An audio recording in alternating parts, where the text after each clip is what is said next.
Edible Economics by Ha-Joon Chang. Read by Homer Todiwala.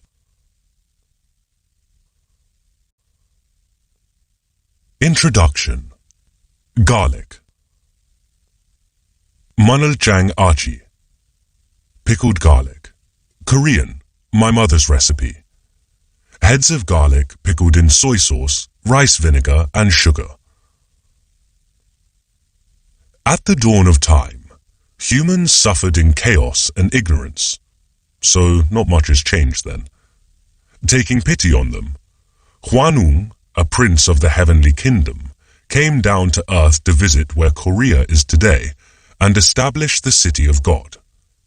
Within the city, he elevated the human race, giving them laws as well as knowledge about agriculture, medicine, and the arts. Hwanung was one day approached by a bear and a tiger. They had seen what he had done, and noting the way the world worked now, wanted to switch and become human. He promised them that they would each morph into human form if they went into a cave, avoided sunlight, and ate only manul, garlic, and suk for 100 days. The animals decided to follow the instruction and entered a deep cave. After only a few days, the tiger rebelled. "This is ridiculous. I can't live on some stinky bulbs and bitter leaves. I'm quitting," he said, and swept out of the cave. The bear stuck with the diet, and after the 100 days, became a beautiful woman. Wung Nyo, literally, bear woman. Wung Nyo later married Hwanung and had a son, who became the first king of Korea, Dangun. My nation, Korea, was literally founded on garlic, and it shows. Check out our diet. Korean fried chicken is a veritable festival of garlic, made with batter studded with chopped garlic, often then slathered in sweet, fiery chili sauce, plus yet more garlic. Some Koreans find the amount of chopped garlic in the marinade for bulgogi, literally meaning fire meat, thinly sliced flame-grilled beef, insufficient. Their solution? Eat it with raw garlic cloves or grilled slices of garlic. A very popular pickle, monoculture achi, consists of heads of garlic pickled in kanjang, soy sauce, rice vinegar, and sugar. Garlic leaves and garlic shoots also get pickled the same way. We eat garlic shoots fried, often with fried dried shrimps, or blanched and dressed in sweetish chili-based dressing.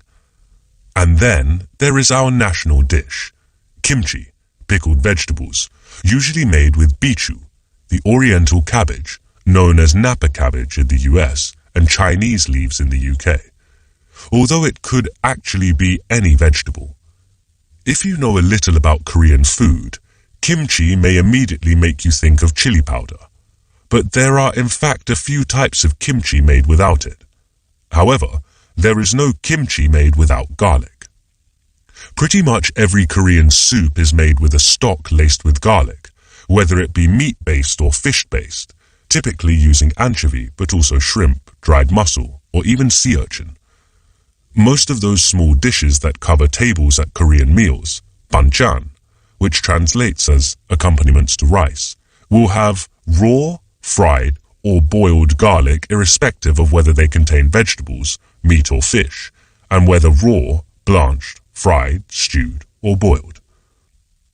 We Koreans don't just eat garlic, we process it in industrial quantities. We are garlic. South Koreans went through a staggering 7.5 kilograms of garlic per person per year between 2010 and 2017. We hit a high in 2013 of 8.9 kilograms. That's over 10 times what the Italians consume, 720 grams in 2013. When it comes to garlic consumption, we Koreans make the Italians look like dabblers. The French, the garlic eaters to the British and the Americans, only manage a paltry 200 grams per year in 2017, not even 3% of that of the Koreans. Amateurs. Okay, we don't ingest the entire 7.5 kilograms. Lots of garlic gets left in the liquid containing the kimchi. That liquid is usually thrown away. When you eat bulgogi and other marinated meats, tons of chopped garlic will be left floating around in the meat's marinade. But even allowing for all this squandering of garlic, it's a huge, I mean huge quantity. If you have lived all your life among garlic monsters, you don't realize how much garlic you get through. That was me in late July 1986, when, aged 22, I boarded a Korean air flight to start my graduate studies in the University of Cambridge. I wasn't quite a complete stranger to air travel with, 4 flights under my belt, having twice flown to and back from Jeju, the semi-tropical volcanic island south of mainland Korea. It wasn't a lot of flight time. The flight between Seoul and Jeju lasts just under 45 minutes, so my flying experience at that point was not quite 3 hours, but it wasn't the prospect of flying that made me nervous. This was my first time ever leaving South Korea. It wasn't poverty that had kept me grounded.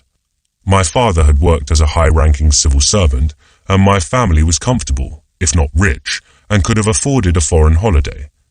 However, in those days, no South Korean was allowed to travel abroad for leisure purposes. The government simply wouldn't issue passports for the purpose of leisure. It was the time of government-led industrialization in Korea, and the government wanted to use every dollar of export earnings to buy the machines and raw materials needed for the economic development. There was no foreign currency to be wasted on frivolous things like foreign holidays. To make matters worse, travel from Korea to Britain in those days took an unbelievably long time. Today, you can fly between Seoul and London in around 11 hours. The Cold War was 1986 in full force in 1986, so capitalist planes from South Korea couldn't fly over communist China or the USSR, not to speak of North Korea. First, we flew to Anchorage, Alaska, 9 hours. After 2 hours refueling, jet oil for the plane, Japanese udon noodle soup for me, the first thing I ever tasted outside Korea, we flew for another 9 hours to Europe, but not to London. Korean Air didn't then fly to London, so I spent 3 hours in Charles de Gaulle Airport, Paris, before my final flight. Thus it took 24 hours to get from Gimpo Airport, Seoul, to Heathrow Airport, London. 19 hours in the air and 5 hours in airports. It was a world away. It wasn't simply the distance that made me feel alien. The language barrier, the racial differences and the cultural prejudices I was prepared for, at least to an extent. Daylight till 10 in the evening and later winter nights that start at 4 in the afternoon, I could just about handle. It was difficult to accept that the highest temperature on a summer's day might be 15 to 16 degrees. Korean summers are tropical, 33 degrees, 95% humidity, that sort of thing. But accept it I had to. Even the rain could be borne, though I hadn't realized that it could rain quite so often. The trauma was the food. Back in Korea, I had been warned, by books that is, few Koreans had actually been there, that British food was not the best. But I hadn't realized how bad it actually was. Okay, I found a few items in Cambridge I liked: steak and kidney pie, fish and chips, Cornish pasties. But most things were, to put it mildly, terrible. Meat was overcooked and underseasoned.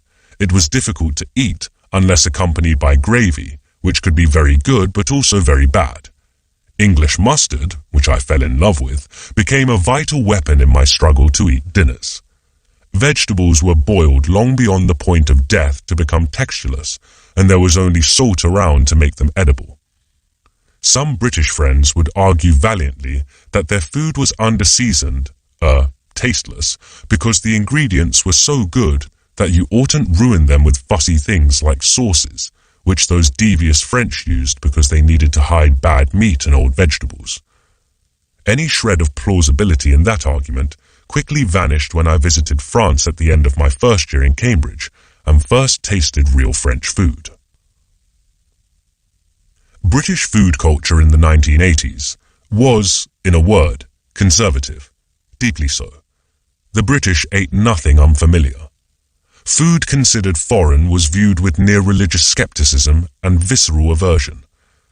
Other than completely anglicized and generally dire quality Chinese, Indian and Italian, you could not get any alternative cuisine unless you traveled down to Soho or another sophisticated district in London. British food conservatism was, for me, epitomized by the now defunct, then rampant chain, Pizzaland. Realizing that pizza could be traumatically foreign, the menu lured customers with an option to have their pizza topped with a baked potato. As with all discussions of foreignness, of course, this attitude gets pretty absurd when you scrutinize it. The UK's beloved Christmas dinner consists of turkey, North America, potatoes, Peru, carrots, Afghanistan, and Brussels sprouts from, Belgium. But never mind that, Brits then simply didn't do foreign. Of all the foreign ingredients, the national enemy seemed to be garlic. Back in Korea, I had already picked up something about the Brits' dislike of the French predilection for garlic. It was rumored that the Queen disliked garlic so much that no one was allowed to eat it in Buckingham Palace or Windsor Castle while she was in residence. But until I got there, I had no idea how much stick garlic eating came in for. For many, it was an act of barbarism, or at least a passive-aggressive assault on those around you. A Southeast Asian friend tells the story of her B&B landlady coming into the room she rented with her Indian boyfriend, sniffing, then asking sharply whether anyone had been eating garlic. I guess it's the kind of thing brown people might get up to when left unsupervised. Worth noting that there were no cooking facilities in her room. I had moved to a place where the Korean essence of life was an affront to civility, perhaps even a threat to the civilization itself. Well, okay, I exaggerate. You could buy garlic in supermarkets, though the bulbs looked small and wan. Italian-style dishes in British cookbooks included garlic in their recipes, a few slices where I would have thought at least a few cloves were necessary. Even the college cafeteria served certain exotic dishes which claimed to contain garlic, although I couldn't swear they actually did. To escape this culinary hell, I started to cook for myself. My cooking skills were, however, rather limited at the time. In those days, many Korean mothers wouldn't even let their sons come into the kitchen. "Your willy will fall off if you enter the kitchen," was a familiar refrain. The kitchen was the female domain. My mother wasn't that traditional, so I could do a few things in the kitchen, unlike most of my male friends. Make good instant ramen, surprisingly difficult to make well. Put together decent sandwiches. Rustle up fried rice with random ingredients found in the fridge and the cupboard, that sort of thing. But that wasn't much of a foundation. Moreover, I didn't have sufficient incentives to cook. I was living alone, and it frankly is no fun cooking for just oneself. Also, when you are in your 20s, you have a good appetite. In Korea, we say that in your 20s you can digest even stones. So I was able to wolf it down even if my college canteen threw at me dry, tasteless roast lamb, or if I was served, oh, the horror of horrors, overcooked pasta in a restaurant. As a result, in the first several years of my life in Cambridge, first as a graduate student and then as a young faculty member, I cooked only occasionally, and my cooking repertoire and skills grew only very slowly. This created a crisis. My cooking skills weren't advancing, but my knowledge of food was expanding fast. Like the cliché, as an academic, perhaps I was better at theory than practice. But the food gap was becoming ridiculous. The thing was that I had arrived in Britain on the cusp of a culinary revolution. Cracks were appearing on the mighty edifice of British resistance to foreign food, and culinary traditions from outside were starting to trickle in. In the meantime, British cuisine was slowly starting to be upgraded, reinvented, and fused with the new influences. Chefs, restaurant reviewers, and food critics were becoming celebrities. Cookbooks were becoming as numerous as books on gardening, that peculiar British obsession. Which other country airs gardening programs on TV at peak times in the evening? Many cookbooks started featuring food histories and cultural commentaries, and not just recipes. With these changes, and my foreign travel, I increasingly encountered cuisines I had known nothing of. I was fascinated. I started trying different foods.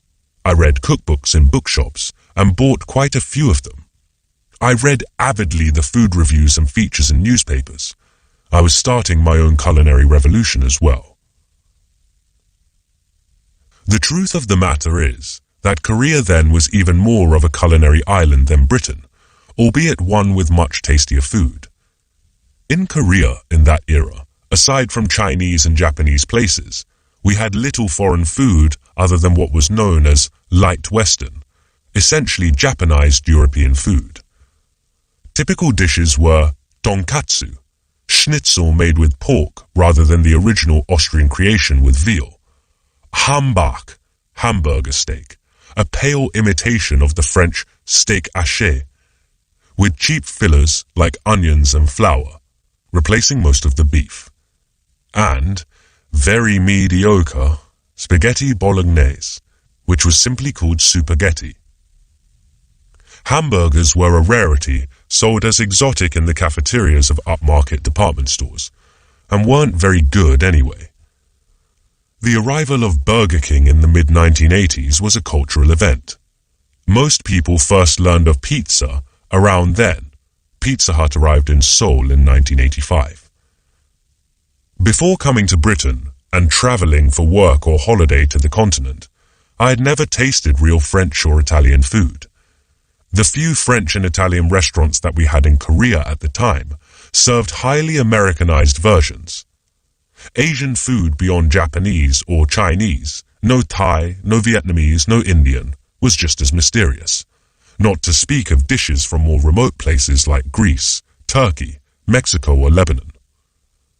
The gap between my food theory and practice started narrowing when I began to cook in earnest once I got married in 1993. Ha-Joon, my wife, moved from Korea to join me in Cambridge. She couldn't believe that I had more than a dozen cookbooks in my home, but had never cooked from them. Given the lack of shelf space in my flat, which was only slightly bigger than a large rug, Ha-Joon reasonably judged that the books needed to be binned, unless they were used. I started cooking with Claudio Rodin's classic, The Food of Italy. Italian food, especially southern Italian food, has key ingredients: garlic, chili, anchovy, aubergine, courgette, that Koreans love, so it came naturally. An aubergine pasta bake with tomato sauce and 3 cheeses, mozzarella, ricotta and parmesan, was the first Rodin dish that I learned to cook. It's still, with a few personal tweaks, a family favorite. Antonio Carluccio's books taught me lots about pastas and risottos. Italian is my main arsenal, but I also love to create, in no particular order, French, Chinese, Japanese, Spanish, American, North African, and Middle Eastern dishes. And, as proof of the new era we were living in, I learned many great British recipes, especially from Delia Smith, Nigel Slater, and Nigella Lawson. I rarely cook Korean dishes, as Ha-Joon cooks mean Korean food, and I cannily avoid competing with her talent. While I was learning to cook, Britain's culinary revolution was entering a new and decisive phase. One could imagine one magical Midsummer Night's Dream evening in the mid-1990s when the British people finally awoke to realize that their food was actually terrible. Once you acknowledge that your own food sucks, as the Brits then did, you are free to embrace all the cuisines in the world. There is no reason to insist on Indian over Thai or favor Turkish over Mexican. Everything tasty is fine. What a glorious freedom that brings.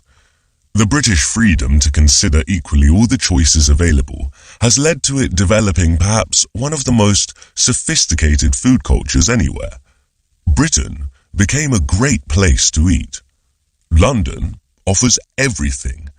Cheap yet excellent Turkish doner kebab eaten at 1 a.m. from a van on the street. Eye-wateringly expensive Japanese kaiseki dinner. Whatever.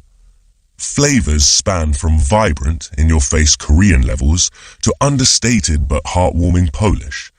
You get to choose between the complexity of Peruvian dishes, with Iberian, Asian, and Inca roots, and the simple succulence of Argentinian steak. Most supermarkets and food stores sell ingredients for Italian, Mexican, French, Chinese, Caribbean, Jewish, Greek, Indian, Thai, North African, Japanese, Turkish, Polish, and perhaps even Korean cuisines. If you want a more specialist condiment or ingredient, it can likely be found. This in a country where, in the late 1970s, according to an American friend who was then an exchange student, the only place you could score olive oil in Oxford was a pharmacy. For softening earwax, if you're wondering. It's a global trend, of course. With increase in international trade, international migration, and international travel, people everywhere have become more curious about and open to foreign foods. Yet Britain is different, perhaps unique, in that since its moment of honest self-awareness, food-wise, the country has become entirely relaxed about the food it eats. In Italy and France, where strong culinary traditions are entrenched, the locals are defensive and twitchy about change. You can find their great national food, but little else beyond American fast food joints, cheap Chinese restaurants, and a couple of shops selling falafels or kebabs. Those could be very good, but not necessarily. Plus, maybe a hugely overpriced Japanese restaurant. While my food universe was expanding at lightning speed, the other universe of mine, economics, was sadly being sucked into a black hole. Up to the 1970s, economics was populated by a diverse range of schools containing different visions and research methodologies: classical, Marxist, neoclassical, Keynesian, developmentalist, Austrian, Schumpeterian, institutionalist, and behavioralist, to name only the most significant. Not only did they coexist, but they interacted with each other. Sometimes they clashed in a death match, the Austrians versus the Marxists in the 1920s and the 1930s, or the Keynesians versus the neoclassicals in the 1960s and the 1970s. At other times, the interactions were more benign. Through debates and policy experiments tried by different governments around the world, each school was forced to hone their arguments. Different schools borrowed ideas from each other, often without proper acknowledgement. Some economists even tried the fusion of different theories. Economics until the 1970s was then rather like the British food scene today. Many different cuisines, each with different strengths and weaknesses, competing for attention, all of them proud of their traditions, but obliged to learn from each other, with lots of deliberate and unintentional fusion happening. Since the 1980s, economics has become the British food scene before the 1990s. One tradition, neoclassical economics, has become the only item on the menu. Like all other schools, it has its strengths. It also has serious limitations. This ascent of the neoclassical school is a complex story, which can't be adequately considered here. Whatever the causes, neoclassical economics is today so dominant in most countries, Japan and Brazil, and to a lesser extent Italy and Turkey are exceptions, that the term economics has, for many, become synonymous with neoclassical economics. This intellectual monocropping has narrowed the intellectual gene pool of the subject. Few neoclassical economists, that is, the vast majority of economists today, even acknowledge the existence, never mind the intellectual merits, of other schools. Those that do assert the other varieties to be inferior. Some ideas, like those of the Marxist school, they will argue, are not even economics. It's claimed that the few useful insights these other schools once possessed, say for instance, the Schumpeterian school's idea of innovation, or the idea of limited human rationality from the behavioralist school. have already been incorporated into the mainstream of economics, that is, neoclassical economics. They fail to see that these incorporations are mere bolt-ons, like the baked potato on a Pizzaland pizza. Some listeners may legitimately ask, why should I care if a bunch of academics become narrow-minded and engage in intellectual monocropping? My answer might begin by pointing out that economics is not like studying, say, the Norse language, or trying to identify Earth-like planets hundreds of light years away. Economics has a direct and massive impact on our lives. We all know that economic theories affect government policies regarding taxes, welfare spending, interest rates, and labor market regulations, which in turn affect our individual economic situations by influencing our jobs, working conditions, wages, and the repayment burdens on our mortgage loans or student loans. But economic theories also shape the long-term collective prospects of an economy by influencing policies that determine its abilities to engage in high-productivity industries, to innovate, and to develop in an environmentally sustainable way. But beyond even that, economics doesn't just influence economic variables, whether personal or collective. It changes who we are. The impact on who we are happens in two ways. Economics creates ideas. Different economic theories assume different qualities to be at the essence of human nature, so the prevailing economic theory affects what people see as human nature. The dominance of neoclassical economics, which assumes that human beings are selfish in the last few decades, has normalized self-seeking behavior. People who act in an altruistic way are derided as suckers or are suspected of having some selfish ulterior motives. Were behavioralist or institutionalist economic theories dominant, we would believe that human beings have complex motivations, of which self-seeking is only one of many. In these views, different designs of society can bring out different motivations, and even shape people's motivations differently. In other words, economics affects what people see as normal, how people view each other, and what behavior people exhibit to fit in. Economics also influences who we are by affecting the way the economy develops, and thus the way we live and work, which in turn shapes us. For example, different economic theories have different views on whether developing countries should promote industrialization through public policy intervention. Different degrees of industrialization, in turn, produce different types of individuals. For example, compared to those who live in agrarian societies, people who live in more industrialized countries tend to be better at timekeeping, as their work, and consequently the rest of their lives, is organized according to the clock. Industrialization also promotes trade union movements by amassing large numbers of workers in factories, where they also need to cooperate much more closely with each other than in farms. These movements, in turn, create center-left political parties that push for more egalitarian policies, which may be weakened but do not disappear even when factories disappear, as has happened in most rich countries in the last few decades. We can go further and assert that economics influences the kind of society we have. First, by shaping individuals differently, different economic theories make societies different. Thus, an economic theory that encourages industrialization will lead to a society with more forces pushing for more egalitarian policies, as explained above. For another example, an economic theory that believes humans to be almost exclusively driven by self-interest will create a society where cooperation is more difficult.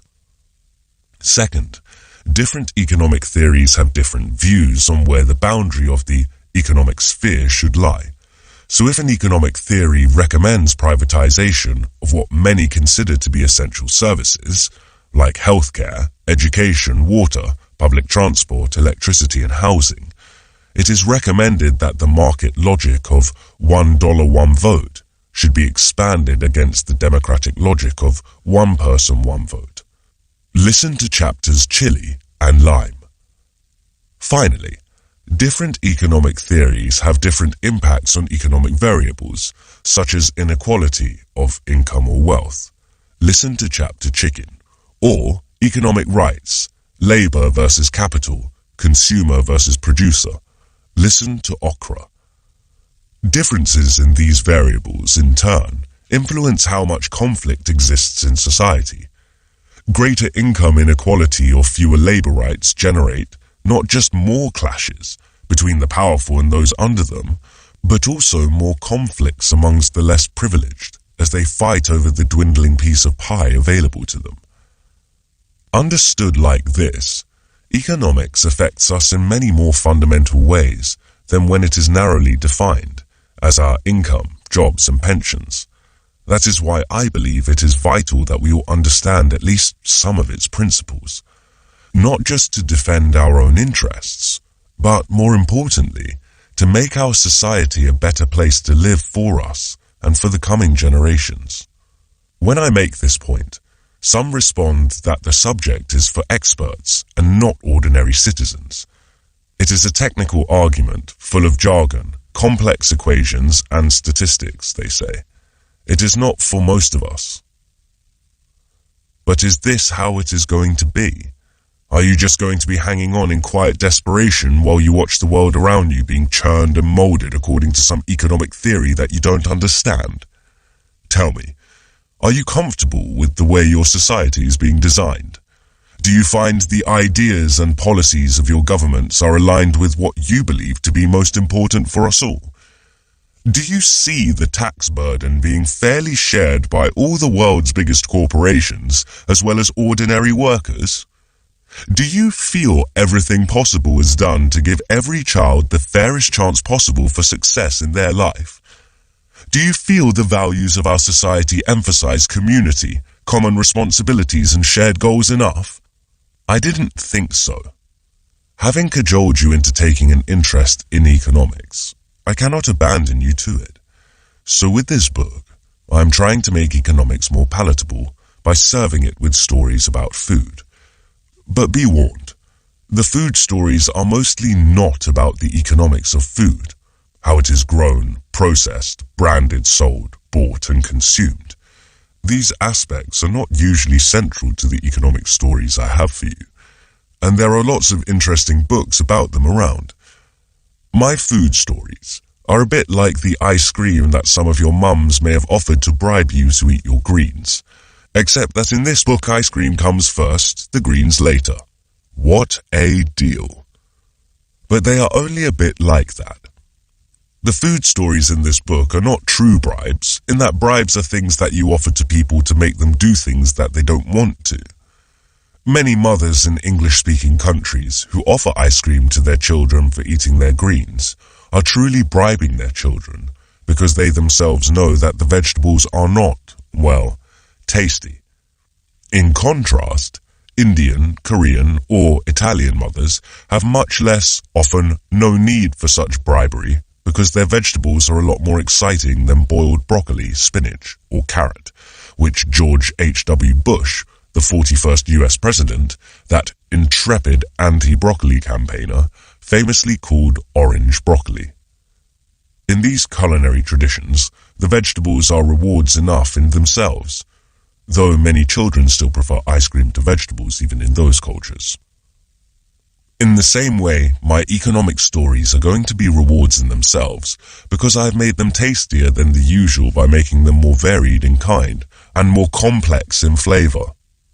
Neglected issues are brought up, a plurality of economic theories, instead of just one, are used.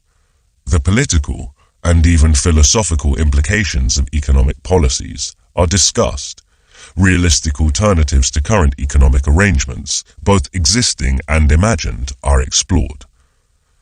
I like to share the food that I love with my friends, by cooking for them, by taking them to my favorite restaurants, or even by just talking about certain dishes and salivating together. I'd like my readers, my intellectual friends, to share some of the satisfaction I get from digesting, mixing, and fusing different economic theories that help me understand how our world is being run. and that give me the tools to think about and build a better world. Part 1. Overcoming Prejudices. Chapter 1. Acorn. Dotori muk, Korean. Korean acorn jelly with salad leaves, cucumber and carrot, with spicy soy dressing. Acorn, the nut of an oak tree, is not exactly a choice food. Some Native Americans, especially in California, and some Japanese are known to have eaten it. They ate acorn when they couldn't afford or locate finer sources of carbohydrate, just as poor northern Italians used to bulk up their wheat flour with chestnut flour for pasta. Koreans eat acorns, dotori, a lot of them, by making a vegetable jelly, muk, out of them. I love dotori muk, the nutty and slightly bitter undertone of acorn brought out by the salty and sharp taste of yangnyeom ganjang, a sauce typically made of soy sauce, ganjang, sesame oil, and seasoning ingredients, yangnyeom, such as chopped spring onion, chili powder, and sesame seeds. If you slice in some cucumber and carrot, it makes a nice salad meal. However much I like dotori muk, I'll admit that it's no delicacy. It's the kind of thing that you eat at makeshift food stalls up in the mountains after a hard morning's climbing, or in a local tavern on a cheap night out. It is pretty hard to come up with a delicacy based on acorn. Unless you feed it to Iberico pigs, known as pata negra, black hoof pigs. The ham made from the legs of these pigs is known as jamón ibérico. The best quality jamón ibérico is made with free-range pata negra pigs that only eat acorns in oak forests in the last stages of their lives, and is thus called jamón ibérico de bellota. Bellota means acorn in Spanish. Acorn gives it a deep nutty flavor that's impossible to match. Despite my fondness for prosciutto di Parma with sweet melon, I judge jamón ibérico to be the best ham in the world. I hope my Italian friends, unyielding on the topic of food, forgive me for this. The high price it commands suggests that many people, outside Italy no doubt, agree with me. Ham is at the heart of Spanish culture. Where else could have produced a movie called Ham Ham, Penelope Cruz's debut film, Jamón Jamón, which also features Javier Bardem. It became important when the Christians established Spain by fighting the Muslims, who had once controlled most of the Iberian Peninsula. One thing that distinguished the Christians from the Muslims was eating pork. Thus, pork became a symbol of their Christian identity. The other non-pork eating folk in Spain, the Jews, also suffered terribly under the Christian resurgence. In 1391, many Jews threatened by angry Christian mobs were forced to convert to Christianity on threat of death. Converted Jews were made to eat pork in public as a demonstration that their conversion was genuine. Some conversos secretly practiced their original religion, not cooking pork and shellfish, or mixing dairy and meat, and continuing many other practices integral to their rituals and festivities. When the Spanish Inquisition was established in 1478, one of its goals became catching Jewish pseudo-converts, known as marranos, which some believe is derived from the Arabic word meaning pig. One common method was to watch the chimney of a suspect's house on a Saturday. If the residents of the house were still observing the Jewish Sabbath, the house would have no smoke coming out of the chimney. Observant Jews would not cook on that day. It is said that the inquisitors also walked around the alleys on Saturdays, identifying houses without cooking smells. In January 1492, the Reconquista was achieved. Christians expelled the Muslims from the Iberian Peninsula. Later in the year, a royal decree expelled the Jews from the now Christian domain. Portugal followed Spain's example. Many Jews expelled from Spain and Portugal fled to the Ottoman Empire, then the center of the Muslim world. The famous Turkish economist Dani Rodrik is a descendant of one of those people. The original family name, he told me, was Rodriguez, a typical Iberian Jewish name. Today, it seems strange that persecuted Jews would flee to a Muslim country, but it was then an obvious choice. Compared to Spain and other Christian countries, the Ottoman Empire was far more tolerant of religious minorities, including the Jews. Sultan Bayezid II is supposed to have welcomed the Jews with open arms, apparently saying that the Catholic monarch's loss was his gain. In the Ottoman Empire, like all non-Muslims, Jews had to pay higher taxes, but they were allowed to practice their religion freely and given the autonomy to run their communities as they wished. Jews could be found in every role within the empire, as courtly advisors and diplomats, merchants and manufacturers, porters and masons. Intolerance is not an inevitable manifestation of Islam, contrary to what some people think. Other negative cultural stereotypes of Islam don't hold up to scrutiny either.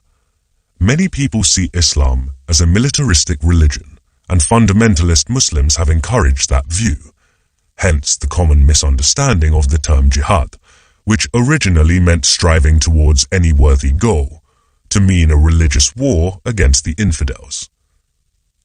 While Islam has a streak that allows for a militaristic interpretation, it also emphasizes the importance of learning, epitomized in the words of Muhammad, the Prophet, that the ink of the scholar is more sacred than the blood of the martyr. Indeed, the Renaissance would have been impossible had Muslims not translated many classical Greek and Latin works into Arabic, preserving them so they could be later retranslated into European languages. The Christians in Europe had neglected or actively destroyed pre-Christian Greek and Latin texts, declaring them heathen. Another stereotype of Islam is as another worldly religion uninterested in practical issues, like scientific progress and economic development. However, Islam has often been attuned to cultural values that promote economic development. In the Middle Ages, the Muslim world was far more advanced in mathematics and science, especially centered around Baghdad in the 10th and the 11th centuries, as well as legal studies, than Europe was. You only need to see how many scientific words have Arabic origins. Alcohol, alkali, algebra, algorithm, the essence of artificial intelligence, and so on. Al being the definite article in Arabic. Commerce was highly developed. Arab merchants traded with Korea in the east and Africa in the west, not to speak of the Mediterranean world. Merchants had high social status, not least because Muhammad, the Prophet, was a merchant himself. Being a merchant's religion, Islam took contract law very seriously. Muslim countries had trained judges several centuries ahead of Christian countries. In most European countries, you didn't even have to be trained in law to be a judge until the 19th century. Islam possesses another significant characteristic that has the potential to make it more suited for economic development than other cultures. Unlike Hinduism in South Asia or Confucianism in East Asia, Muslim culture does not have a caste system, which restricts people's choice of occupation according to their birth and thereby limits social mobility. The complexity and the rigidity of the Hindu caste system and its negative impacts on social mobility are well known. Although not as elaborate or as strong, the caste system in traditional Confucian societies was no joke either. There was some degree of social mobility in that the sons, but only sons of farmers, could pass the civil service examination, and get incorporated into the ruling caste of scholar bureaucrats. But this rarely happened in practice. The sons of artisans and merchants, who were just above slaves, were not even allowed to sit for the civil service exam. No wonder that in early modern times, even when the traditional caste system had been formally abolished, Confucian countries still had difficulties in convincing talented youngsters to become engineers, seen as overeducated artisans, or businessmen, the modern equivalent of merchants. These occupations became respectable only when economic development took off in the Confucian countries and made them lucrative and powerful. So, there is nothing inherently anti-developmental about Muslim culture. Lots of its elements suit economic advancement, emphasis on learning, tradition of scientific thinking, lack of social hierarchy, valuing of commerce, strong legalism, and tolerance. Malaysia and Dubai both illustrate that Islam is compatible with economic progress. Ignorance, and sometimes malice, lead us to use negative cultural stereotyping of alien cultures. We pick only those negative features of a culture that unsettle us, and attribute whatever socio-economic problems the countries have to their culture. But this leads us to miss the real causes of their problems. Cultural stereotyping can be positive, exaggerating the good qualities to be found within a society, usually our own, but still misrepresents reality and prevents us from understanding the real mechanisms at work. Many people have attributed the East Asian economic miracle to the region's Confucian culture, which supposedly emphasizes hard work, thrift and education, but which culture doesn't. For example, in trying to explain the economic divergence between South Korea and Ghana, two countries that were at similar levels of economic development in the early 1960s, Korea was in fact much poorer then.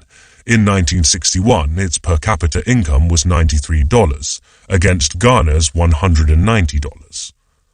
Samuel Huntington, the veteran American political scientist and author of the controversial book The Clash of Civilizations, argues, undoubtedly, many factors played a role, but culture had to be a part of the explanation.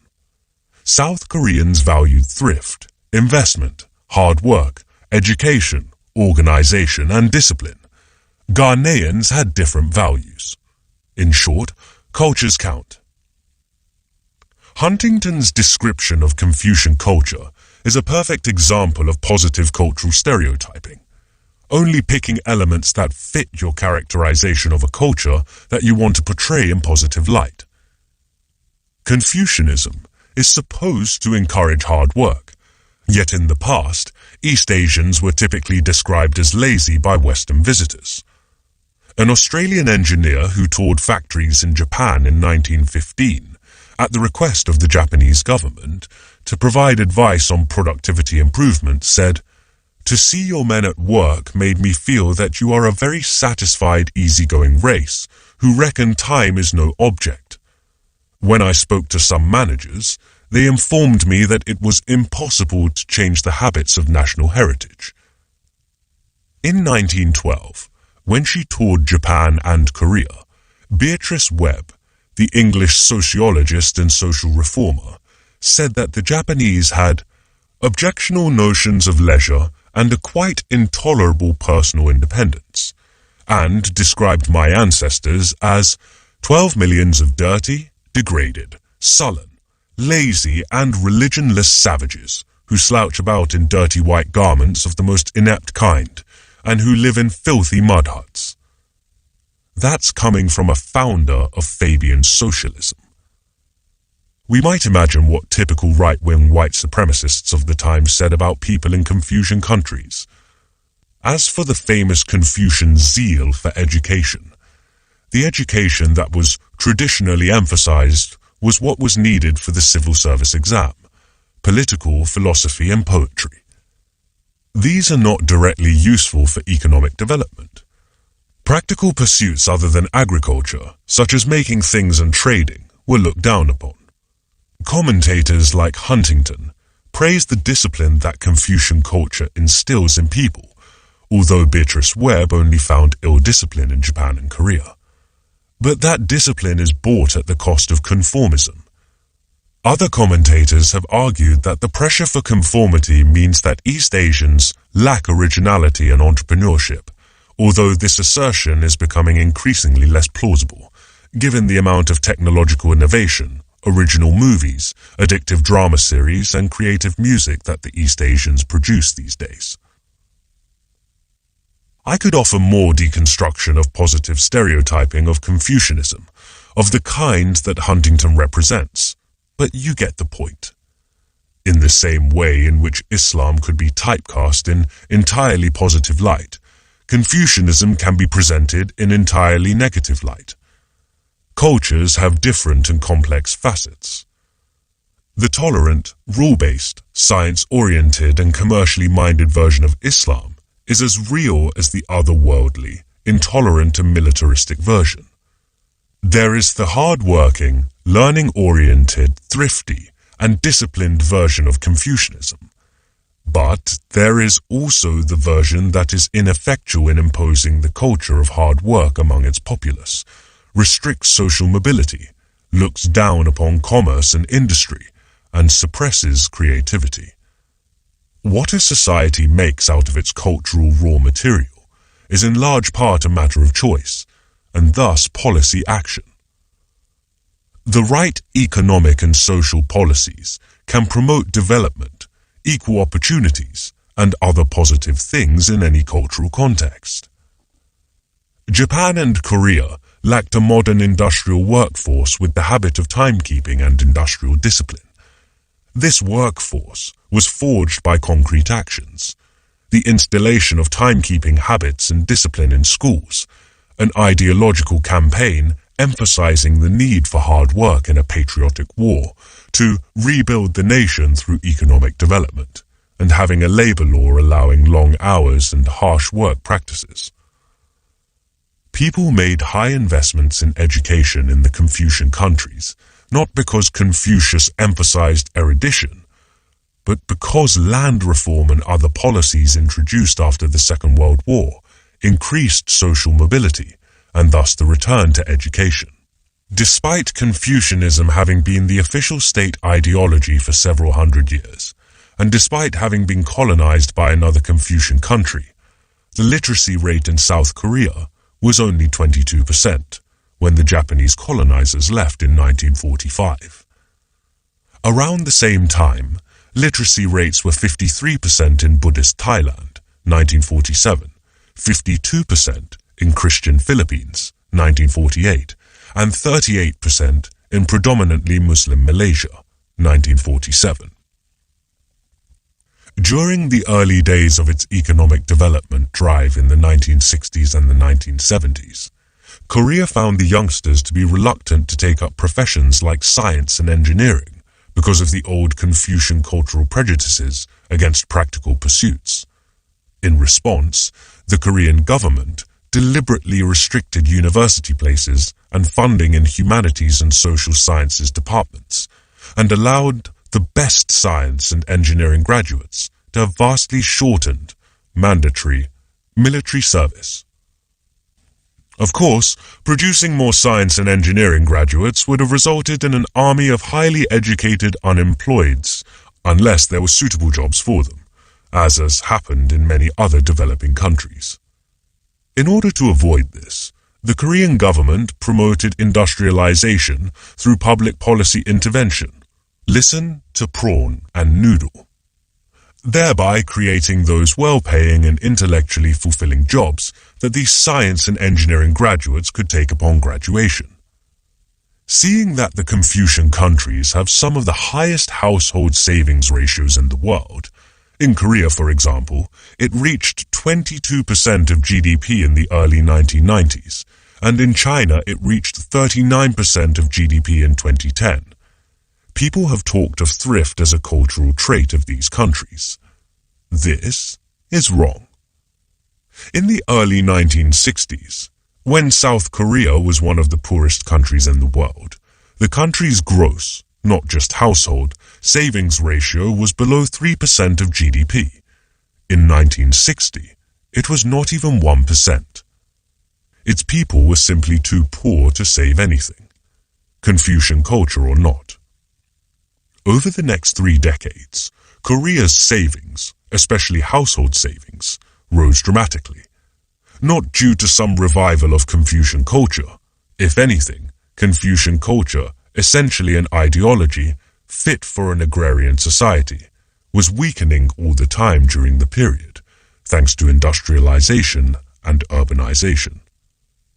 Household savings rose mainly because the country grew so fast that the increase in people's consumption could not keep pace with the increase in their income. On top of that, the government severely restricted mortgage loans and consumer loans in order to maximize lending to producers. Koreans had to save first before they could buy big-ticket items, like a house, car, or refrigerator. When the country abolished these restrictions in the late 1990s, within a few years, its household savings plummeted from the height of 22% of GDP in the early 1990s, the highest in the world then, to one of the lowest in the world, 3 to 5%, in a few years' time span. Now the country's household savings, as a proportion of GDP, averaged during 2005 to 2014, is a mere 5%, less than half those of supposedly spendthrift Latin American countries like Chile, 10.5%, or Mexico, 11.4%.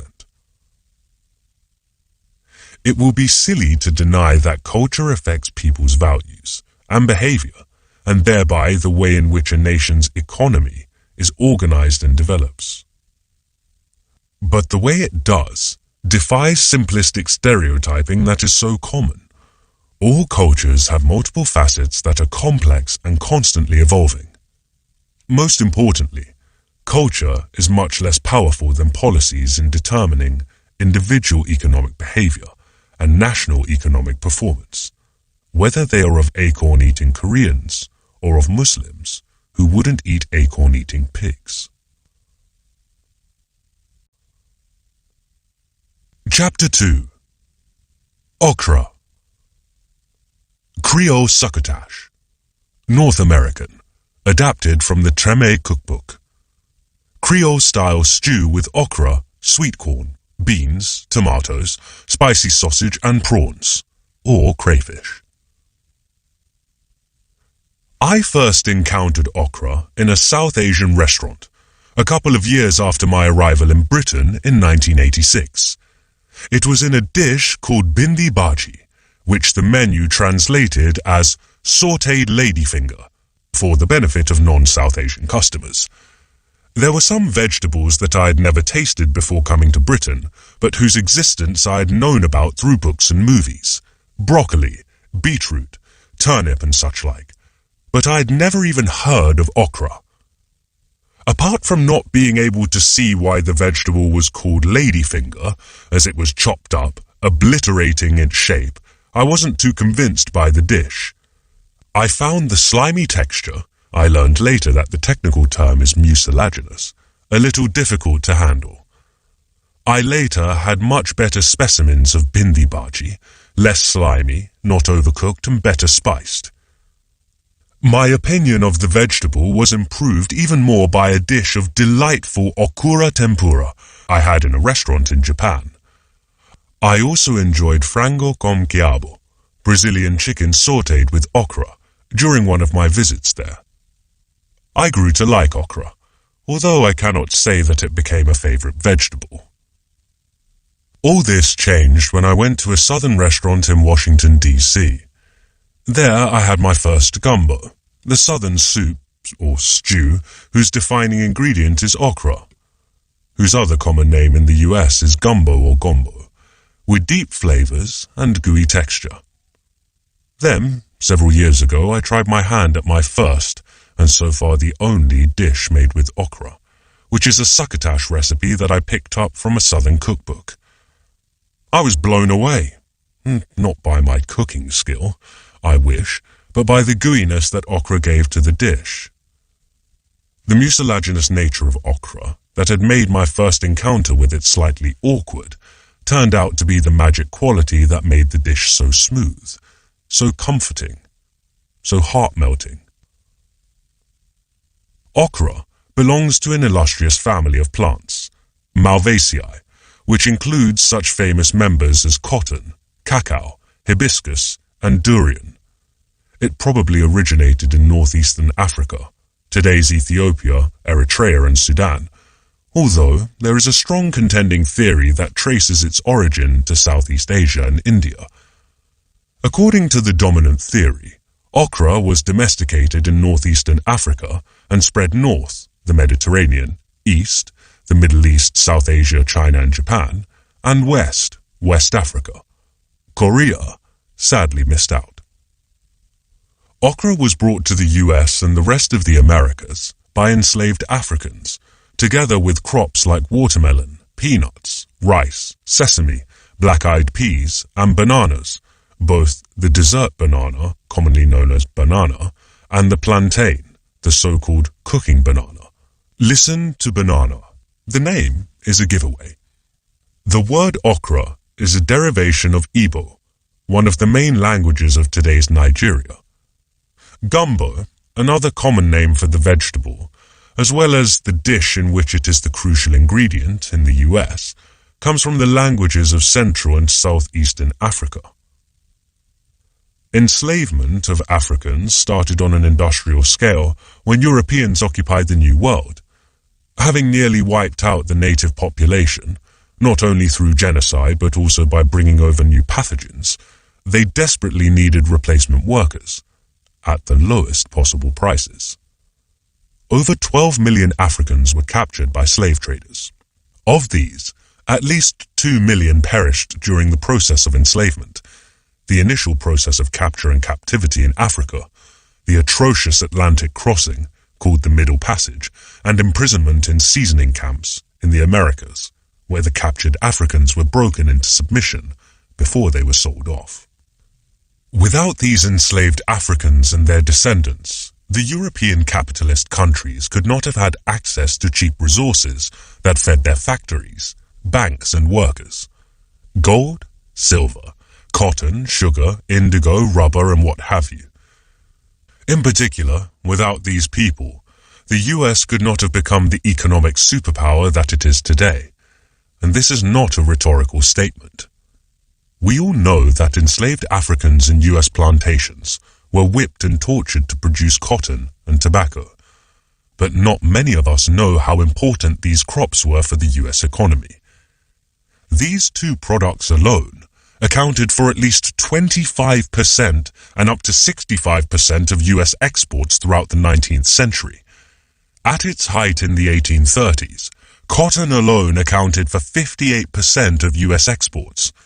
Without the export earnings from cotton and tobacco, the US could not have imported the machines and the technologies that they needed for economic development from the then economically superior European countries, especially Britain, which in return benefited from having access to a vast amount of cheap cotton that fed its textile mills during the Industrial Revolution. Enslaved Africans didn't just provide unpaid labor. They were also very important sources of capital. And this is something, I must confess, I hadn't known until recently. Examining the legacy of slavery for the New York Times, American sociologist Matthew Desmond writes, "Enslaved people were used as collateral for mortgages centuries before the home mortgage. In colonial times, when land was not worth much, most lending was based on human property."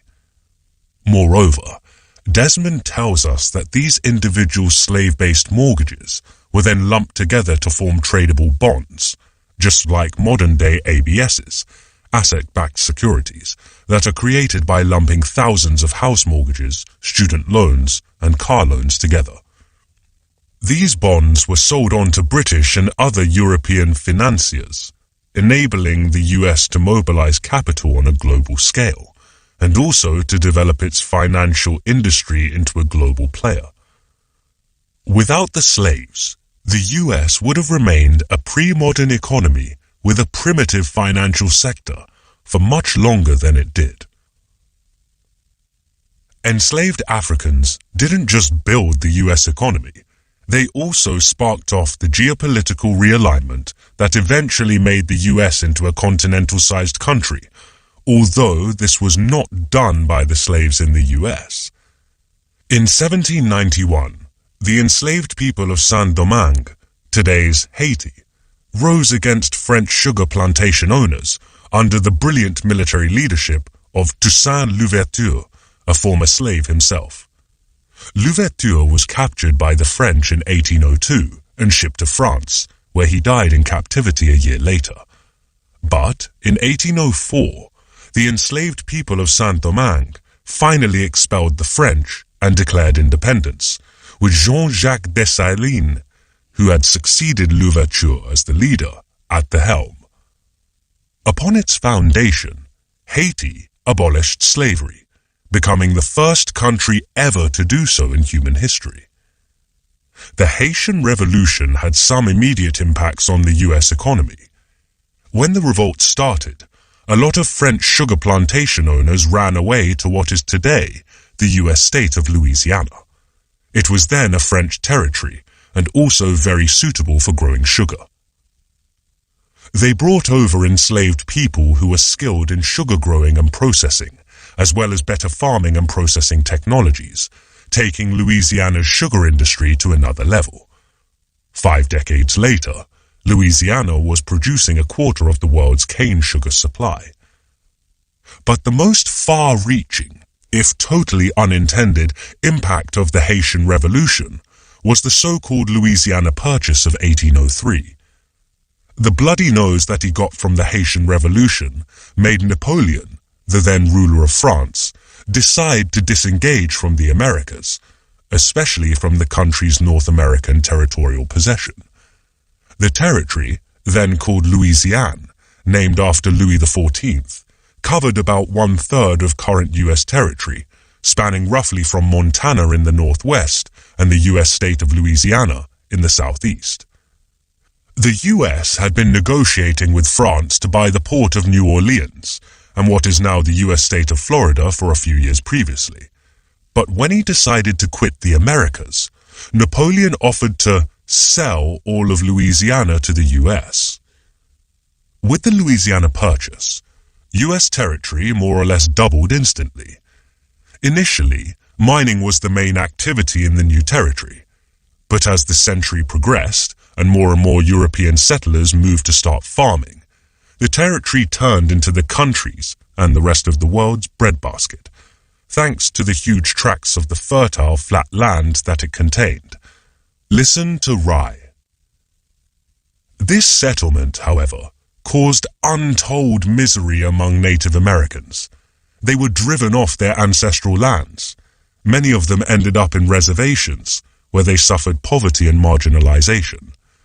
Many others perished through armed violence, poverty, and disease before they even got there. The Louisiana Purchase subsequently became the stepping stone for the US to reach the Pacific. Its continuous westward movement was concluded with the purchase of the Oregon Territory from the British in 1846 and the war with Mexico, 1846 to 48, after which Mexico was forced to sell 1/3 of its territory at a knockdown price.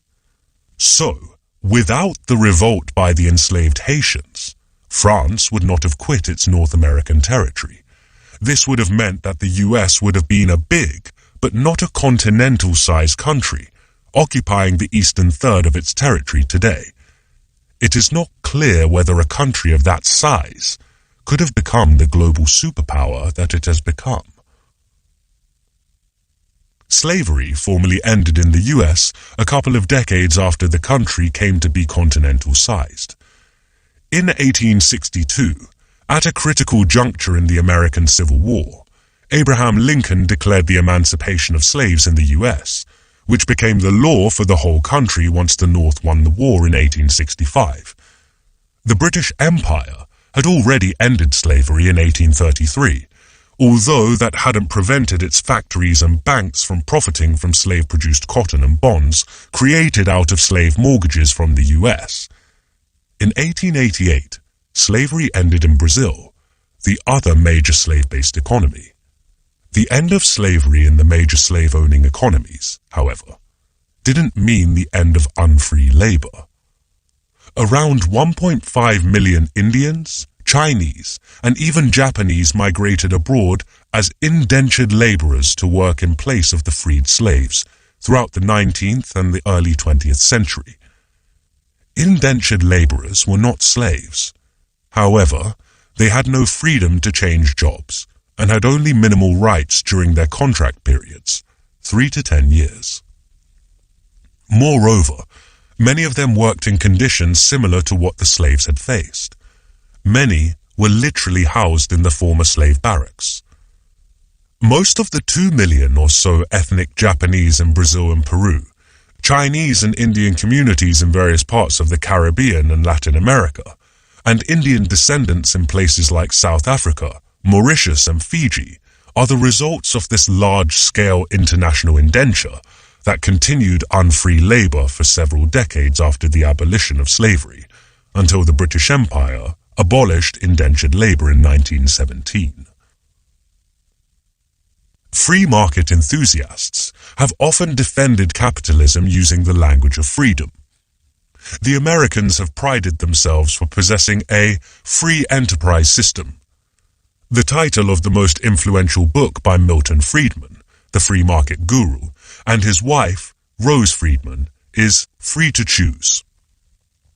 The leading free market think tanks regularly publish indexes of economic freedom. Heritage Foundation's Index of Economic Freedom and Cato Institute's Economic Freedom of the World Index are the most well-known ones. The freedom that free market advocates value is, however, a very narrow one. First, it is freedom in the economic sphere. Freedom for businesses to produce and sell what they find most profitable. Freedom for workers to choose their occupations. Freedom for consumers to buy what they want. If other freedoms, political or social freedoms, clash with economic freedom, free market economists have no hesitation in putting the latter first. This is why Milton Friedman and Friedrich von Hayek openly supported the murderous military dictatorship of General Pinochet in Chile. They saw the free market policies under Pinochet, implemented by the so-called Chicago Boys, as defending economic freedom against socialist policies of Salvador Allende. They weren't that socialist, but that's another story. The elected president who was killed in the military coup of 1973. Moreover, within their narrow concept of economic freedom, the freedom that the likes of Friedman or the Heritage Foundation value the most is the freedom for property owners, e.g., capitalists, landlords, to use their properties in the most profitable way. Economic freedoms of other people that may clash with proprietors' economic freedom, the freedom of workers to take collective action, like a strike, the freedom that a strong welfare state gives to unemployed workers to be a little choosier about their new jobs, are at best ignored and at worst denounced as counterproductive.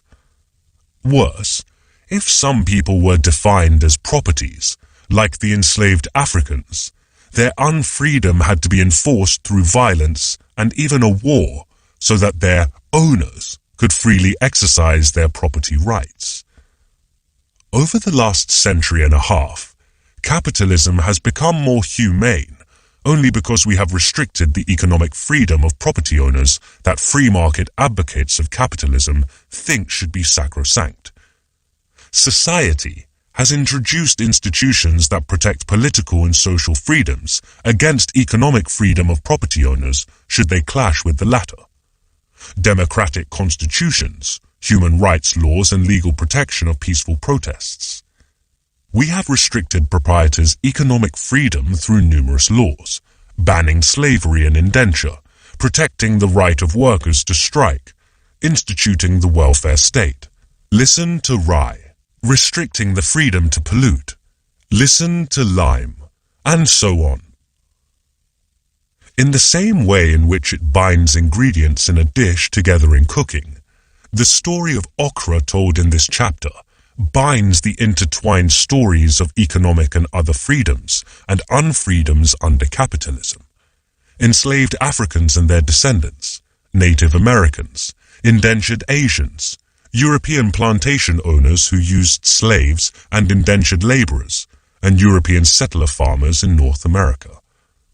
The story reveals that the relationship between capitalism and freedom has been a complicated, conflictual, and sometimes even contradictory one, unlike in the story of unalloyed freedom, told to us by the advocates of free market capitalism. Only when we understand the complexity of this relationship better can we begin to understand what to do in order to make capitalism a more humane system. Chapter 3. Coconut.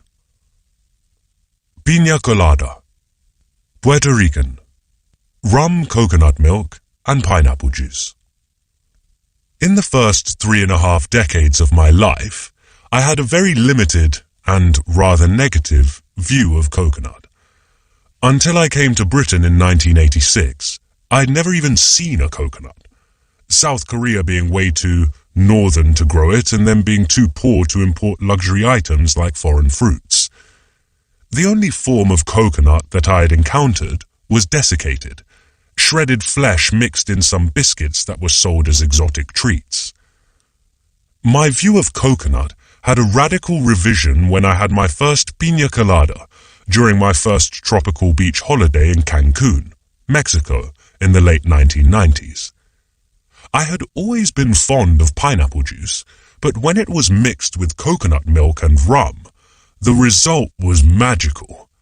I think I spent half that holiday getting drunk on piña colada, and the other half chasing after my toddler daughter around the edges of the beach and the pool.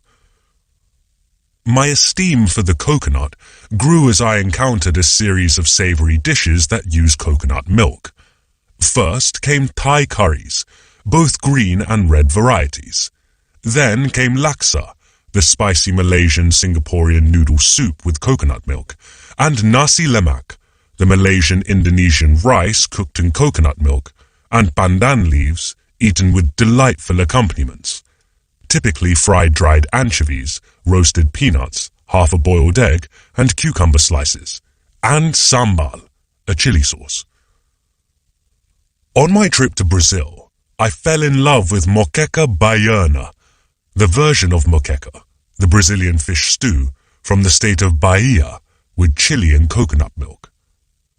When I came across South Indian and Sri Lankan dishes that use coconut milk to give rich flavor without tasting as heavy as Northern Indian ones, I'm not, however, saying that I necessarily prefer the former to the latter. My conversion to the cause of coconut was complete. A quarter of a century on from my first encounter with coconut milk and piña colada, I have also come to enjoy other forms of coconut ingestion. I love coconut water, with its refreshing, sweet, salty taste. When I go to salad bars in Southeast Asia or South America, I make it sure that I pile my plate with palm hearts, although they may not necessarily be made with hearts of coconut palm. Other palms are frequently used. I've even come to appreciate, although not quite love, the shredded coconut flesh used in some of the South Indian dishes, like samba or toran, even though I am still not totally convinced by its use in macaroons and other biscuits.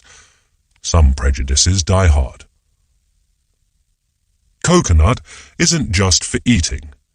The immature fruit is a ready source of clean water. Long-distance sail ships crossing tropical waters are said to have routinely carried immature coconuts as an emergency water supply. Its oil is popular for cooking. It is known to have been the first vegetable oil used by fish and chip shops in Britain, which were set up by Jewish immigrants in the mid-19th century. Another example of how many British things are actually of foreign origin. Listen to garlic. Coconut oil is an important ingredient in soap and cosmetic products. It was used as a lubricant in factories before petroleum-based lubricants took over, and used to supply glycerin for the manufacture of dynamites. Listen to anchovy. Kwa, the fiber from the husk of the coconut, is used in ropes, brushes, sacks, mats, and also as stuffing for mattresses. Coconut is also a source of fuel. Its husks and shells are made into charcoal, while coconut oil can be made into biodiesel, as it is in the Philippines. Coconut, being such a versatile and useful thing, it has come to symbolize the natural bounty of the tropics, at least in the minds of many people who do not live there. It is no coincidence that Bounty is the name of a chocolate bar, popular in Britain and Canada, with a coconut filling, and a coconut tree, clear blue sea, white sand, and an opened coconut on its wrapper. It may not be one of the most famous chocolate bars in the world, but it is still popular enough to be included in the Celebration's miniature chocolate bar collection made by Mars Incorporated, rubbing shoulders with such chocolate bar luminaries as Mars, Snickers, Twix, Galaxy, and Milky Way. The association of coconut with the tropics is so deeply entrenched that the so-called Robinson Crusoe economy model that many economists use in order to teach their students some basic economic concepts is a single commodity economy producing and consuming only coconut, even though there is actually not a single mention of coconut in Robinson Crusoe. If the coconut symbolizes the natural bounty of the tropical zone in many people's minds, it is often used to explain the human poverty frequently found in the zone. A common assumption in rich countries is that poor countries are poor because their people do not work hard. And given that most, if not all, poor countries are in the tropics, they often attribute the lack of work ethic of the people in poor countries to the easy living that they supposedly get thanks to the bounty of the tropics. In the tropics, it is said, food grows everywhere. Bananas, coconuts, mangoes, the usual imagery goes, while the high temperature means that people don't need sturdy shelter or much clothing. As a result, people in tropical countries don't have to work hard to survive and consequently become less industrious. This idea is often expressed, mostly in private given the offensive nature of the argument, using coconut. The proponents of this tropical want of work ethic thesis venture that those tropical countries are poor because the natives lie beneath a coconut tree and wait for coconuts to fall, rather than trying to actively grow or better still make things. Quite a plausible tale, except that it is entirely false. To begin with, few sensible residents of the tropical countries will lie beneath a coconut tree even if they wanted a free coconut. If they did, there is a danger that the falling coconut will crush their skulls. People do get killed by falling coconuts, so much so that there is an urban legend that coconuts kill more people than sharks do, which isn't true. So, even if you are the fictitious, lazy native, you would not lie beneath a coconut tree. You would wait, lying down if you prefer, although there is no requirement that you do, somewhere else, and occasionally check whether any coconut has fallen under the tree. More seriously, it is a complete myth that people in poor countries, many of which are in the tropics, lack in terms of work ethic. In fact, they work much harder than their counterparts in rich countries. To begin with, usually a much higher proportion of the working-age population is working in poor countries than in rich ones. According to the data from the World Bank in 2019, the labor force participation rate was 83% in Tanzania, 77% in Vietnam, and 67% in Jamaica, compared to 60% in Germany, 61% in the US, and 63% in South Korea, the supposed nation of workaholics. In poor countries, a huge proportion of children work instead of going to school. UNICEF, United Nations International Children's Emergency Fund, estimates that during the 2010 to 2018 period, On average, 29% of children aged 5 to 17 in the least developed countries, LDCs, were working. This does not include children doing children's work, household chores, taking care of younger siblings, doing paper rounds, that sort of thing. In Ethiopia, nearly half the children were working, 49%, while child labor rate, the proportion of children working, was around 40% in countries like Burkina Faso, Benin, Chad, Cameroon, and Sierra Leone. Moreover, in rich countries, the vast majority of people between 18 and 24 in their physical prime are in tertiary education, junior colleges, universities, and beyond. The percentage of those who are in tertiary education of the relevant age cohort could be as high as 90% in some rich countries, such as the US, South Korea, and Finland, whereas it is less than 10% in 40 or so poor countries. This means that in rich countries, most people are not working until they are well into their early adulthood, many of them learning things that may not directly raise their economic productivity, although I believe these are very valuable things for other reasons: literature, philosophy, anthropology, history, and so on.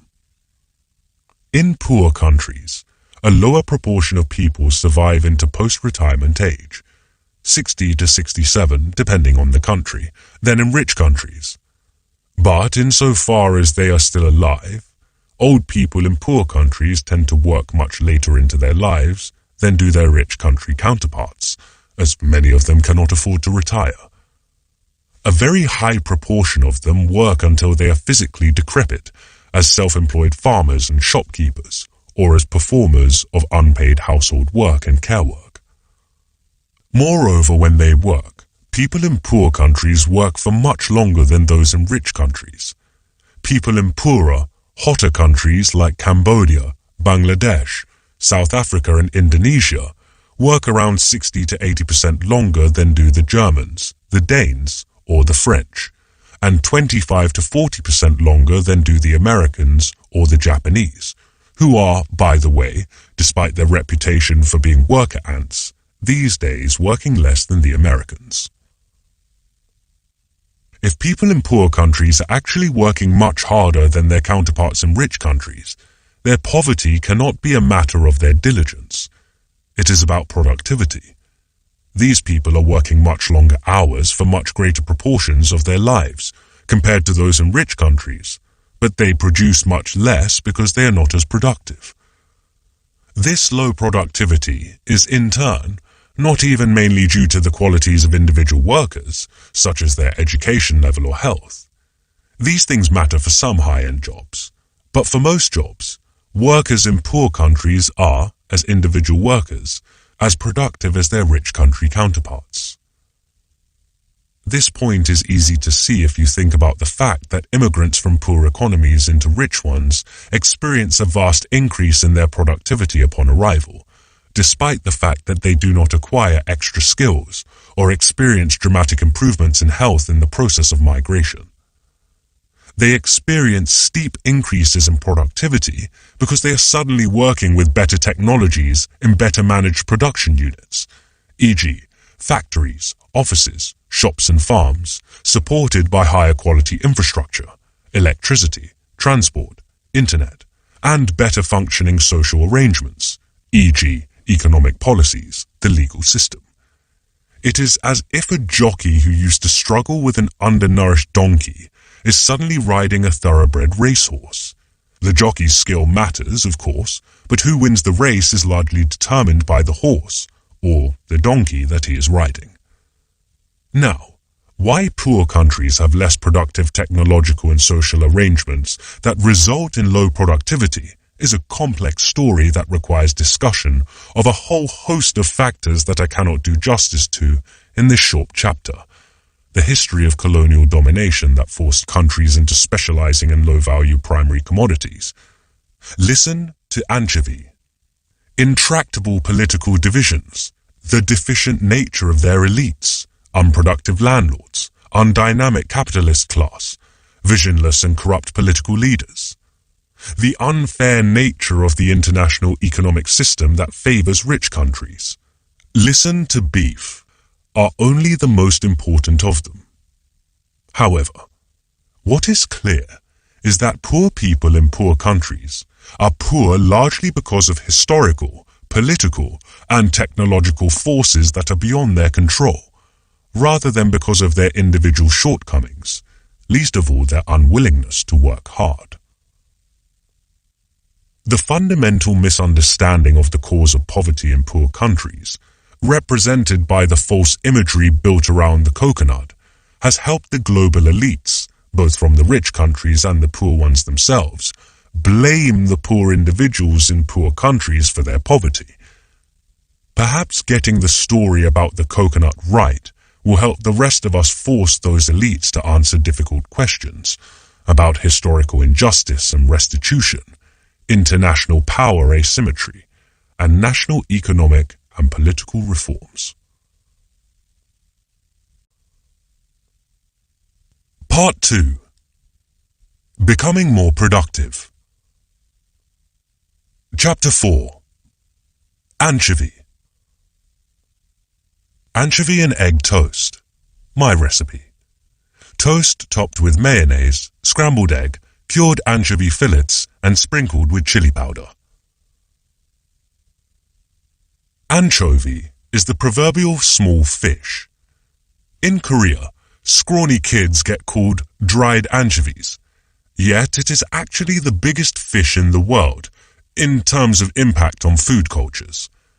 What other fish is eaten in large quantities by the Koreans, Japanese, Malays, Vietnamese, Thais, Indians, French, Spaniards, and Italians, and in so many ways? Outside Asia and the Mediterranean, most people probably encounter anchovies as a pizza topping.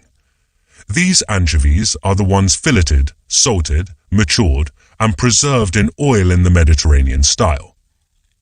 In southern Italy, these cured anchovies are used in pasta sauces. In Piedmont in northern Italy, they are made into a garlicky dip called bagna cauda, to eat with vegetables, raw or cooked. In the Provence region of France, people add capers and black olives to cured anchovies and mash them up to make tapenade, as a dip for crudité, raw vegetables, or to spread over toasted breads.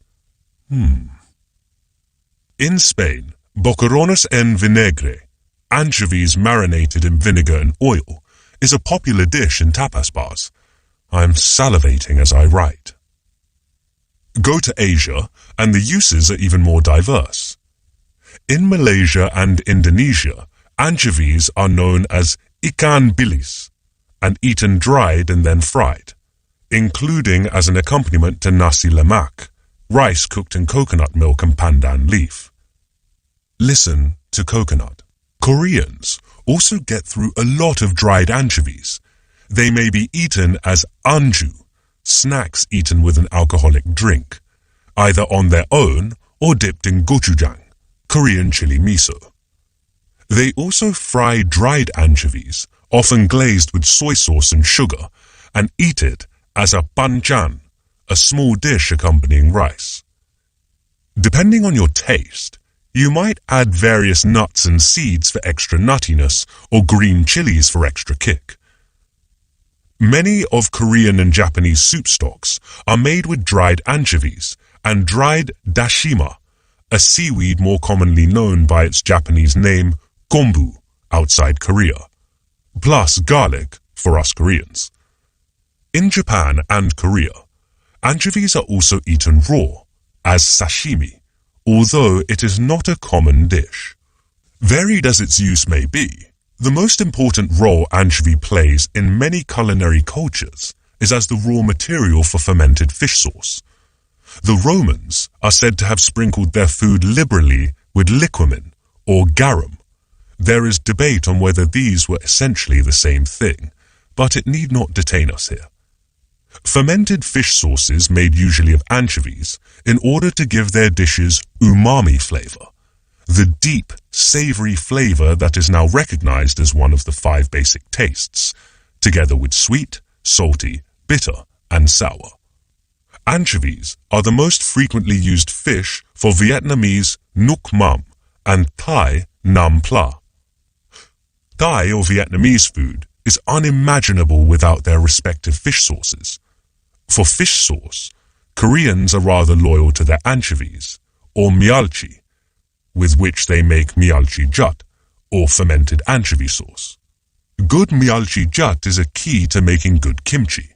Strange it may sound, I believe Americans ought to win the prize for being the biggest fans of fermented anchovy sauce. They drink the stuff. Who drinks the stuff? Yuck!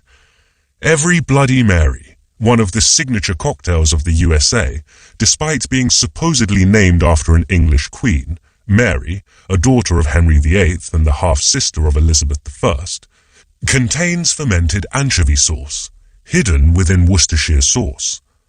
Brits also imbibe it in disguised form when they tuck into their favorite grilled cheese toast. Cheese toasty. Listen to spices. Splashed with Worcestershire sauce. Anchovies once delivered a lot of riches as well as rich flavors. They were the root of economic prosperity for Peru in the middle of the 19th century. This was not because the country exported anchovies. At the time, Peru had an economic boom based on the export of seabird guano, that is, desiccated bird droppings. It was a highly prized fertilizer, being rich in nitrate and phosphorus and not smelling too offensive. It was also used for the manufacture of gunpowder, as it contained saltpeter, a key ingredient. Peruvian bird guano consisted of the excrement of birds like cormorants and boobies that lived on islands off its Pacific coast. These birds' main diet was fish, mainly anchovies, migrating along the west coast of South America, riding on the nutrient-rich Humboldt Current, running from southern Chile to northern Peru.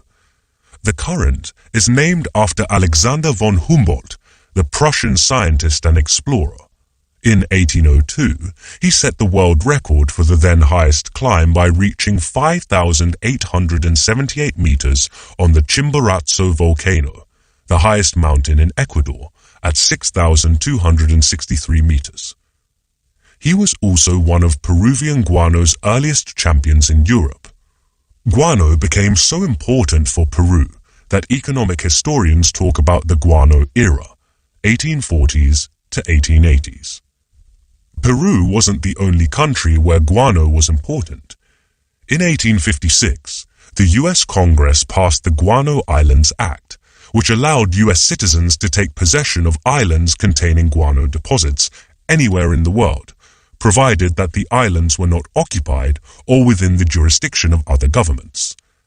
The act enabled the U.S. to justify the occupation of over 100 islands in the Pacific and in the Caribbean, countering the British monopoly of the Peruvian guano trade.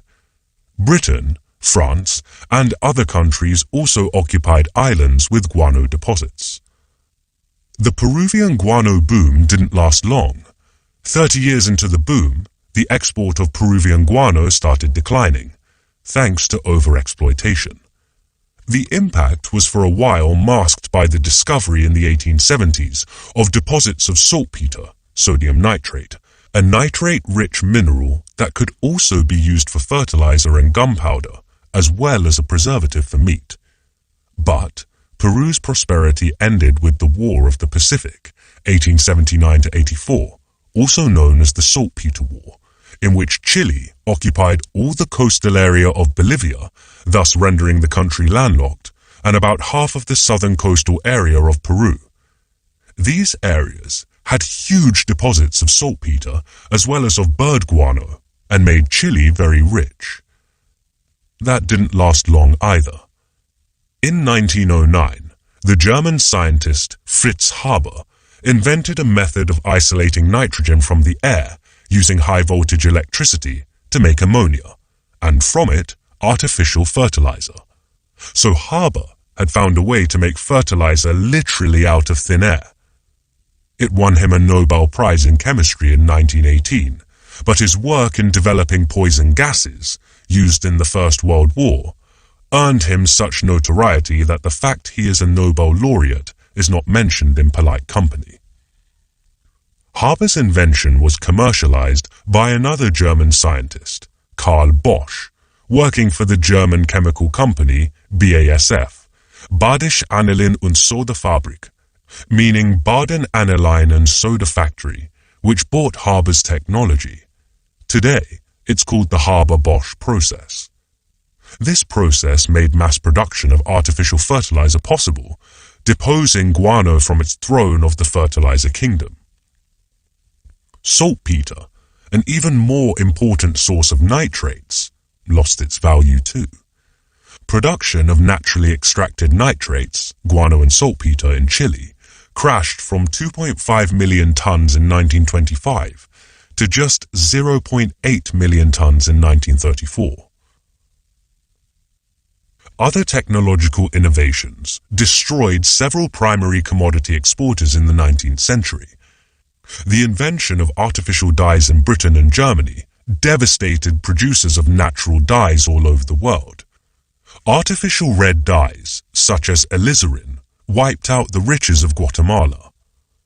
At the time, Guatemala heavily depended on the export of cochineal, a highly prized crimson dye that was used to dye Catholic cardinals' robes, and used to color Campari, the Italian liqueur, which features in the popular cocktail Negroni.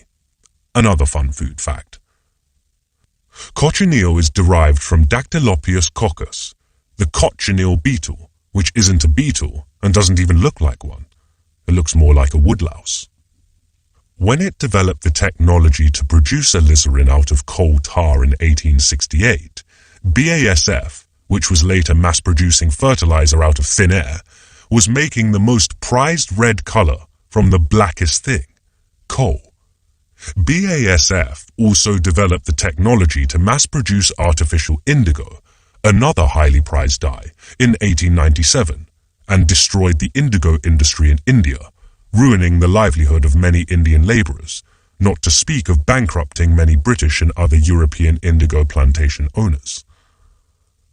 Later, in the 1970s, the Malaysian economy, which was at the time producing half the world's rubber, suffered from the increasing competition from various types of synthetic rubber. Developed by German, Russian, and American scientists in the first half of the 20th century, Malaysia subsequently diversified into other primary commodities, like palm oil, and into electronics, but the initial blow from artificial rubber left its economy reeling. It is not only from the inventors of synthetic substitutes that producers of primary commodities, agricultural and mining products, are threatened. There is also the danger that more efficient producers may emerge quickly because production of primary commodities is relatively easy. Until the 1880s, Brazil had a monopoly over rubber. It made the rubber-producing regions of Brazil so rich that Manaus, the then capital of the rubber economy, had a fabulous opera house, the Amazon Theatre, Teatro Amazonas in Portuguese, where Enrico Caruso, the then brightest rising star of the operatic world, traveled all the way from Italy to sing in 1897. But the Brazilian economy was hard hit when the British smuggled the plants out of Brazil and established rubber plantations in their colonies in Malaysia, Malaya then, Sri Lanka, and other tropical areas.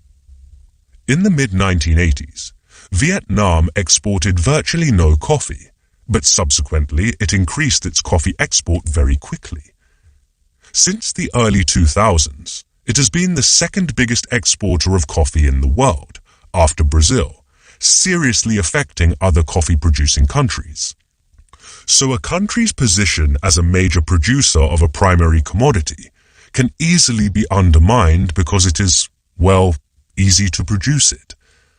However, there is really no comparison between what Vietnam has done to Brazil, Colombia, and other coffee-producing countries, on the one hand, and what the German chemical industry has done to Peru, Chile, Guatemala, India, and countless other countries reliant on primary commodities, on the other hand.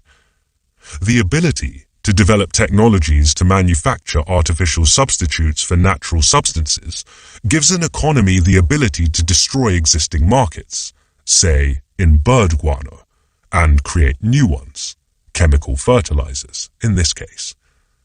More generally speaking, if you have high technological capabilities, you can overcome the restrictions imposed on you by nature. When the Germans did not have guano deposits, cochinilla beetles or indigo plants, they got around the problem by concocting chemical substitutes. The Netherlands may have very little land. It has one of the highest population densities in the world outside city or island states, but it has become the second largest agricultural exporter in the world, only behind the USA, because it has found ways to augment land through technologies. The Dutch have multiplied their agricultural landmass through greenhouse farming, which makes it possible to have multiple crops in a year despite the rather cold climate. They have further expanded the landmass, thus augmented through hydroponic cultivation, that is, growing plants in shelves or waterbeds. This has allowed them to stack up multiple layers of plants in the greenhouse on the same landmass. On top of that, they have increased the productivity of the hyper-augmented landmass by supplying the plants with high-quality agrochemicals with maximum efficiency through computer-controlled feeding. For yet another example, Japan has overcome its lack of natural fuel by coming up with some of the most fuel-efficient technologies in the world. When other technologically less capable countries were hit by the oil shocks in the 1970s, they could only cope by reducing oil consumption. Thanks to its technological capabilities, Japan, in contrast, could overcome the problem by making its use of oil more efficient, as well as developing a highly efficient nuclear power industry. History shows that sustainable high living standards can only be acquired through industrialization. That is, the development of the manufacturing sector, which is the main source of innovation and technological capabilities. Listen to chocolate. When you acquire higher productive capabilities through industrialization, you can overcome the constraints that nature has put on you in the most magical ways. You can conjure up the most vivid red dye from the blackest coal, make fertilizer out of thin air, and expand your landmass by many multiples without invading another country. Moreover, when you acquire such capabilities, it becomes possible to sustain your standard of living at a high level over a long period of time, because capabilities do not run out in the way natural resources do, like non-renewable mineral resources, such as saltpeter, or renewable resources that almost inevitably get overexploited and depleted, like Peruvian guano, from birds feeding on anchovies. Chapter 5. Prawn or shrimp. Gambas al ajillo, Spanish, prawns and garlic fried in hot oil. I used to think prawn and shrimp were different names for the same thing, the British and the Australians preferring the former and the North Americans the latter. Recently, I learned that the two are different species with different body segmentations and gills. Prawns have claws on 3 pairs of their legs, while shrimps have them only on 2 pairs. There is more, but this is a book about food and not about biology. What we know is that crustaceans are delicious. Fried Mediterranean style in garlic and oil, say Spanish gambas al ajillo, or barbecued, as in Anglo countries, or wok-fried with sauces Chinese style, or cooked in delicate spices as in South Asia. The Japanese deep-fry their ebi in batter to make ebi tempura and have it atop nigiri sushi, sometimes cooked but also raw. The latter is called ama ebi, meaning sweet prawn, as it is, well, sweet. It really is. In Korea, We even make fermented sauce out of them. Saewoo-jat, saewoo being the Korean word for prawn or shrimp, and jat being the word for fermented fish sauce, as in myeolchi-jat, the Korean fermented anchovy sauce.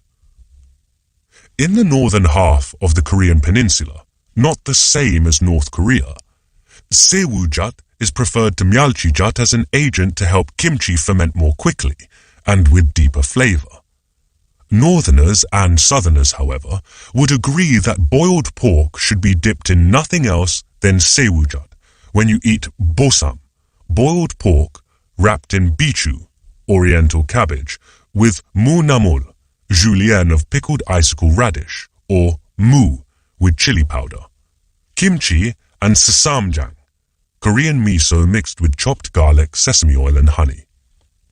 People all over the world love prawn and shrimp, so much that huge tracts of mangrove forests are destroyed to make way for prawn or shrimp farms, especially in Thailand, Vietnam, and China. According to a 2012 Reuters report, around 1/5 of the world's mangrove forests had been destroyed since 1980, mostly to make such farms. This is a serious problem, given the valuable environmental benefits the mangroves provide. Among other things, mangrove forests offer protection against floods and storms, serve as nurseries for baby fish, including wild shrimps or prawns themselves, and offer rich sources of food for those who live nearby, both from the water and from the forest. Thinking about it, this popularity of prawn, shrimp, and their relatives is a curious thing. Reflect on the growing call for eating insects as a much less environmentally damaging source of protein than meat. Farming insects generates virtually no greenhouse gas and requires only 1.7 kilograms of feed per 1 kilogram of live weight, as opposed to 2.9 kilograms of greenhouse gases and 10 kilograms of feed in the case of beef, the worst offender. Listen to beef and lime. Insects also require much less water and land per gram of protein produced compared to animals, yet the demand for insects is not taking off, while vegetarianism and veganism are spreading. The spread of insect eating, especially in Europe and North America, is undermined by the yuck factor. A lot of people find the idea of eating insects disgusting. But curiously, most of those who find insect eating repulsive will happily devour prawns, shrimps, and their relatives such as lobsters and langoustines, crayfish. This is the weirdest of food aversions, at least to me. Crustaceans and insects are both arthropods, creepy crawlies for you and me, with tentacles, exoskeletons, segmented bodies, and multiple pairs of legs.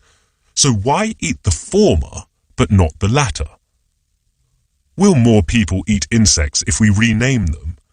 I think we should call crickets bush prawns and grasshoppers field langoustines, or perhaps langoustine des champs would make them even more popular. Some people love eating insects. The Chinese, the Thais, and the Mexicans are famous for their entomophagy, a fancy term for insect eating. We Koreans also did until a few decades ago. Fried grasshoppers were quite popular, very similar to the Mexican chapulines, but by far the most popular was bundagi. Bundagi is the boiled pupa of the silkworm moth, whose scientific name, Bombyx mori, has become famous thanks to Silkworm, the thriller by J.K. Rowling, writing as Robert Galbraith. In my 1970s childhood, on the way back from school, children would buy a cone, made of rolled-up newspapers, of boiled bundagi from street vendors lining up in areas around schools, vying for children's pocket money with everything you can imagine. Lollipops, cotton candy, popki, caramelized sugar puffed up by adding baking soda and then flattened into a disc, made world famous by Squid Game. Cheap toys, and even the male chicks unwanted by the egg industry. I once bought such a chick, but it died pretty soon, breaking my heart. Most of them did.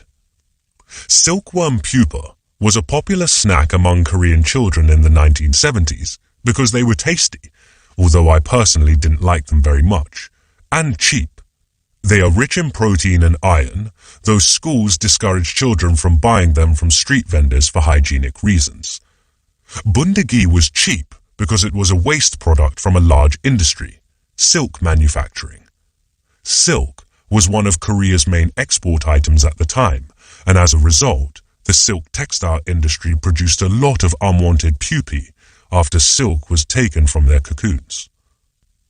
Making textiles from silkworms started in China around 2500 BCE, and the Chinese then monopolized it for a couple of millennia. Silk making then spread to Korea, India, and the Byzantine Empire in that order. In Western Europe, a very latecomer to the industry, Italy was the most important producer of silk. Some older listeners may remember the scene set in a silkworm house in Bernardo Bertolucci's 1900, a movie about the class conflict in rural Lombardy and the rise of fascism and communism in Italy. In the scene, young Olmo, son of a tenant farmer, whose adult version was played by Gérard Depardieu, and young Alfredo, son of the landlord, whose adult version was played by Robert De Niro, are talking in a silkworm house against the background of incessant noise of silkworms munching away at mulberry tree leaves in the shelves, collectively so loud that it sounds like the drumming of heavy rain on the roof. The biggest silk-producing country in modern times, however, used to be Japan, whose people also apparently ate silkworm pupae. Japan had a long history of silk textile making since it got sericulture, that is, growing silkworms, from Korea in the 7th century, but its silk industry came to its own in the early post-Second World War years. In the 1950s, Japan was the world's biggest exporter of silk, both raw silk and silk textile, and silk was the country's biggest export item. The Japanese were not content with that. They wanted to take on the Americans and the Europeans in steel, shipbuilding, automobiles, chemicals, electronics, and other advanced industries. However, their country was technologically backward, so there was no way they could compete in those industries. So the Japanese government protected domestic producers in these industries from foreign competition by imposing high tariffs, that is, import taxes, thus making imports of those goods very expensive, and by banning foreign companies from operating those industries in Japan. It also had to help the national firms in these industries by making the tightly regulated banks channel credits to them instead of engaging in more lucrative activities like mortgage loans, consumer credits, or, slightly less lucratively, lending to well-established industries like silk. There was much criticism of these policies, not just outside but also inside Japan. Critics pointed out that Japan would be better off if it just imported things like steel and automobiles and concentrated on making things like silk and other textile products, which it was good at. If you protect your inefficient producers of, say, passenger cars, like Toyota and Nissan, by imposing tariffs on foreign cars, consumers either have to pay more than the world market price to get better cars from abroad, or drive inferior and uglier Japanese cars, they pointed out. Also, by artificially channeling bank loans into inefficient industries, like automobile production, through government directives, they added, you are taking away funds from efficient industries like silk that could be using the same amount of capital to produce far more output. This is an absolutely correct argument, if you take a country's capabilities as a producer as given. However, in the long run, a country can change its productive capabilities and become better at things at which it is not good at today. This does not happen automatically. It requires investments in better machines, upskilling workers, and technological research. but it can happen. It has happened in Japan. In automobile, steel, electronics, and countless other industries. In the 1950s, Japan simply could not compete in the international market in these industries, but by the 1980s, it was a world leader in many. It takes at least 2 decades to change a country's capabilities to produce in a significant way. This, in turn, means that such change cannot happen under free trade conditions. Under free trade, the inefficient, immature producers in new industries will quickly get wiped out by superior, bigger foreign competitors. Protecting immature producers in an economically backward country in the hope that one day they will become better is known as the infant industry argument. The term suggests a parallel between economic development and child development. We protect and nurture our children until they grow up and can compete with adults in the labor market. The argument dictates that the government of an economically backward country should protect and nurture its young industries until they develop their capabilities as producers and can compete with superior foreign competitors in the world market. The theory of infant industry was not created in Japan. It was actually invented in the US by none other than the country's first finance minister, Alexander Hamilton. That's the face you see on the $10 bill, currently experiencing an unexpected revival through the musical Hamilton by Lin-Manuel Miranda. Hamilton argued that the US government should protect industries in their infancy, his words, against superior English and other European competition, as otherwise America would never industrialize. The plot thickens. Hamilton drew his inspiration from the protectionist policies of Britain in the 18th century, especially those under Robert Walpole, when the country started its ascent to global industrial supremacy. Hamilton was often accused of being a Walpolean, seeking centralization and meddling in the economy by his free trade opponents like Thomas Jefferson, the first state secretary of the US and its third president, under whom the Louisiana Purchase was made. Listen to okra.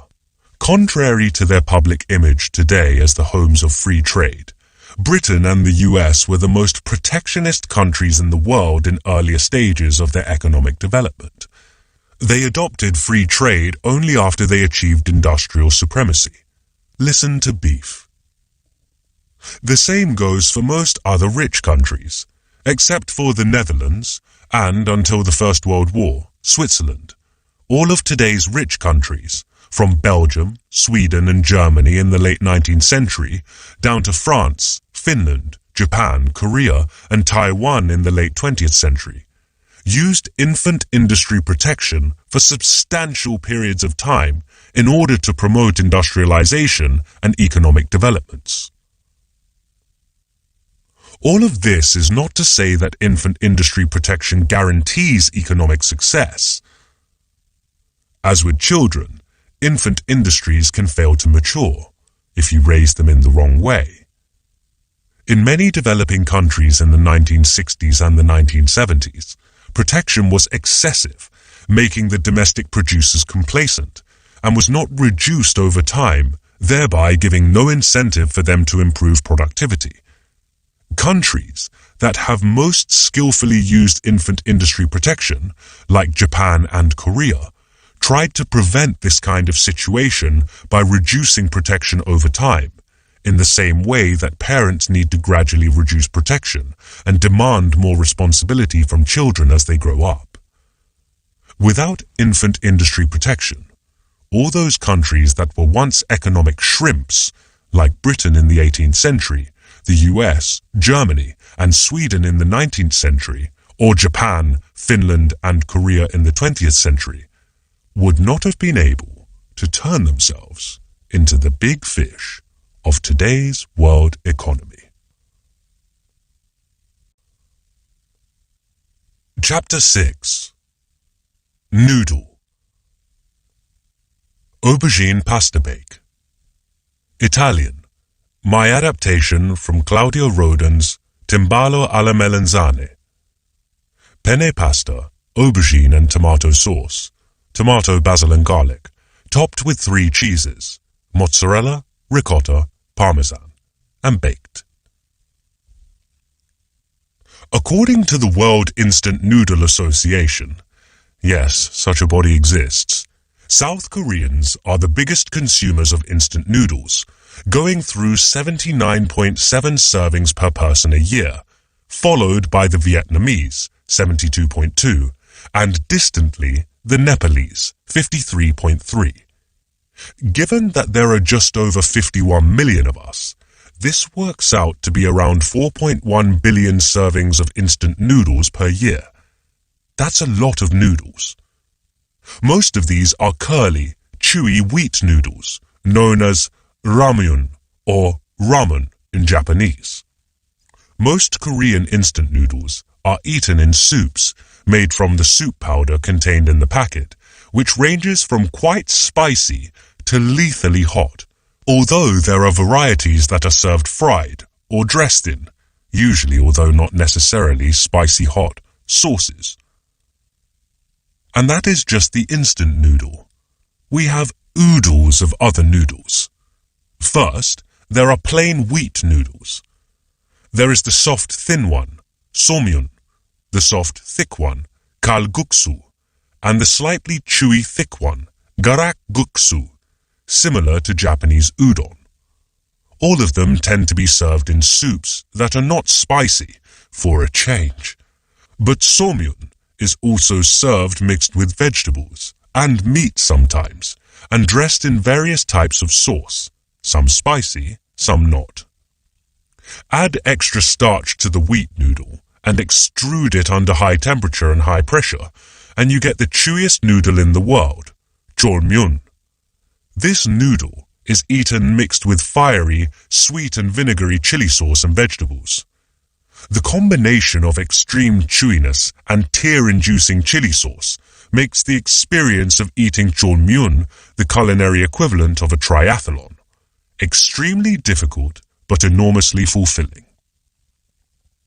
Mix sodium carbonate, Na2CO3, into wheat dough, and you get alkaline noodle with extra chewiness.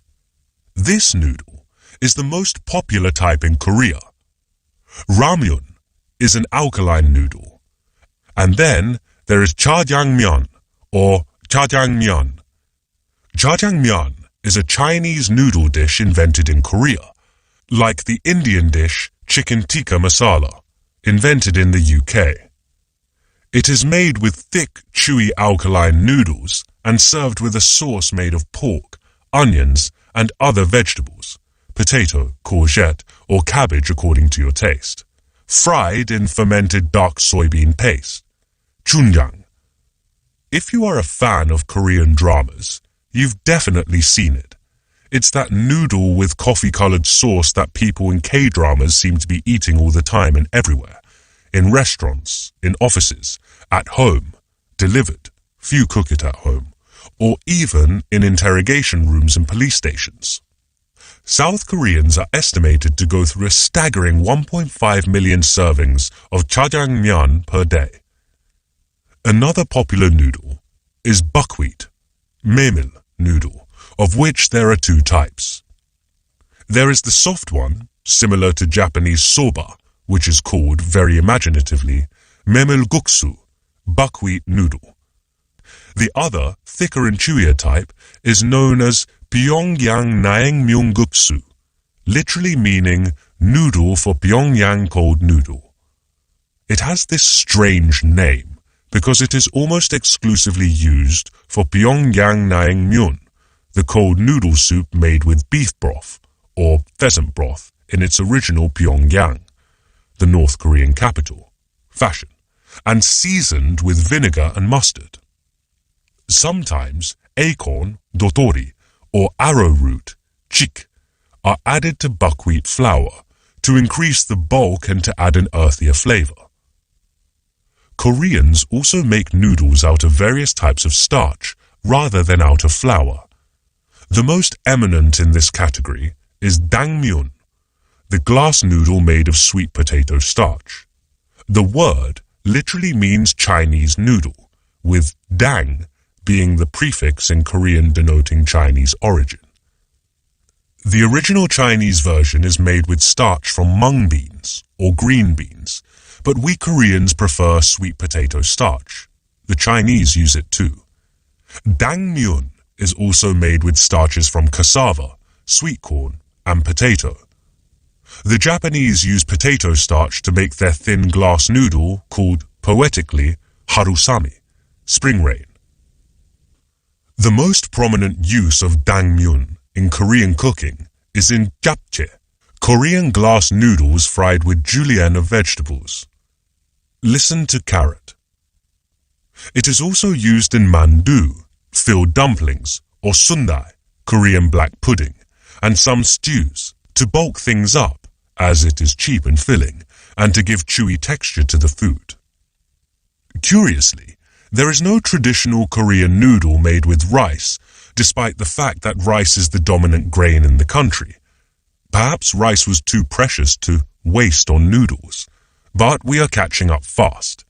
These days, South Koreans cannot seem to have enough rice noodles, given the rapidly increasing popularity of pho, the Vietnamese rice noodle soup, and pad thai, the fried Thai rice noodle. In the same way in which we turn all vegetables into kimchi, listen to garlic, we Koreans turn almost every carbohydrate-rich grain and tuber into guksu, wheat, buckwheat, sweet potato, sweet corn, cassava, acorn, arrowroot, rice, and more recently even barley. But in terms of the shape, Korean noodles have basically only two varieties, strips or strings. So imagine my surprise when I found out during my first travels to Italy in the late 1980s that spaghetti and macaroni, or macaroni as the Italian name goes, are not the only types of noodle, or what they call pasta, eaten there. One particular shock was to be served orzo, or risoni, pasta in a summer school in Italy that I attended as a graduate student. Orzo, or risoni, is a pasta shape that looks like a small grain. The name literally means barley or rice, that is sometimes served in clear hot broth. When I was served it that way, I thought it was rice served in soup, as it is quite common in Korea to put your rice in hot, clear or otherwise soup, and eat them together. I couldn't believe it when I was told that I have just eaten a noodle, pasta dish. In Italy, basically only one source of carbohydrate, wheat, is used to produce pasta. Listen to acorn. But over 200 varieties of pasta have been created by varying the shape. There are, of course, like in Korea and the rest of the world, pasta in the shape of strings or strips. But there are pasta that are made in the shape of tubes, rings, spirals or screws, butterflies, human ears, seashells, grains, balls, filled dumplings, sheets, and many more obscure shapes. Apparently, I haven't tried them. Wagon wheels, olive leaves, spinning tops, or even radiators. The Italian obsession with pasta shapes is such that in the early 1980s, Voiello, the premium brand of Barilla, the world's biggest pasta manufacturer, commissioned the famous industrial designer Giorgetto Giugiaro to come up with the ultimate pasta shape, a shape that would retain the sauce well without absorbing it too much, as well as being decorative or even architectural. This was the time of Nouvelle Cuisine. Giugiaro literally engineered a beautiful, futuristic pasta shape made up of a tube combined with a wave. The shape was called Marile and was launched with a fanfare in 1983. Unfortunately, it was a total failure. The production run was limited and the distribution poor, so it was difficult to get hold of. More importantly, the complex shape made it difficult to cook evenly. Given the Italian passion for cooking pasta al dente, unevenly cooked pasta was almost a cardinal sin. Giugiaro obviously hadn't lost sleep over Marile's failure. He's been the world's most successful and influential car designer of the last half a century. He has designed over 100 cars for almost all the automobile manufacturers of international repute. General Motors, Mercedes-Benz, and Nissan are the only exceptions, ranging from dependable classics like the Volkswagen Golf and Fiat Panda to iconic luxury cars like the Maserati Ghibli and Lotus Esprit. Judging from what he says about it, Giugiaro is taking the Marile debacle as an amusing interlude in his stupendous career.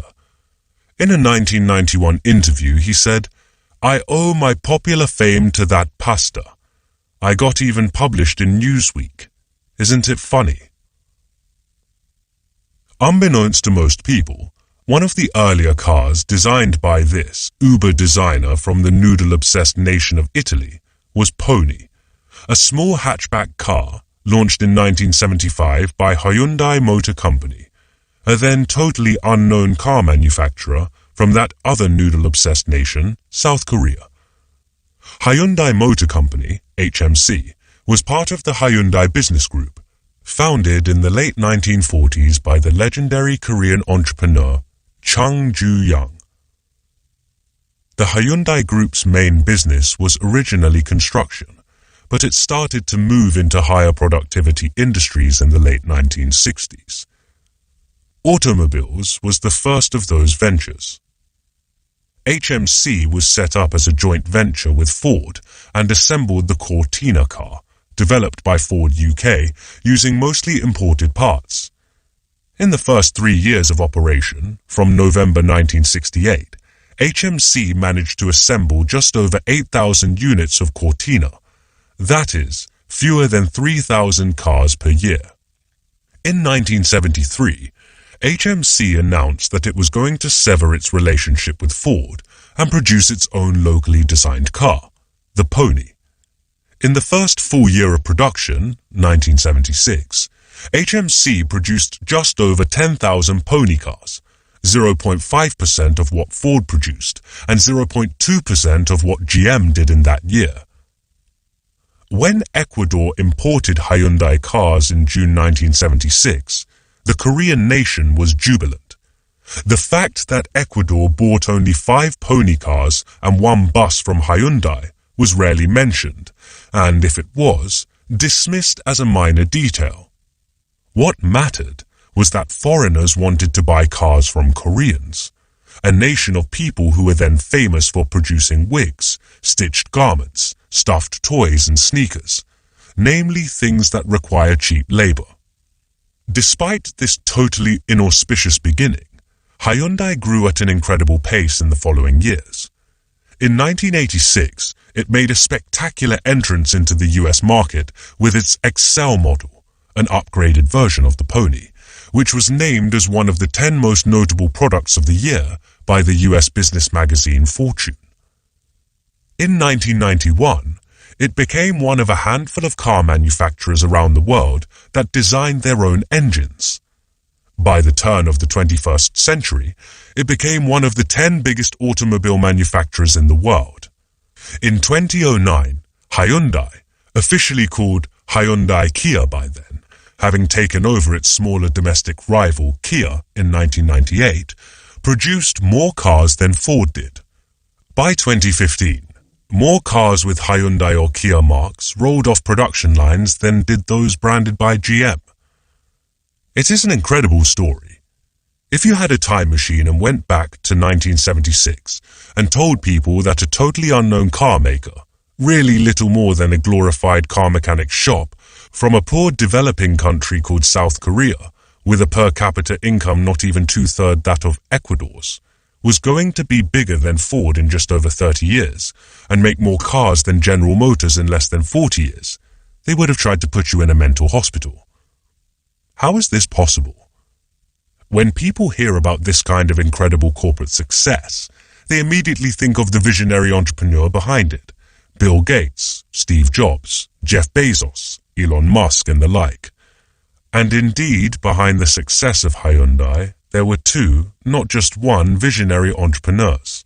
Chung Ju-young the founder of the Hyundai Group, and his younger brother, Chung Se-young, who led HMC between 1967 and 1997. He played such a crucial role in the launch of the pony that he earned the nickname Pony Chung. When almost everyone else thought that there was a snowball's chance in hell that HMC would survive international competition, not to speak of becoming one of the top dogs in the industry, the Chung brothers worked with an ambitious vision to build a company that could one day globally compete, as symbolized by their decision to ask one of the world's best car designers, Giugiaro, to design their first car. They sank the money made by other more established and profitable parts of the Hyundai Group to sustain what was initially a loss-making company. This is known as intra-group cross-subsidization. Important as these corporate leaders were, when you look more closely, HMC's success story is not just, or not even mainly, about the individual brilliance of the heroic entrepreneurs.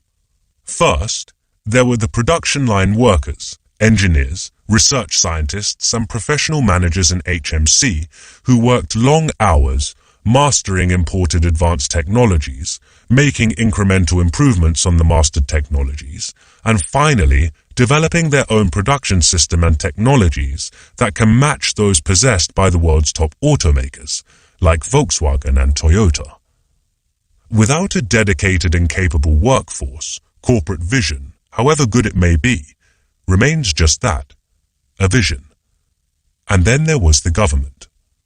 The Korean government created the space for the Hyundai and other car makers to grow up by banning the import of all automobiles until 1988 and the import of Japanese cars until 1998, based on the logic of infant industry protection, which was also applied to other strategic industries. Listen to prawn.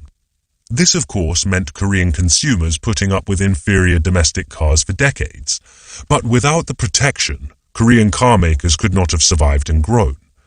Until the early 1990s, the Korean government made sure that HMC and other firms in strategic high-tech industries, especially export-oriented ones, had access to highly subsidized credits. This was accomplished through tight banking regulations, which mandated prioritizing lending to productive enterprises over house mortgage loans or consumer loans, and through state ownership of the banking sector. Listen to Acorn. The government policy was not always of the helping kind. HMC's decision to design its own model was actually made because of the Korean government's domestication program for the automobile sector. In 1973, the government threatened HMC and other automakers that their licenses to produce cars would be revoked if they didn't come up with their own models. Using its regulatory and financial power, the Korean government also put explicit and implicit pressure on HMC and other companies, foreign as well as national ones, to increase the local content of their products. That is, the proportion of parts that were domestically produced, so that domestic car parts industries would develop. Listen to banana. But you may ask, isn't Hyundai's story an exception in a world of heroic entrepreneurs? The answer is that it is not. To begin with, there are many other Korean companies that have succeeded in the same way as Hyundai, such as Samsung, from sugar refining and textiles to world leadership in semiconductors and mobile phones, or LG, from cosmetics and toothpaste to the top spot in the global display market. Many of those Japanese multinationals that you have heard of have also developed along similar trajectories. Toyota started out as a manufacturer of simple textile machines and eventually became the biggest automobile manufacturer in the world, while Mitsubishi started out as a shipping company and became a multinational company spanning a huge range of industries, from shipbuilding and nuclear power plant to electronics and motorcars. All of them achieved such transformation through the combination of individual brilliance, corporate efforts, intra-business group cross-subsidies, government supports, and consumer sacrifice. Nokia, the Finnish industrial giant, started out as a paper mill, but grew into the one-time world leader in mobile phones, and now a major force in network hardware and software through a similar formula. The Nokia Electronics division, established in 1960, made its first profit in 1977 and had to be subsidized by other more established companies in Nokia Business Group, paper, rubber boots, electric cable, while receiving trade protection, restrictions on foreign investments, and preference in public procurement, government purchase of goods and services. Even the US, a country that is so proud of its free enterprise system and sings praises of heroic entrepreneurs all the time, has actually not been an exception to the collective nature of modern entrepreneurship.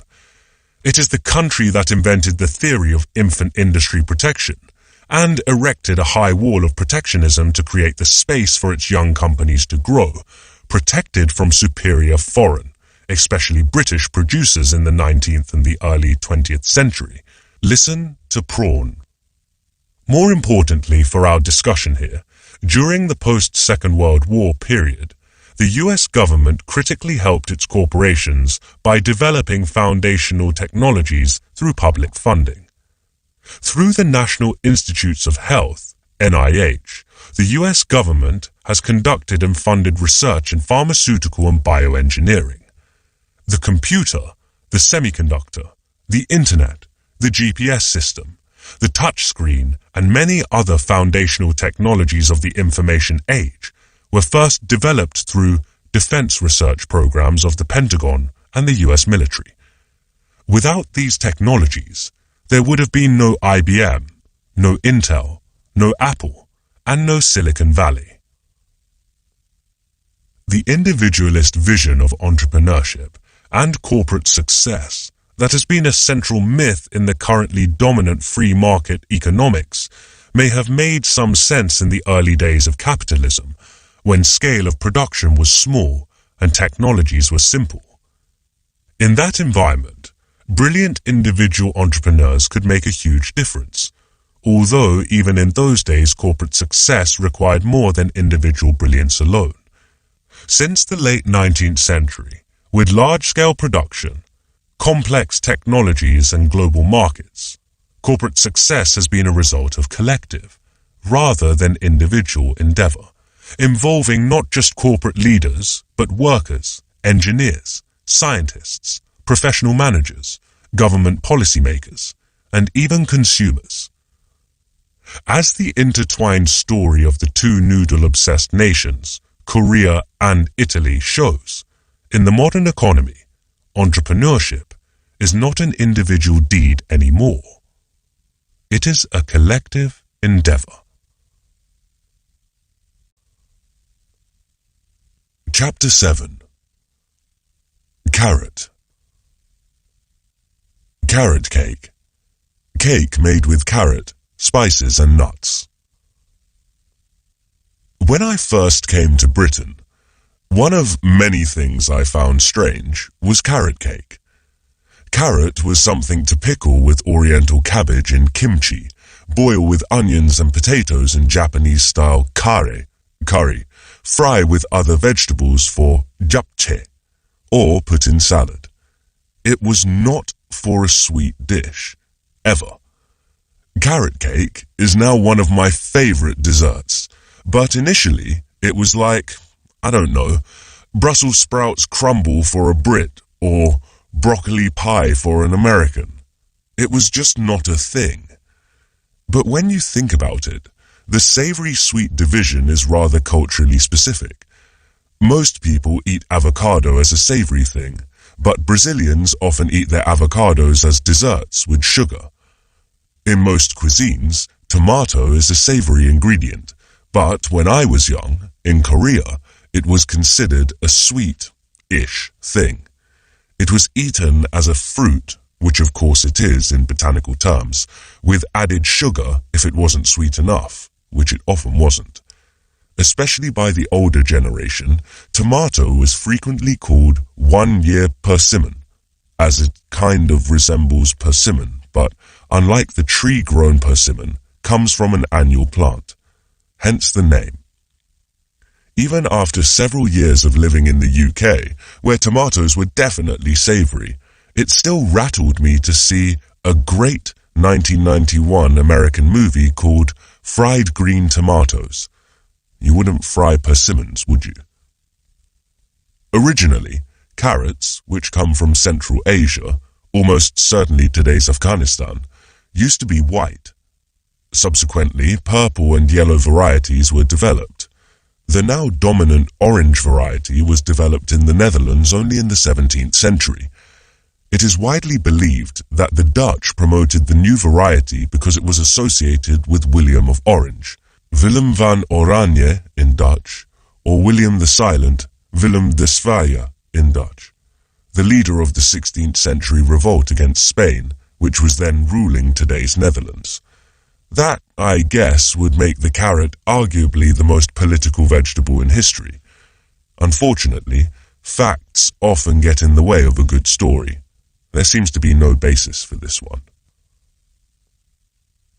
Beyond the politics of the Habsburg Empire and the Low Countries, the development of the orange carrot was genuinely significant in nutritional terms. The orange color comes from beta-carotene, which the body turns into vitamin A when eaten. Vitamin A is essential for keeping your skin, immune system, and especially eyes in good condition, so the orange carrot brought an additional nutritional benefit over its white ancestor. As with most vitamins, vitamin A will poison you if you have too much of it. This is known as hypervitaminosis A, which can lead to sluggishness, blurred vision, bone aches, and, in extreme cases, peeling skin. Ugh. Some early European polar explorers found this out to their horror when they ate the livers of seals, extremely rich in vitamin A, or of polar bears, whose main diet is seals. Beta-carotene is a safe source of vitamin A which lets us avoid hypervitaminosis A, because the body regulates the amount of beta-carotene that is converted into the vitamin.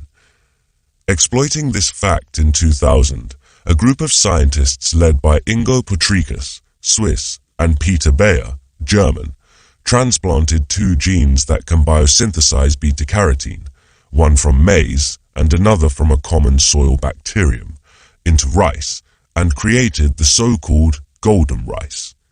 Golden rice is rich in vitamin A, unlike natural rice, and has yellow-gold color, thanks to the presence of beta-carotene.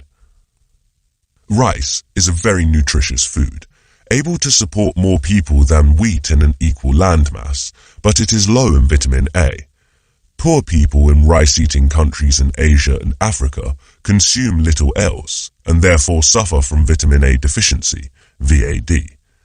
VAD is estimated to be responsible for up to 2 million deaths, 500,000 cases of blindness, and millions of cases of xerophthalmia, the debilitating eye disease, every year.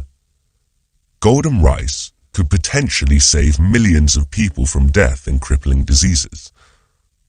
Soon after creating golden rice, Potricus and Bayer sold the technology to Syngenta, a multinational agribusiness and biotechnology company.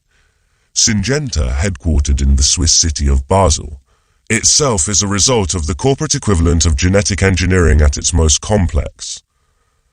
It is the product of a series of mergers and acquisitions stretching back to 1970, involving three Swiss pharmaceutical companies, Ciba Geigy and Sandoz, the British chemical giant Imperial Chemical Industries, ICI, the Swedish pharmaceutical company Astra, and the Chinese state-owned chemical company ChemChina. Syngenta already had a legitimate partial claim on the technology thanks to its indirect funding of the research through the European Union, but it bought the scientists out and gained complete control over golden rice. The two scientists, to their credit, negotiated hard with Syngenta to allow poorer farmers in developing countries to use the technology for free. Even so, some found the sale of such a valuable public purpose technology as golden rice to a profit-making firm unacceptable. The scientists defended their decision by arguing that they would have had to negotiate licenses for over 70 patented technologies involving 32 different owners if they were to commercialize golden rice themselves. They pointed out that they simply did not have the capacity to negotiate and pay for the licensing of so many patents. Critics retorted that it was really around 30 critical patents that the scientists needed to license. However, the point remains. There were just too many patents involved for individual scientists to handle. Unfortunately, despite the patent issue being taken care of by a big multinational corporation, MNC, golden rice is, after 2 decades, still waiting for a major rollout due to controversies surrounding GMOs, genetically modified organisms in general. That is another story. A patent is a government grant of a monopoly to the inventor of a new technology over a fixed term in return for the inventor revealing the technology, that is, making it patent, i.e., obvious. A patent is a double-edged sword in terms of its effects on the advancement of knowledge. It encourages the creation of new knowledge by promising the inventors of sufficiently novel new ideas that they will get the monopoly right to use their ideas for a period, 20 years these days, although it used to be quite a bit shorter, more on this later, which will enable them to charge whatever the market will bear with no fear of competition. However, it discourages the creation of new knowledge insofar as it makes it impossible for other people to use the technology concerned in creating new knowledge during the period of monopoly. The trouble is that the most important input in the production of knowledge is knowledge. So, if a lot of pieces of relevant knowledge are patented, it becomes expensive to develop new knowledge, as in the case of golden rice. This is what I call the problem of interlocking patents, also labeled patent thicket, by the eminent economist Joseph Stiglitz. The problem of interlocking patents is not new. It paralyzed technological progress in the sewing machine industry in the mid-19th century. At the time, everyone in the industry was suing everyone else for patent infringement, as their technologies were closely related, thus halting the advancement of technologies.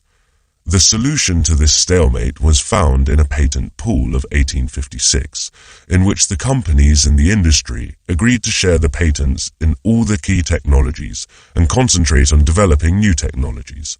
This was known as the sewing machine combination. There have been many examples of patent pools created by the relevant industry, including DVDs, MPEG-2 or Moving Picture Expert Group 2, and mobile phones, RFID or radio frequency identification. Sometimes, governments, especially the US government, that supposed supreme defender of patentee rights, have intervened to create a patent pool. In 1917, during the preparations to enter the First World War, in which aerial warfare was becoming important, the US government recommended, reinforced, a patent pool on the aircraft industry, including the then 2 biggest aircraft manufacturers, the Wright Company, established by the Wright brothers, and Curtiss. In the 1960s, the US Navy, which had actually almost entirely funded the early researches on the semiconductor, imposed a patent pool on Texas Instruments and Fairchild, the then leading manufacturers of semiconductors. The problem of interlocking patents has recently become far worse, as more and more minute pieces of knowledge, down to the gene level, have become patented, as we see in the case of golden rice, over 70 patents contained in a grain of rice. Now, you need an advance army of lawyers to clear the patent thicket, if scientists are going to make a major technological progress. In this way, the patent system, once a powerful spur to technological innovation, is turning into a major obstacle to it. We must reform it. One way to improve the current patent system would be to shorten the lifespan of all patents. When first developed in Europe in the late 18th century, patents usually lasted for 14 years, double the length of apprenticeship at the time. Today, patent protection lasts for 20 years, with the pharmaceutical industry getting up to 8 years of additional protection on the grounds of the additional time needed for clinical trials and of the need to protect the data from the trials. There is no economic theory that says that 20 years, or 28 years, is the optimal length of protection, nor is there any theory saying that 20 years is better than 14 years, or, for that matter, 10 years. If we shortened patent life, knowledge would get released into the public domain more quickly, dulling the innovation-hampering edge of the patent sword. Another way to make the patent system less obstructive to the progress of knowledge is to use the prize system. Here, the inventor of a technology gets a one-off reward proportional to its estimated usefulness, so the technology becomes a public property as soon as it is invented. The prize system was successfully used in the past to deliver some of the most important inventions in human history. John Harrison's invention in the 1760s of the marine chronometer, which enabled the measurement of longitude at sea and thus made accurate navigation possible, was partly a response to the prize of £20,000 offered by the British Parliament in 1714. In 1809, Nicolas Appert, a French confectioner and brewer, invented the canning technology. It was more a bottling technology, as he used glass jars rather than tin cans, which came later. Listen to Beef on canning. This was in response to the prize promised by Napoleon, who wanted to feed his army properly. An army marches on its stomach, he is supposed to have said, although this was more probably Frederick the Great of Prussia. In fields with rapid technological progress, the prize system may actually bring greater profits, and thus a greater incentive to innovate, to the innovator, as she does not have to worry about someone coming along with a better technology that makes her technology obsolete and destroys her market, in which case she may still have patent monopoly over her technology, but monopoly over nothing is still nothing. We could also have an international agreement to force patentees to license their technologies at reduced prices if they are deemed necessary for developing public-purpose technologies. In the case of the golden rice, Syngenta voluntarily ceased its commercial interest in it soon after it bought the technology in 2001. As I write this chapter in the autumn of 2021, there is a debate going on as to whether pharmaceutical companies should be made to give licenses to developing countries for their patented vaccines and treatments of COVID-19 at reduced prices, or even for free. Likewise, in light of the climate crisis, we must do the same for green energy and other technologies useful for adaptation to climate change, e.g. desalination of saltwater. Developing countries do not have the capabilities to create these technologies, at least within the time that we have left. Listen to Lime. Like all institutions, we use the patent system because its benefits are greater than its costs. When this stops being the case, we should modify the institution, however outrageous the modified form may seem at first. After all, we eat the orange carrot today only because some Dutch person back in the 17th century had the ludicrous idea that carrots could be orange.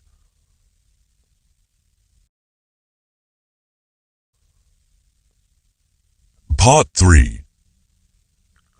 Doing Better Globally.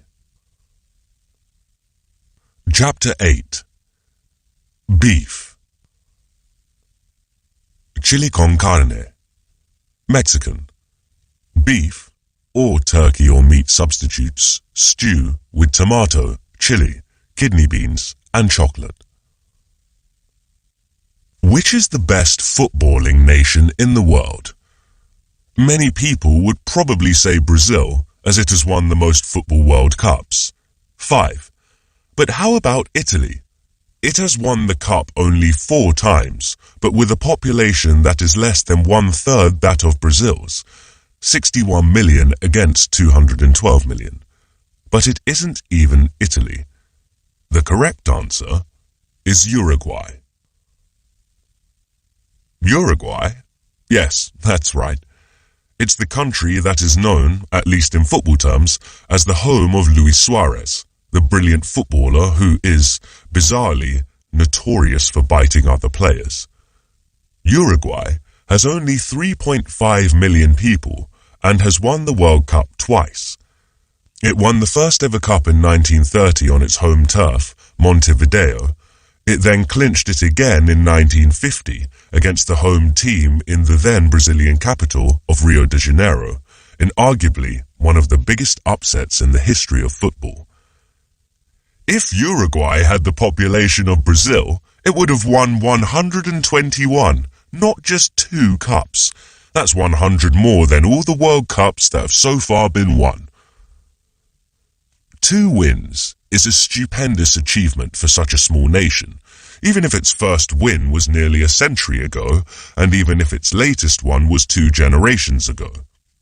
So, England fans, take comfort in the knowledge that there are other fans whose national team last won the cup even further back in time than yours. Incredible though this achievement is, football isn't the only field, no pun intended, in which Uruguay has excelled. It also has impressive records on matters of political and civil rights. In 1912, it became the first Latin American country where women won the right to file for divorce without a specific cause. It was one of the first countries in the world where women acquired the right to vote in 1917. In 2013, it became the first country to legalize marijuana.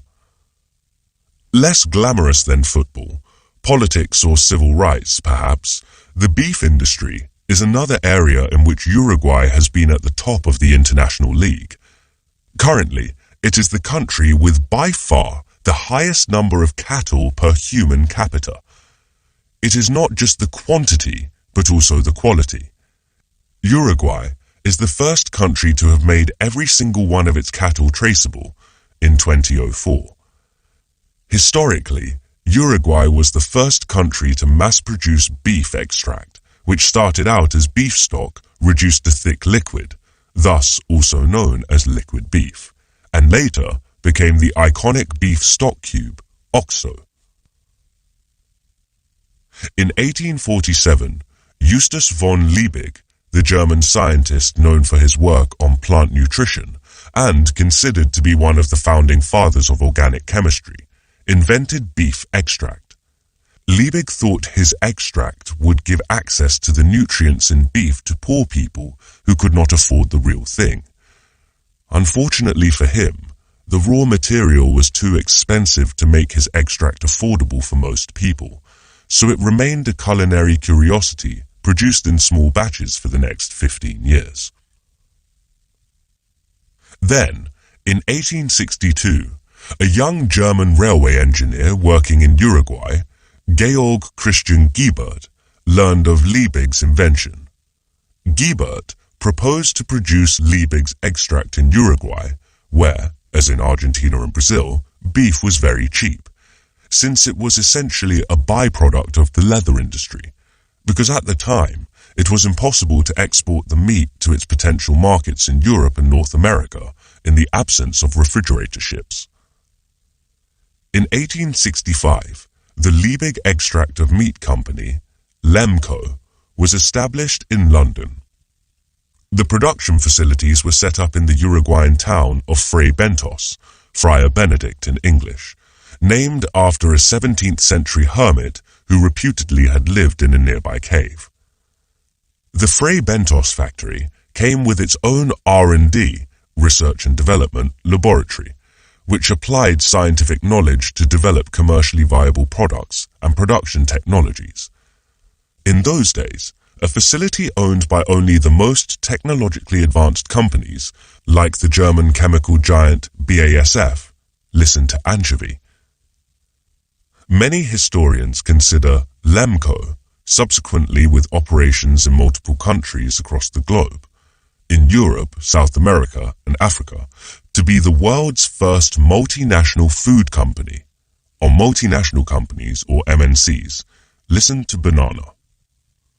Lemco's beef extract was initially called, very imaginatively, Lemco. Despite having the lamest name in the history of human commerce, the product was a major hit worldwide. It provided a convenient and cheap way of making satisfying beef broth, if not supplying the nutrients that von Liebig initially had thought it would. It turned out that the extraction process removed most of the protein and fat, and with them, most nutrients. The extract was made even more convenient when it was turned into a dried cube in 1908 and renamed OXO. Soon after its success with beef extract, Lemco came up with another world-beating product, canned corned beef, which it started producing in 1873. Corned beef, beef cured in salt, had been around for several centuries, if not longer, in Europe. But Lemco made it accessible to a much larger proportion of humanity through the combination of cheaper ingredients and additional preservation technology. The cheap Uruguayan beef was made even cheaper by using less expensive cuts than the brisket, as in the proper recipe, and mincing them, presumably to make it impossible to discern the less good cuts. By canning it, Lemco made corned beef last much longer than the original salt-curing technology had allowed, and thus it could be exported over longer distances. OXO cubes and canned corned beef became staples for working-class people across Europe for whom meat had previously been a luxury item. They also provided inexpensive, long-lasting, and easy-to-carry rations for British soldiers during the Boer War and British and German troops in the First World War, as well as for polar explorers like Robert Falcon Scott and Ernest Shackleton. In the words of Shafiq Megji, the award-winning travel writer reporting on the Fray Bentos World Heritage Site for the BBC. Subsequently, during the Second World War, corned beef played a critical role in providing protein to British civilians as well as to soldiers. Between April and September of 1942, at the height of the so-called Battle of the Atlantic, during which a substantial portion of shipments of food from the US to Britain and the Soviet Union was sunk by German U-boats, until the British cracked the supposedly uncrackable Enigma code of the German Navy, canned corned beef made up 1/7 of the British meat ration. Corned beef isn't called that because it contains maize, or sweet corn, which is what the word corn means to most people these days. Corn, as a synonym for maize, is the relatively new American usage. In the older British usage, the word means grain, of any type, and not just maize. The name corned beef comes from the type of curing that produces it, which used to be done with corns, that is, grains of salt, although these days brine is typically used instead. If they think about it, most Brits would realize that they have frequently encountered the old usage of the word corn. Many of them live in a town with a building called the Corn Exchange, which is where the grain market used to be held in the old days. In the US, such a building would be called the Grain Exchange. Quite a lot of British people must have also learned about the Corn Laws in their history lessons in secondary schools. The Corn Laws in question were introduced in 1815 to provide protection to British grain producers, such as import tariffs or an import ban on cheaper foreign grains. Although Britain had had numerous corn laws dating back to the 15th century, the 1815 legislation was particularly controversial because it came at the dawn of the Industrial Revolution, when manufacturing industries were expanding fast, and as a result, the urban population was growing rapidly. To the city dwellers, factory workers, clerks, shopkeepers and capitalists, who had to buy, rather than grow, their grains, the Corn Laws were an anathema.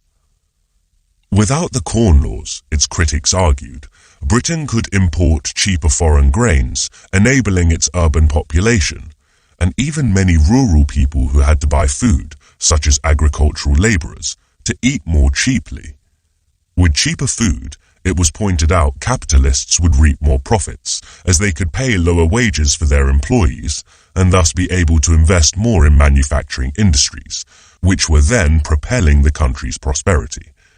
If this happened, the nation as a whole would be better off, even if it meant less rental income for agricultural landlords and lower profits for grain-growing capitalist farmers, the opponents of the Corn Laws argued. The famous Anti-Corn Law League was formed in 1838 by two MPs, members of Parliament, Richard Cobden and John Bright, who were among the political heroes of Margaret Thatcher, the former British Prime Minister known for her liberalising zeal. Backed by non-agrarian groups, whose number and power was swelling thanks to the Industrial Revolution, the League staged a highly effective campaign and managed to repeal the law in 1846.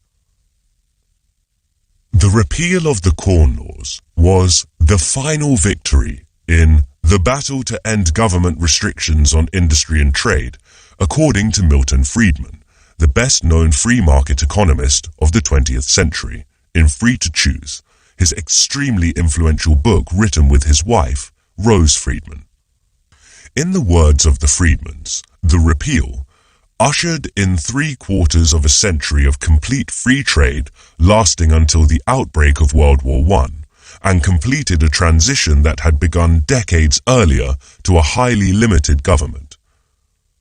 According to the prevailing view on the history of capitalism, this liberal international economic order, founded on free trade and free movement of capital under the leadership of Britain, resulted in a period of unprecedented global prosperity, until it got regrettably disrupted by the economic and political instabilities created by 2 world wars and the Great Depression. However, like all such stories, this origin story of free trade is full of inaccuracies and myths. Let us put aside for the moment the fact that many of those government restrictions on trade and industry that the Friedmans denounce as counterproductive were precisely what had enabled the global dominance of the British manufacturing sector in the run-up to the country's adoption of free trade. Listen to Prawn. Let us also ignore the detail that Britain did not actually make a full transition to free trade with the repeal of the Corn Laws. Over 1,100 items were still subject to tariffs, many of them still very high, in 1848. It was only by 1860 that Britain could be described as a truly free trading nation, with fewer than 50 items subject to tariffs. Even if we ignore both these inconvenient truths, there is a glaring hole in the creation myth of free trade. It is that Britain wasn't actually even the first to practice free trade. That honor actually goes to the Latin American countries, which adopted free trade policy a good few decades before Britain, between the 1810s and the 1830s. The Latin American countries may have been the pioneers of free trade, but their free trade had not been adopted freely. Upon gaining independence from their Spanish and Portuguese colonial masters in the first few decades of the 19th century, they had been forced by the European powers, led by Britain, to sign what came to be known as unequal treaties. Among other things, these treaties imposed free trade on the weaker nations by depriving them of tariff autonomy, that is, the right of a country to set its own tariffs. Only a very low uniform rate of tariff, usually 5%, but it could be as low as 3%, was allowed, so that the government could raise some revenue but not affect international trade flows. From the 1830s, other weaker countries that were still independent, such as Turkey, the then Ottoman Empire, Thailand, then Siam, Iran, then Persia, and China, were forced to sign unequal treaties and made to join the band of free traders. Japan also had to sign such treaties from 1853, when it was forcibly opened up by the gunboat diplomacy of Commodore Perry of the US Navy. When all those treaties expired in the 1910s, Japan swiftly abandoned free trade and jacked up its industrial tariffs to around the average of 30%, so that it could promote its nascent industries against competition from superior foreign producers. Listen to Prawn. The Latin American countries had already done the same when their unequal treaties expired in the 1870s and the 1880s. While forced free trade was spreading around the globe throughout the 19th and the early 20th centuries, protectionism was the norm among the countries in continental Europe, except in the Netherlands and Switzerland, and North America. The US was a particular offender in this regard. It had average industrial tariff rates around 35 to 50% between the 1830s and the Second World War, which made it the most protectionist country in the world during much of this period. So it turns out that the period that the Friedmans describe as 3/4 of a century of complete free trade was not really a period of free trade as we normally understand it. Only a few, Britain, the Netherlands and Switzerland, among a couple of dozen countries in Europe and North America that could choose their own trade policies, practiced free trade. All the other free trading nations were doing so under compulsion, not out of free choice. Weaker nations in Asia and Latin America under unequal treaties, or the Asian and African colonies of European powers, which were forced into free trade with their colonial masters. Fortunately, for the supporters of free trade, today's international trading system is not tarnished by these kinds of unfree free trade anymore. The unequal treaties had all expired by the 1950s. By the 1980s, most nations with a significant population had been decolonized, although there are still a surprisingly large number of territories under colonial rule, around 60. Most importantly, since 1995, international trade has been regulated by the World Trade Organization, WTO, in which all member countries have an equal voting right, unlike in all other international organizations where countries with stronger military and/or economic power formally have a greater say. However, all of this still does not mean that there is no imbalance of power involved in international trade. Even though they don't exercise it as blatantly and brutally as before, stronger countries are still exercising their power to shape and manage the international trading system in their interests. To begin with, the more powerful countries have had much greater influence in setting the agenda for the initial negotiations for the rules of the WTO, and made sure that the rules were set in their favor. For example, the WTO puts fewer restrictions on trade protection and subsidies for agricultural producers than for manufacturing firms. It is not difficult to guess why. Relatively speaking, rich countries have weaker agriculture and poor countries have weaker manufacturing. Or take the WTO rules limiting national governments' ability to regulate MNCs operating within their borders. The WTO bans the use of local contents requirement, that is, a government requiring that MNCs buy more than a certain proportion of their inputs locally rather than importing them. Listen to banana and noodle. This rule disproportionately benefits rich countries because most MNCs are from rich countries. These examples show that even if all countries abide by the same rules, the more powerful countries are likely to benefit more from the system because they have already ensured that the content of the rules favor themselves. Moreover, written rules are one thing, and how they are applied is another. Take the case of the WTO rules on tariffs, which in fact favor developing countries by allowing them to use higher tariffs. However, the benefits that developing countries derive from this rule are limited in practice because rich countries use their power to prevent them from fully employing their tariff allowances. This often is due to financial power. The rich countries have made trade liberalization a key condition for their financial support for developing countries. The bilateral foreign aid they give and the loans dispersed by multilateral financial institutions, like the World Bank and the IMF, which they control. At other times, they use their soft power, or to use a fancier term, ideational power, through the academia, international media, and policy think tanks, to persuade developing countries that free trade is good for them. As a result, the actually applied industrial tariff rate of developing countries these days is around 10% on average, even though these countries are allowed to have tariff rates of 20%, 30%, or even higher, depending on the country, according to the WTO rules. This shows that power does not just mean making someone do something against their will. It also means making others refrain from doing something in their own interests for fear of punishment from you, or even in the belief that it is against their interests. Thanks to the combination of a seemingly insatiable human taste for it and the developments of preservation technologies, extraction, canning, refrigeration, beef has come to conquer the world in the last century and a half.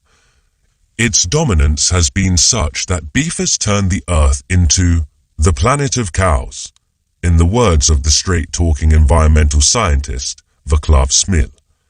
The beef industry is imposing huge environmental burdens on the planet in terms of greenhouse gases, deforestation, and water usage. Also listen to prawn and lime. Beef has come to occupy such a dominant position in human food systems that it is unthinkable to discuss the role of meat in human society and the economy, whether positive or negative, without talking about it. Similarly, with the rise of capitalism and the accompanying ideology of free market, free trade economics, freedom has become such a dominant concept in how we think about society and economy. Any idea that has the words free or freedom in it is considered good. Free trade, free market, freedom of speech, free press, freedom fighters, and so on. Anything that may be against these things in turn is considered primitive, repressive, and backward-looking. However, there are many different notions of freedom, and they cannot all be treated as being unequivocally good for everyone. Listen to okra. In the case of free in free trade, it only means freedom for those who are conducting trade across national borders, not to be subject to regulations, e.g. import bans, or taxes, e.g. tariffs, by national governments. No more, no less. Hence the perverse situation like the first age of free trade, in the 19th and the early 20th centuries, when free trade was almost exclusively conducted by unfree nations that had been deprived of the right to determine their own future through colonialism and unequal treaties. Even in a situation in which there is formal equality among nations, as in the current second age of free trade still does not mean that everyone benefits equally, as the rules of international trade are set and administered by stronger countries in their own favor. Only when we understand the power imbalances that define international trade and do not get dazzled by the presence of the word free, can we understand why there are so many disputes and conflicts between nations about something that is supposed to be so unequivocally good for everyone as free trade.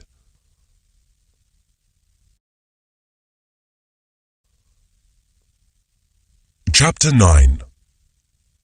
Banana. Elvis sandwich, the Chang family version. American. Toasted bread topped with peanut butter and sliced banana, drizzled with honey. There are a lot of dishes named after the person who allegedly invented them, such as dongpo pork, Caesar salad, and nachos, or after the person whom they were allegedly invented for and dedicated to, such as beef Wellington, pizza margherita, and peach Melba. But there is one dish that is named after someone who is simply a fan of it, the Elvis sandwich. The Elvis sandwich, or just the Elvis, is a banana and peanut butter sandwich, often but not necessarily with bacon, sometimes with honey or jelly, loved by Elvis Presley, the legendary American rock and roll singer, or simply the King to many people. Presley is supposed to have eaten it all the time, so much so that people came to call it after him. I am with the King here. A peanut butter and banana sandwich, lightly drizzled with honey, is one of my wife's favorite breakfast items, and I often join her in the repast.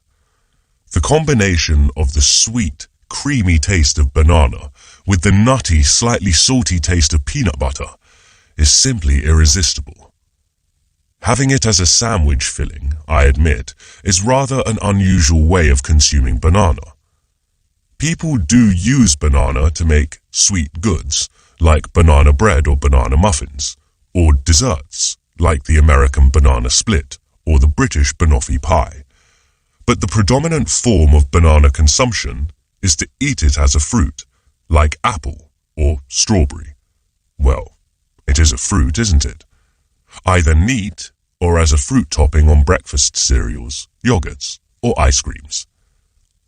That, however, is the case only for people who live in countries that don't produce bananas.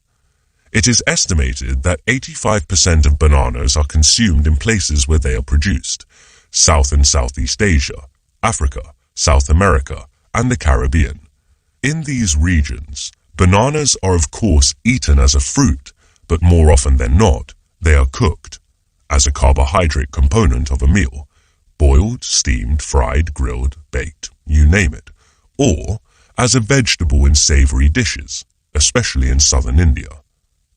And it is not just the so-called cooking banana, also known as plantain, that is cooked. It is also the case with the sweeter variety that is called dessert banana, which is what people outside the banana-producing regions know as banana, since 95% of internationally traded bananas are dessert bananas. This is not surprising when the two types of banana are different cultivars of the same species, and people in many banana-producing countries often don't distinguish the two types from each other. In many African countries, bananas are also brewed into beer. In the rural areas of countries like Uganda, Rwanda, and Cameroon, banana can provide up to 25% of daily calorie intake. The banana is originally from Southeast Asia. It is estimated to have been domesticated several thousand years ago. In the process of domestication, in which seedless mutants were selected for having more edible parts, the banana lost its ability to reproduce by natural means. Domesticated bananas cannot be propagated without human intervention that involves the removal and replanting of vegetative cuttings of the offshoots, or suckers, that develop from the underground stem, or corm, of the mature plant. Bananas spread in such a way are, as a result, all genetically identical. The banana crossed the Indian Ocean and reached Africa sometime between the 2nd millennium BCE and the 1st millennium CE. I know it is a big time span, but that is how it is with these things. So, by the time the first Europeans, namely the Portuguese, arrived in sub-Saharan Africa on the west coast in the 1470s, bananas had been naturalized on the continent at least for several hundred years, and possibly for millennia. The Portuguese adopted the word banana from Bantu languages of West Central Africa. Ironically, the Europeans first encountered bananas in their ancestral home in Southeast Asia only in 1521, during the famous Pacific voyage by the Portuguese sea captain Ferdinand Magellan, or Fernão de Magalhães in Portuguese. The Portuguese used bananas to feed the enslaved Africans whom they were forcing to produce sugar on the island of Madeira and the Canary Islands, which were part owned by Portugal until 1479. When they started shipping Africans as slaves to the Americas, the Portuguese used bananas, especially plantains, together with rice as a staple on slave ships. On plantations, the slaves were encouraged to plant bananas on the small plots given to them for the purpose of growing food to supplement their meager rations. In the right climate, the banana plant grows all year round and is extremely productive, producing 200,000 pounds per acre, 10 times the yield of yams and 100 times that of potatoes, with minimal human labor input. So, it was an ideal crop for slave-controlled plots, on which the slave owners wanted the slaves to spend as little time as possible. The banana may have entered the Americas as an essential cog in the machinery of the slave-based plantation economy, but a few centuries later, it became the engine of the export economy for many countries in the region. In the late 19th century, the developments of railways, steamships, and refrigeration techniques started to enable large-scale exports of perishable agricultural products over long distances. Listen also to rye, okra, and beef. Banana was one of the major beneficiaries of this development. Due to their perishability, until the late 19th century, bananas had been a luxury fruit sold in small quantities, even in the US, which is quite close to the banana-growing countries in the Americas. Once the large-scale import of bananas into the US became a possibility, US companies, especially the United Fruit Company, Chiquita today, and its smaller rival, the Standard Fruit Company, Dole today, established large-scale banana plantations in the Caribbean, Cuba, the Dominican Republic, Haiti, Central America, especially Honduras, Costa Rica, Nicaragua, Panama, and Guatemala, and northern South America, Colombia and Ecuador, which are the biggest banana exporters in the world these days.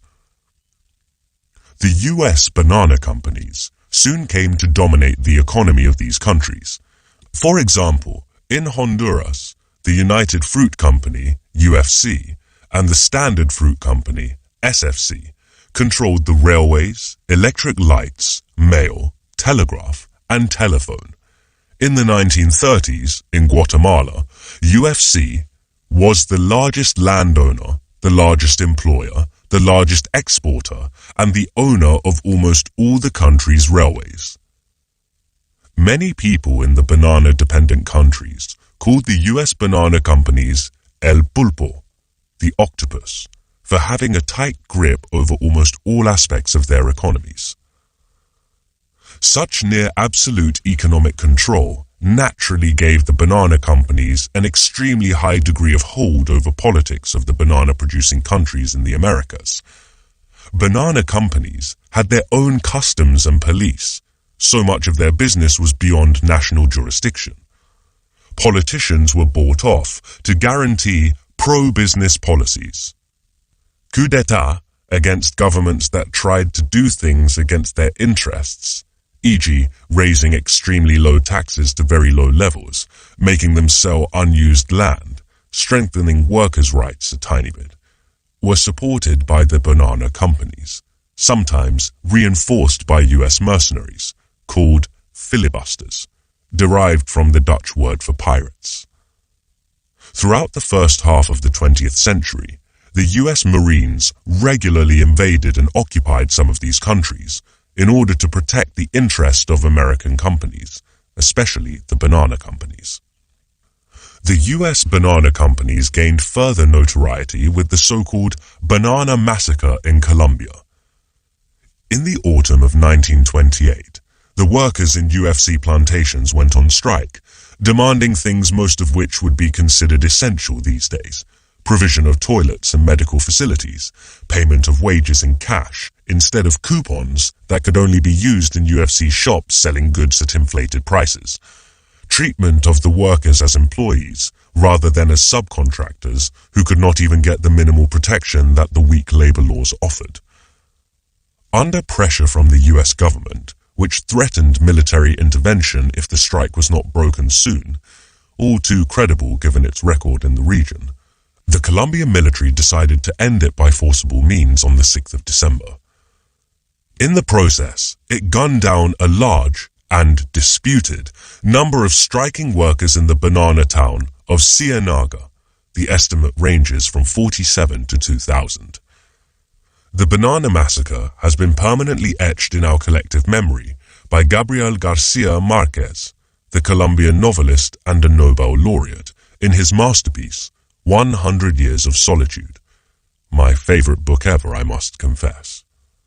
In the book, Garcia Marquez gives a fictionalized account of the event in which over 3,000 striking workers are killed, loaded onto rail carriages and taken away from the banana plantations of Macondo, the fictional town in which the novel is set, to erase all evidence of the massacre.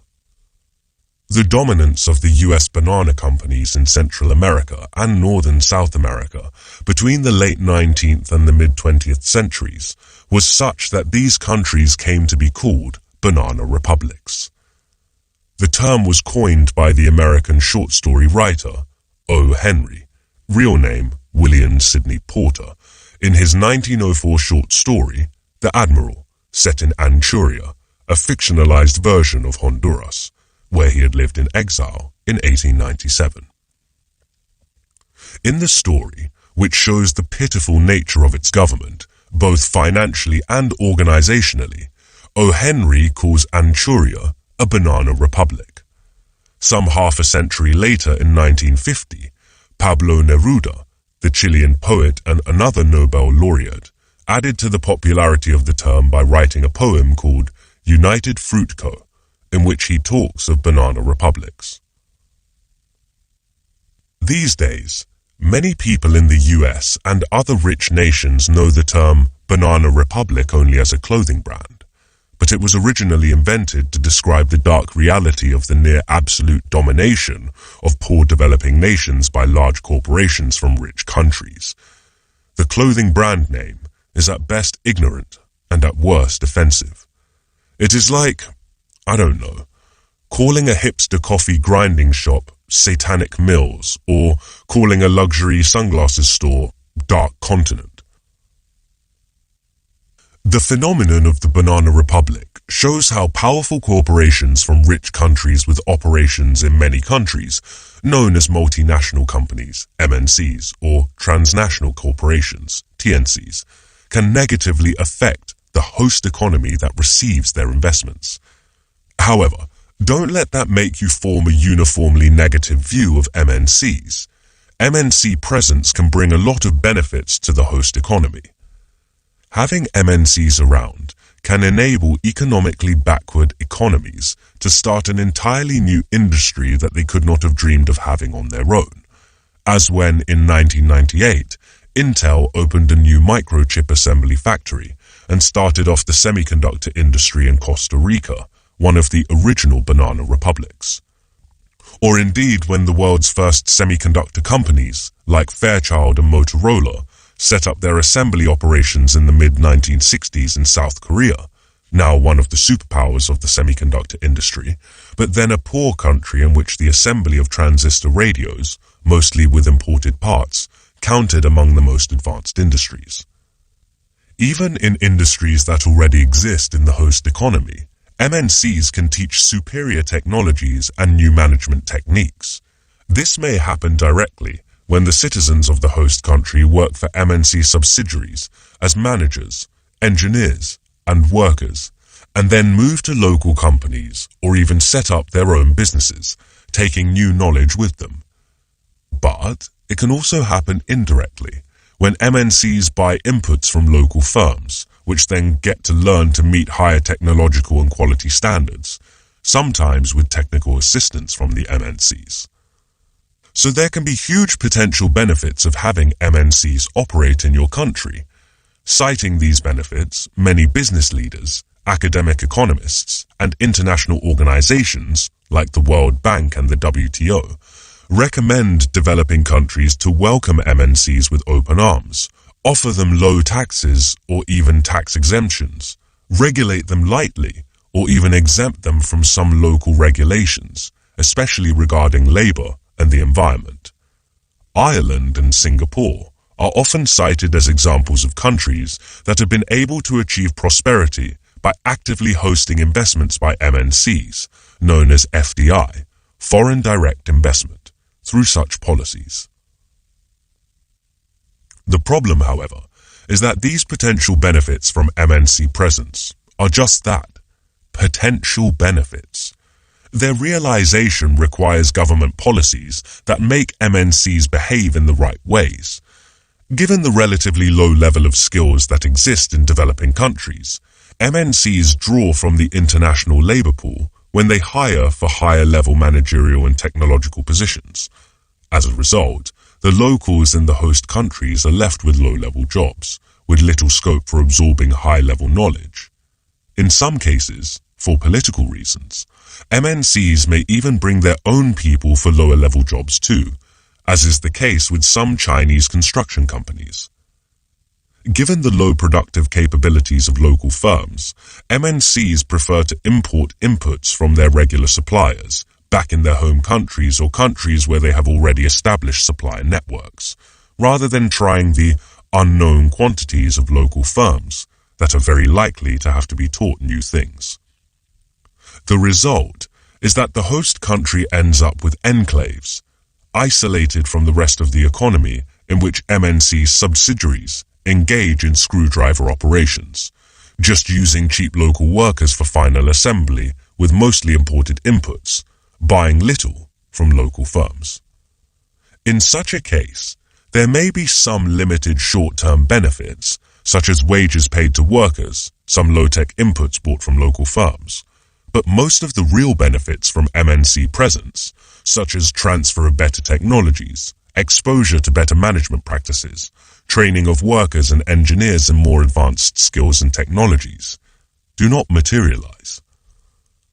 The most telling example of the enclave economy is the Philippines, which by some accounts is literally the most high-tech economy in the world. It has the highest ratio of high-technology products, mostly electronics, in its manufacturing export basket. At 60%, much higher than the US at around 20%, or even Korea at 35%, according to the World Bank data. Despite being so high-tech, the Philippines has per capita income of only around $3,500, as compared to over $30,000 in South Korea, not to speak of around $60,000 of the US. This is because the electronics products exported by the Philippines are all produced by MNC subsidiaries, running screwdriver operations in economic enclaves. The Philippines may be one of the most extreme examples, but MNC subsidiaries in developing countries more often than not end up as screwdriver operations in enclaves. Given this, it is not a big surprise that many governments have regulated MNCs in order to maximize the benefits from them. They have restricted the ownership share of MNCs so that the MNCs have to go into a joint venture with a local partner, which will then have a much greater chance to learn from the better company than otherwise. In key sectors, the share was usually put under 50% so that the locals have a better bargaining position. Countries have required MNCs to transfer technology to their subsidiaries or put ceilings on the royalty they can charge for licensing their technologies to the subsidiaries. They have sometimes mandated MNCs to hire more than a certain proportion of the locals in the workforce or to train workers they hire. To maximize the indirect benefits of MNC investments, they have required the MNC subsidiaries to buy more than a certain proportion of their inputs from local suppliers. This is known as the local contents requirement. These policies were used extensively and successfully by countries like Japan, South Korea, Taiwan, and Finland between the end of the Second World War and the 1980s. The cases of Korea and Taiwan are particularly interesting. In attracting MNCs, they initially offered tax breaks and even partial suspension of already weak national labor laws in sectors that did not involve high technologies, garments, stuffed toys, trainers, for example. However, contrary to prevailing opinion today, they imposed all sorts of regulations to direct MNC investments into high-tech industries, like electronics and automobiles, and to extract the largest possible amounts of technologies and skills from MNCs.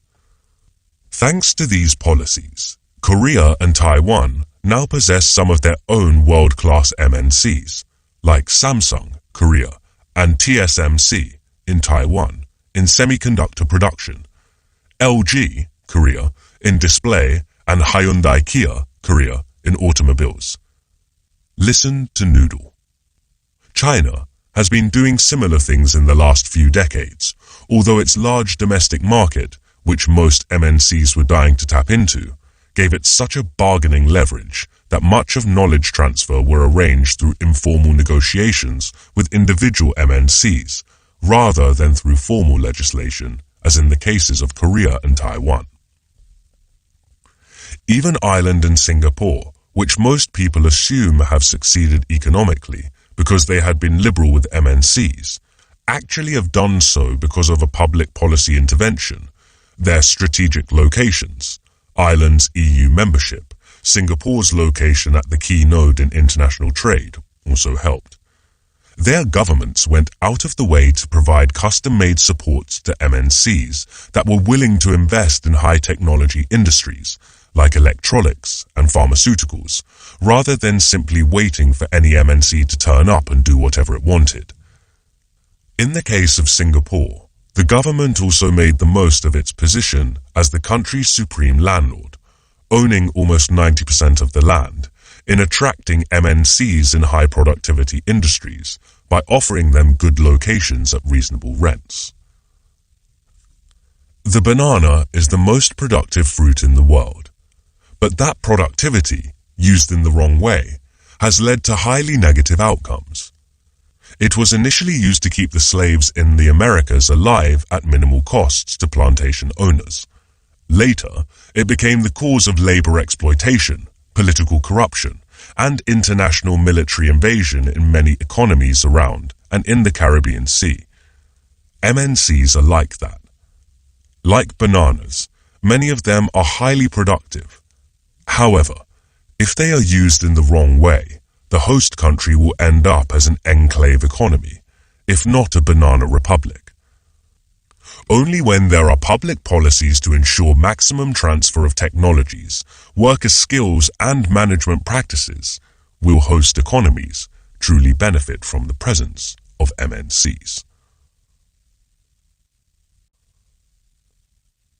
Chapter 10. Coca-Cola. Coca-Cola, American. You know what it is. I cannot say I am a regular drinker of Coca-Cola or any other type of cola, but sometimes, on a hot summer afternoon, even for me, there is nothing like an ice-cold Coca-Cola, except that I won't drink it straight from a bottle or a can. This is not because I am particular about drinking etiquette. It is just that I need a container. I could drink it from a bowl if need be. The thing is that I want to drink Coca-Cola, even if it has been chilled, with lots of ice cubes in it, as I find the drink too sweet on its own and need to have it diluted. But billions of people on the planet disagree with me. They love what to me is the overly sweet taste of Coca-Cola. According to the British journalist Tom Standage, writing in the mid-2000s, there are 200 territories where the Coca-Cola Company operates, more than the United Nations has members. Its drink is now the world's most widely known product, and Coca-Cola is said to be the second most commonly understood phrase in the world after OK. Being arguably the most iconic American product, Coca-Cola has come to symbolize American capitalism, and what is good and bad about it. For some, like dissident youths in the former Soviet Union, Coca-Cola was a symbol of freedom, personal, economic, and political. For others, like the left in India until the 1980s, it epitomized what is wrong with American capitalism, consumerism, and worse, commercial manipulation of consumer taste.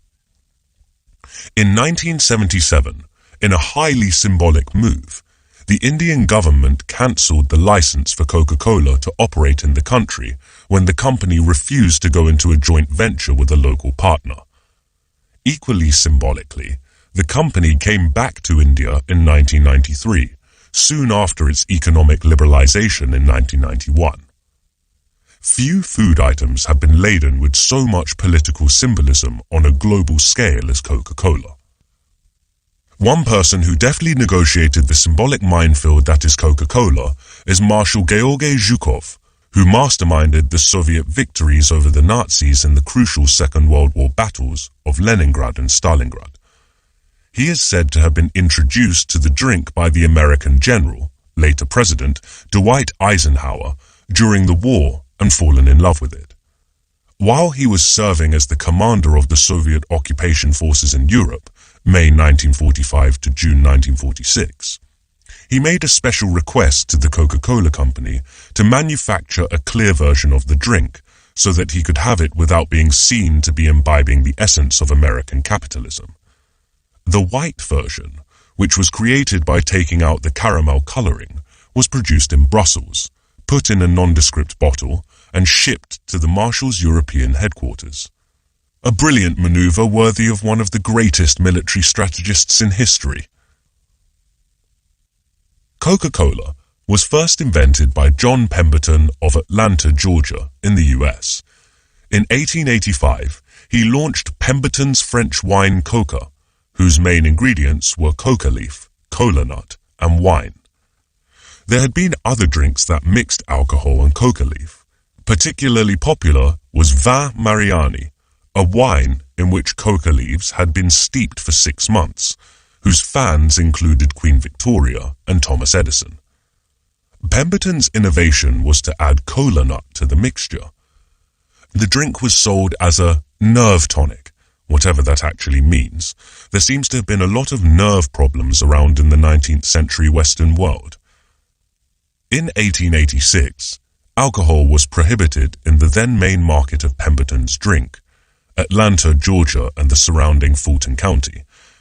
Pemberton took the alcohol out of his French wine coca and added sugar to mask the bitter taste of the two principal ingredients, coca leaf and cola nut, which became too prominent without the taste of wine, and citrus oils. The resulting non-alcoholic drink was called Coca-Cola. Coca-Cola was initially sold in drugstores from a soda fountain, possibly to add to its medicinal credentials, as carbonated drink was at the time considered to have health benefits. It began to be bottled in 1894, thus allowing long-distance shipment and thereby greatly enlarging its potential market. By the mid-1910s, it had become so popular that there were counterfeits, which the company tried to repel by running an advertising campaign saying, "Demand the genuine." The company started exporting the drink in the 1920s. By the 1930s, Coca-Cola had become a national icon. In 1938, it was described as the sublimated essence of America. The name Coca-Cola was invented by one of Pemberton's business partners, Frank Robinson, who named the drink after the two key ingredients, coca leaf and cola nut. Cola nut originates in West Africa. It contains stimulants like caffeine, which it contains more than coffee in most teas, and theobromine, which is also contained in chocolate. Listen to chocolate. Given this property, West Africans have chewed it in order to stimulate themselves and also to suppress appetite, thus enabling its consumer to undergo prolonged exertion without fatigue or thirst. The chewing of cola nut plays an important role in community meetings, rites of passage, and ceremonies to cement treaties and contracts in West African cultures.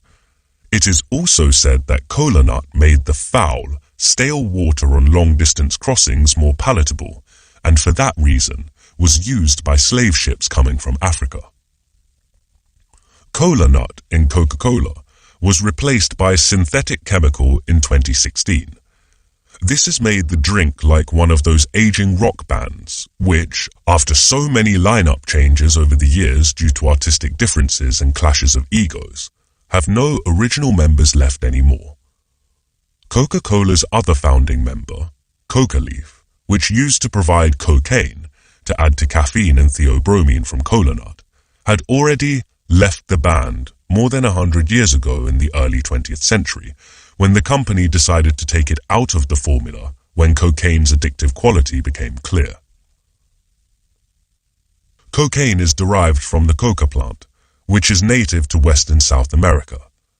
Especially in the high-altitude Andean regions of its habitat, coca leaves have been chewed or brewed as tea by indigenous people to relieve pains while working in the oxygen-poor atmosphere and to help themselves go on without food, as coca leaves reduce appetite in the same way that cola nuts do.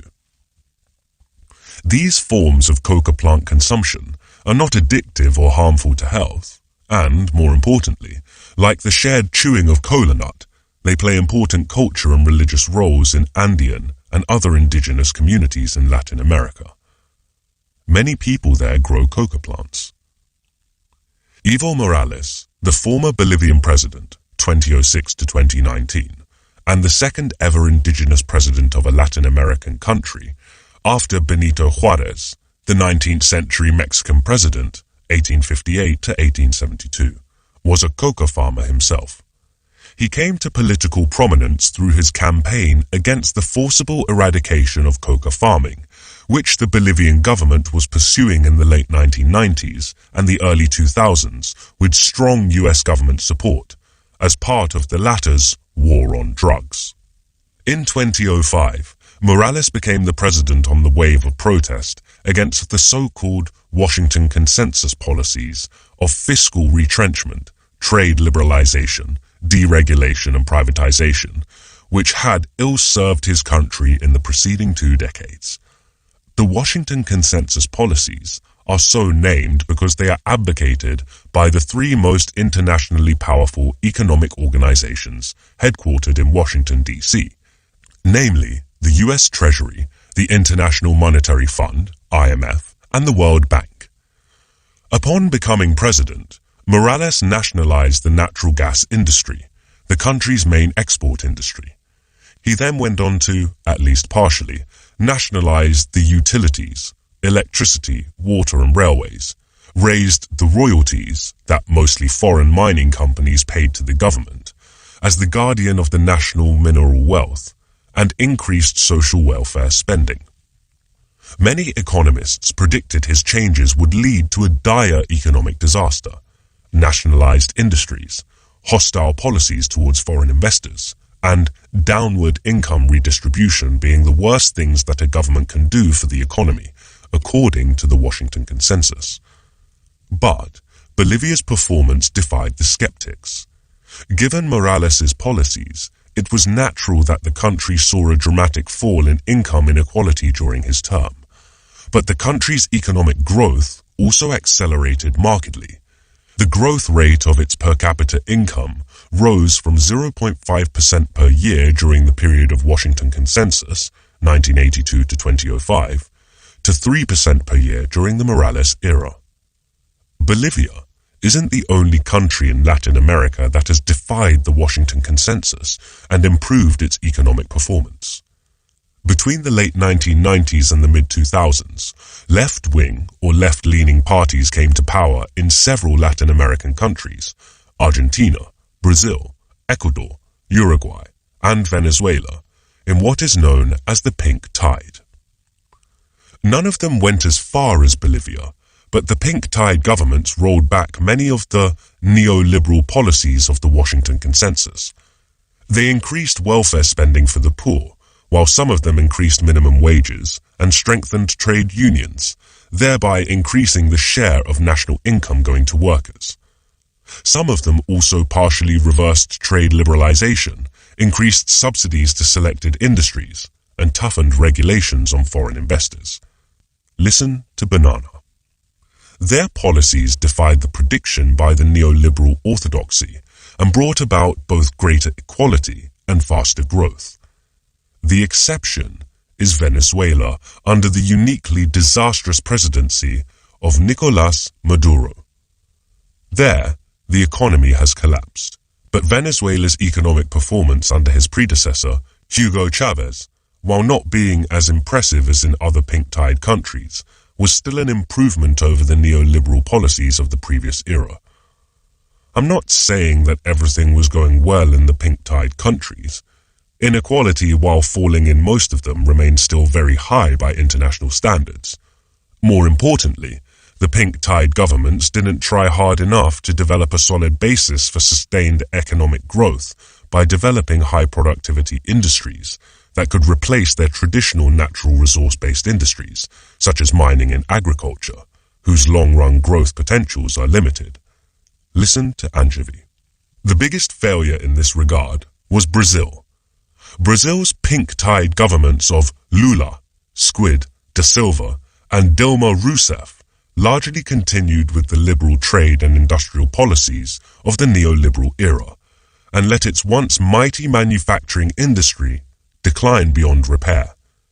By the end of the pink tide period, Brazil became more dependent on exports of natural resources, e.g. iron ore, soybeans, beef, than it had been during the peak neoliberal era. Given their failure to reduce their dependence on primary commodities, the pink tide countries were hit hard when the global commodity price boom of the 2000s, which had been fueled by China's supergrowth, came to an end in 2012 to 2013. As a result, all these governments, except the Venezuelan one, which descended into a bizarre travesty of socialism under the autocratic rule of Nicolás Maduro, lost power in elections during the second half of the 2010s, except in Bolivia, where it was through a coup d'etat. However, changes of government did not lead to the restoration of a neoliberal ancien régime. In Argentina and Bolivia, pink-tide parties took back power after a short interlude.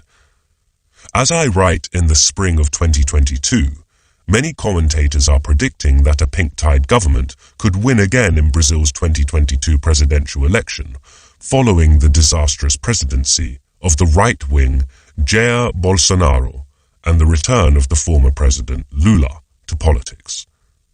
Moreover, in the late 2010s and the early 2020s, some Latin American countries that had not joined the pink tide started to move to the left.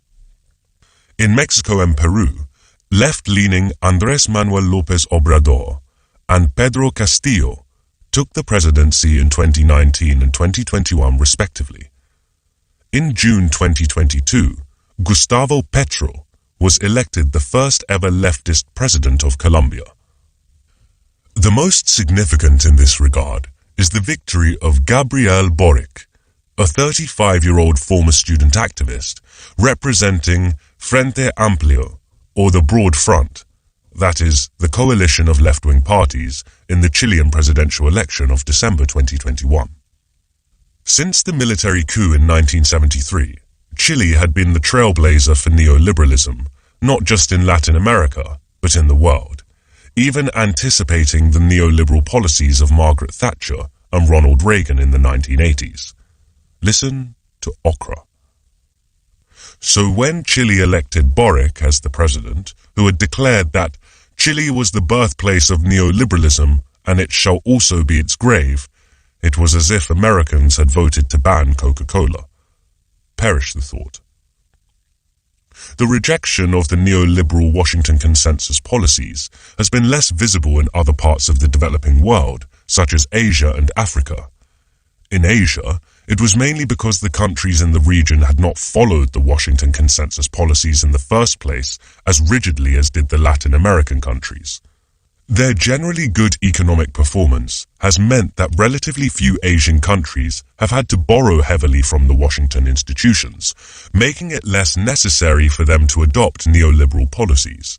Moreover, many Asian countries have had a less ideological approach to economic policies. So, even when they adopted neoliberal policies, those policies were usually not implemented in their extreme forms, as they were in Latin America. The African countries, even though they have suffered even more than did the Latin American countries from the Washington Consensus policies, have found it more difficult to openly reject them, given their greater dependence on the Washington institutions for financing. Even so, in the last decade or so, there has been an increasing recognition across the African continent of the need for a much more active role for the state than what is recommended by the Washington Consensus.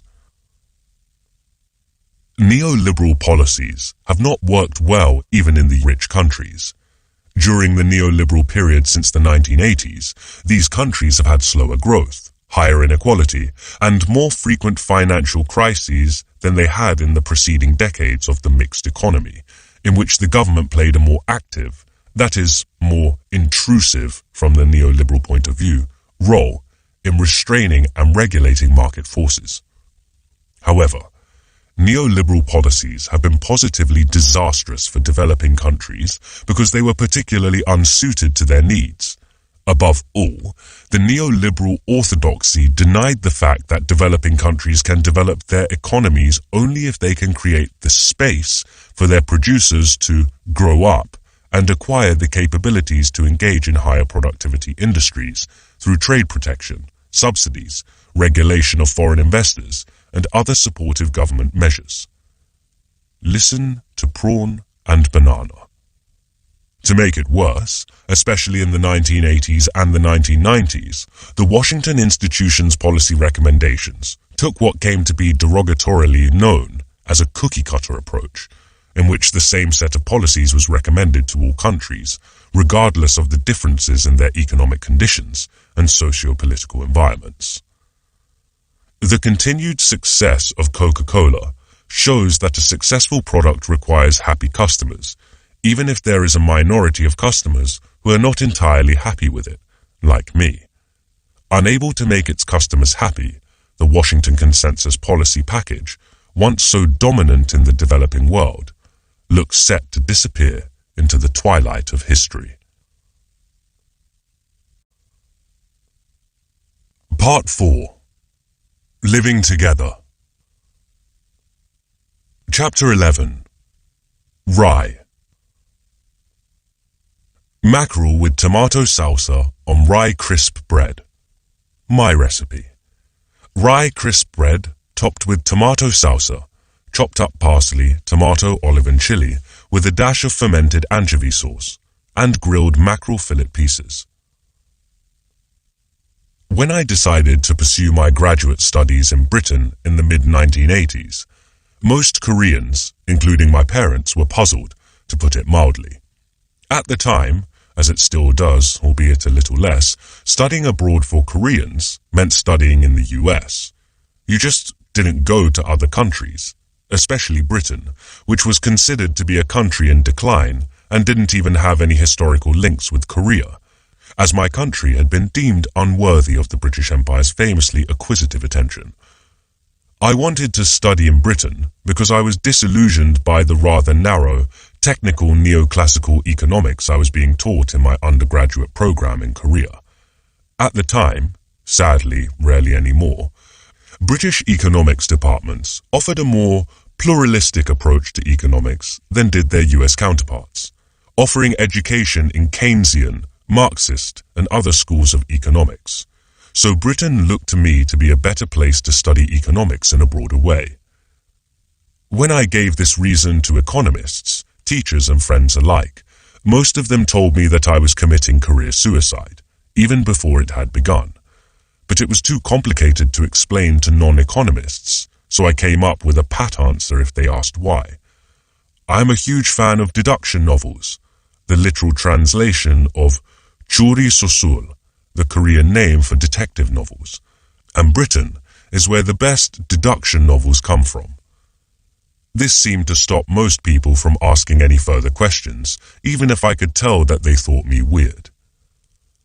I was introduced to detective fiction as a young boy through the Sherlock Holmes stories of Arthur Conan Doyle. Many of his short stories, like The Red-Headed League, struck me with the ingenuity of their plots, while horrifying scenes from novels like The Sign of Four and The Hound of the Baskervilles haunted me. In secondary school, I read over 100 classic deduction novels. Maurice Leblanc, his Arsène Lupin stories, are having a brilliant and ingenious revival with the Netflix series Lupin. Ellery Queen, Georges Simenon, Raymond Chandler, G.K. Chesterton, and others. The undisputed monarch of the genre for me, however, was Agatha Christie, as she is for many people, her 2 billion book sales providing proof. Over the years, I have come to love a broader range of crime and spy novels than classic puzzle-solving detection fictions, devouring the works of authors like John le Carré, Jo Nesbo, Andrea Camilleri, and Fred Vargas. But after nearly half a century and several repeat readings, I still get jolts from the paradigm-shifting plot devices and narratives of Christie classics like The ABC Murders, Murder on the Orient Express, 450 from Paddington, and Then There Were None, and Five Little Pigs. Among my favorite Agatha Christie stories was A Pocket Full of Rye, featuring Miss Marple, the harmless-looking spinster whose shrewd observation, sharp wit, and profound understanding of human psychology make her a most formidable sleuth, although Hercule Poirot, the arrogant, hyper-rational but compassionate Belgian detective with an excellent mustache, is still my favorite. The story itself was ingenious, but I was also intrigued by the title. Never mind the nonsensical nature of the nursery rhyme, Sing a Song of Sixpence, from which the title is derived, like quite a few other Christie titles. But what was rye, or homil, in Korean, I wondered? Homil means northern nomads' wheat, mil meaning wheat, and ho being a prefix that we Koreans put on anything that we think, sometimes wrongly, came from nomadic peoples of Central and Northern Asia. So we are talking about a huge swathe of the Eurasian continent, stretching from Manchuria through Mongolia and Tibet, down to Uzbekistan and Turkey. So I knew that rye is something similar to wheat, but I had no idea what it actually was, never having eaten anything made with the grain. Once I was in Britain, I had to eat rye. I couldn't let myself remain ignorant of the grain that is a key plot device in one of my favorite detective stories. Rye Vita, the British rye crisp bread, was the first thing I got to try. I really liked the nutty and slightly sour taste of rye, and frequently ate it as a late-night snack when I was burning the midnight oil as a graduate student. Then, there were various rye breads. I found dark rye breads like the German pumpernickel, a bit too dense for my taste, but loved the lighter ones, especially those with caraway seeds. Later, during my visits to Finland, I grew to love Finnish rye crisp breads, especially the ones mixed with pine bark flour, which used to be a famine food. Finland is actually the last European country to have experienced famine during 1866 to 1888, which makes you feel like you are standing in a slightly chilly northern forest. Rye is originally from modern-day Turkey, but it has come to symbolize the northern European food systems, a hardy grain that grows in the harsh northern climes where its more delicate cousin wheat cannot. Russia claims the title of the biggest consumer of rye, while Poland has the highest per capita consumption and is also the biggest exporter of the grain. But the world champion of rye is Germany, producing the largest amount of the grain, 33% more than the next biggest producer, Poland. Rye is so important for Germany that it even features prominently in its historiography. The marriage of iron and rye is the nickname for the political alliance brokered by Otto von Bismarck, the first Chancellor of unified Germany, between the Junkers, the landed nobility mainly based in Prussia, and the newly emerging capitalists in heavy industries, concentrated in the Rhineland, in the west. In 1879, Bismarck ditched his long-standing coalition partner since the German unification of 1871, the National Liberals, who supported, among other things, free trade.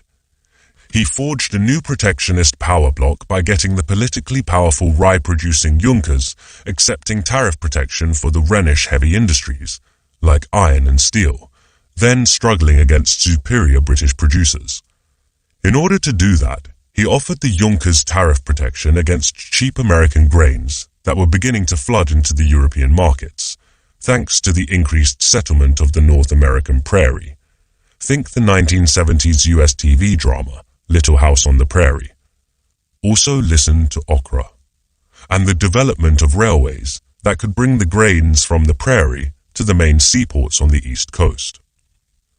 This alliance between the rye producers and the iron producers, brokered by the Iron Chancellor, propelled the German economy to new heights.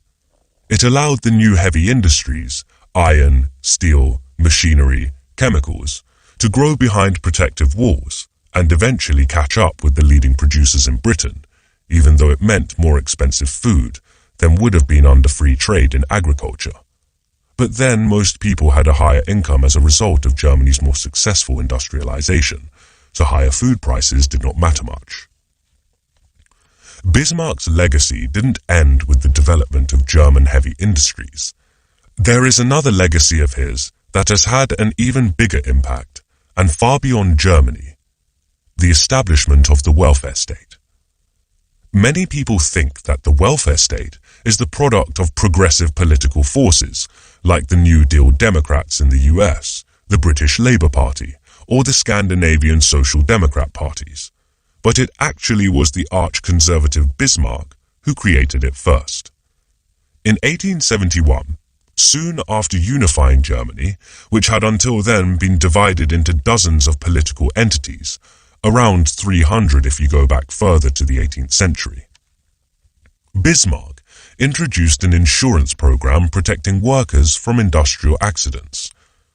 Although it covered only a limited range of workers rather than being a universal scheme, it was the world's first public insurance for working people. Once he consolidated his power with the marriage of iron and rye in 1879, Bismarck accelerated his push for welfare measures and introduced public health insurance in 1883 and a public pension in 1889, both unprecedented anywhere in the world. In 1884, he extended his earlier industrial accident insurance to cover all workers. Germany didn't quite manage to introduce the first ever unemployment insurance. That honor goes to France, another keystone in the modern welfare state.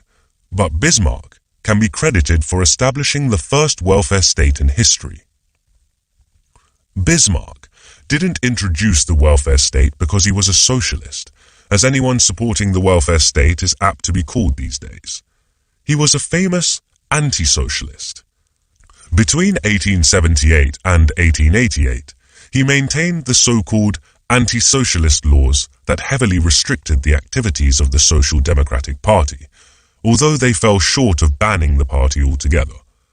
But he was acutely aware that unless workers were given protection against major shocks of life, industrial accidents, illnesses, old age, unemployment, etc., they would be attracted to socialism.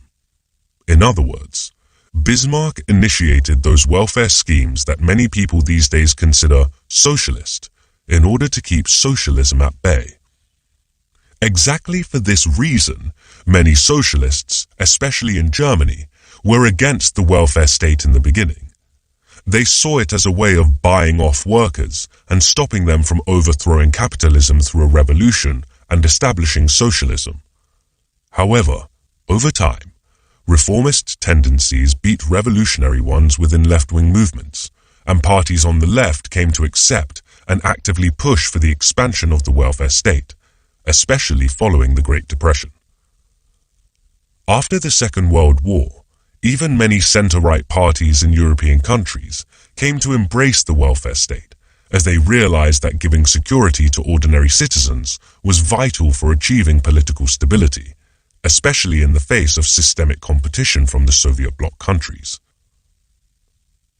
It is not just in terms of its origin that the welfare state is misunderstood. So is its very nature. The most common misunderstanding about the welfare state is that its main function is to give free stuff to poorer people: income support, pension, housing subsidies, healthcare, unemployment benefit, and whatnot. These freebies are, it is believed, paid for by the taxes that richer people pay. It is seen as a vehicle for poorer people to free ride on richer people, as expressed in the increasingly common British expression, welfare scroungers, which is used in order to denounce welfare recipients. However, welfare benefits are not free. Everyone pays for them. Many of the welfare benefits people get are financed by social security contributions, That is, payments tied to specific public insurance schemes against things like old age and unemployment that most taxpayers pay.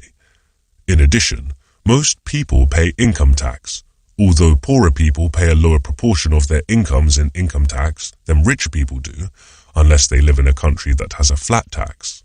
Moreover, even the poorest people who are exempt from income tax or social security contributions pay indirect taxes when they buy things, value-added tax, general sales tax, import tariffs, and so on. In fact, these taxes are proportionately much more burdensome on the poor.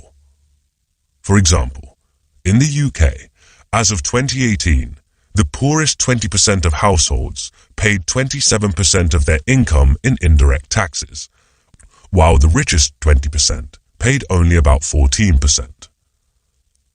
Understood this way, no one is getting free stuff through the welfare state. If anything looks free, it is because it is free at the point of access.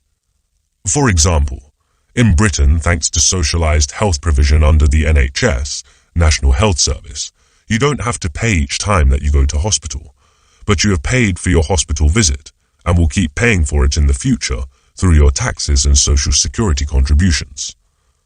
The welfare state is better seen as a package of social insurances, covering eventualities that can happen to anyone, collectively purchased by all citizens. It may, but may not, depending on how the tax system and the welfare schemes are designed, have an element of downward redistribution of income, but that is not even its main role. The point of the welfare state is that as citizens and long-term residents, we all get the same package of insurances at a lower price by buying in bulk. The best way to illustrate this point is to compare healthcare cost in the US, which is the only rich country that does not have universal public health insurance, with that in other rich countries. As a proportion of GDP, the US spends at least 40% more and up to 2.5 times more on healthcare than other similarly rich countries do. 17% of GDP against the range of 6.8% for Ireland to 12% for Switzerland. Despite this, the country has the worst health records in the rich world, meaning that health is far more expensive in the US than in other rich countries. There are various explanations for this, but one important reason is that the American healthcare system is fragmented and thus cannot benefit from collective purchases as much as its counterparts in other countries that have a more unified healthcare system.